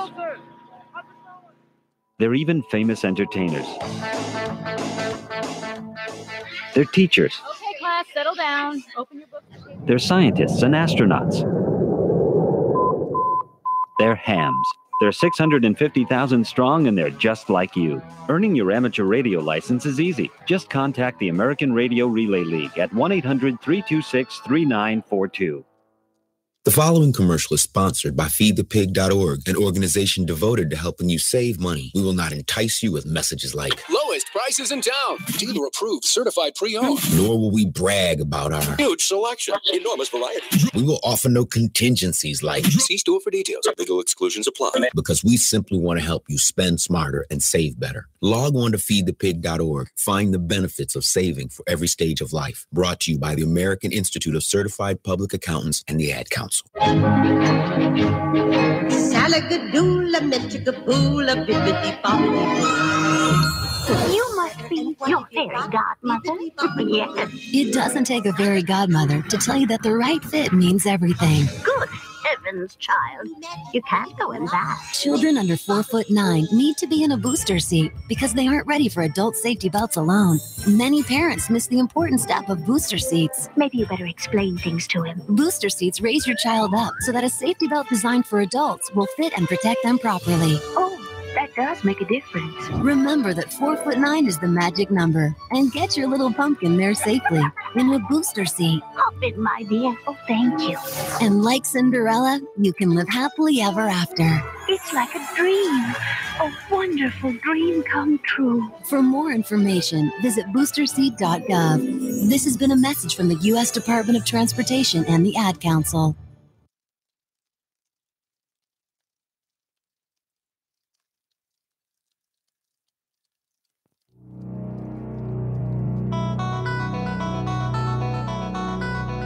Welcome to the Pittsfield Suns post-game show on the Pittsfield Suns Baseball Network. And now, back to Paul Dowd Field at historic Wahconah Park in Pittsfield with your hosts, Billy Madewell and Andrew Belargin.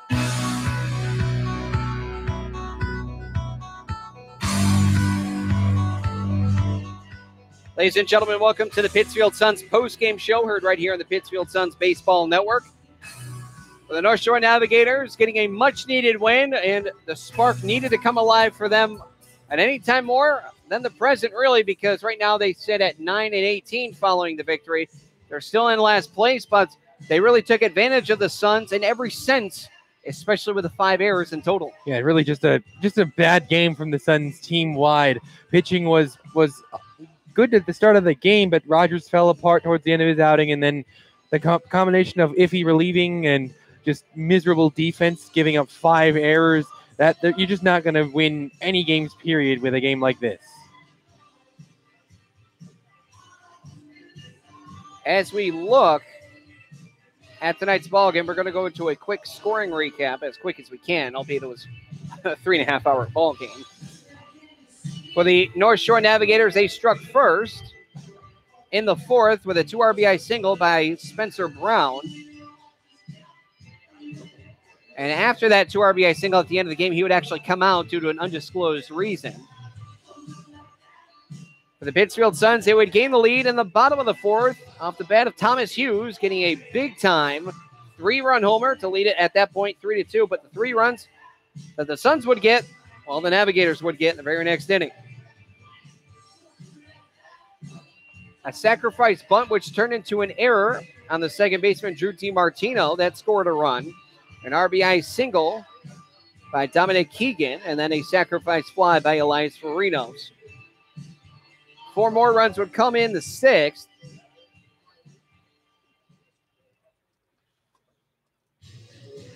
As there would be, making sure I have everything down here, an RBI single by John Prentice. An error would score Michael Wynn on the play as well. And then a 2 RBI homer, 2-run shot by Sal Freelick, who continues to amaze for the North Shore Navigators. Then 2 more runs. Actually, I should say 3 runs would come in on the board for the Suns in the 6th.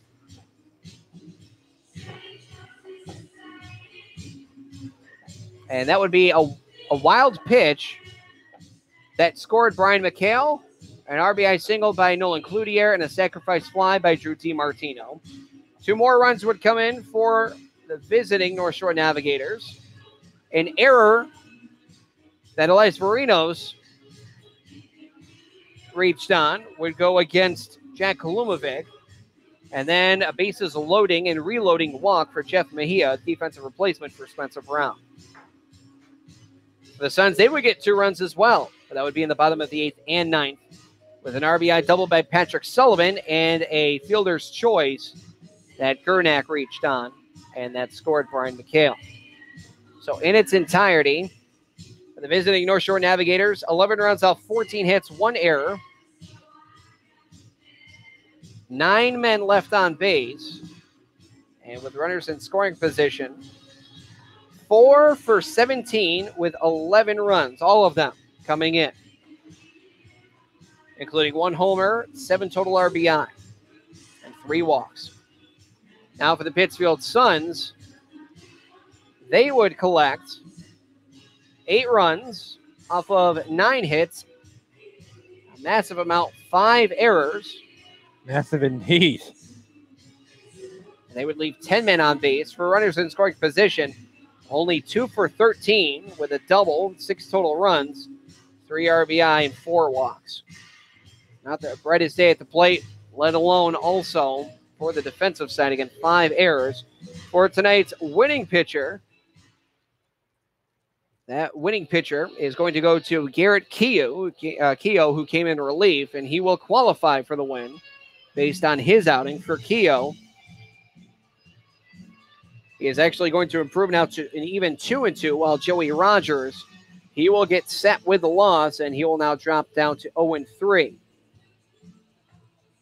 No saves or holds, anything like that, but the Pittsfield Suns, again, just not their day as they drop this one, and North Shore gets their revenge after Saturday's 13-3 win. For the Suns, it is 11-8 loss against this North Shore Navigator team. Now, with that being said, for the Pittsfield Suns, their player of the game, it's really hard to really doubt anything other than this decision here. Thomas Hughes had himself a day at the plate, let alone at the mound, as he went a total of 2 for 4 with a 3-run homer. He was hit by a pitch. He scored a total of 2 runs. That was a pretty darn good job there for Thomas Hughes.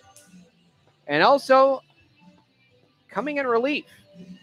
However, with that being said, he's going to get the overall player and pitcher of the game because of his outing. Faced off against 5 batters, pitched 1 1/3. He only gave up 2 hits, no walks, no strikeouts, no hits. He did his job and just collected outs because the Suns wanted to get back on the offense, and he did his job, 8 for 11 in strikes. Yeah, total pitches. Hard to debate that, really.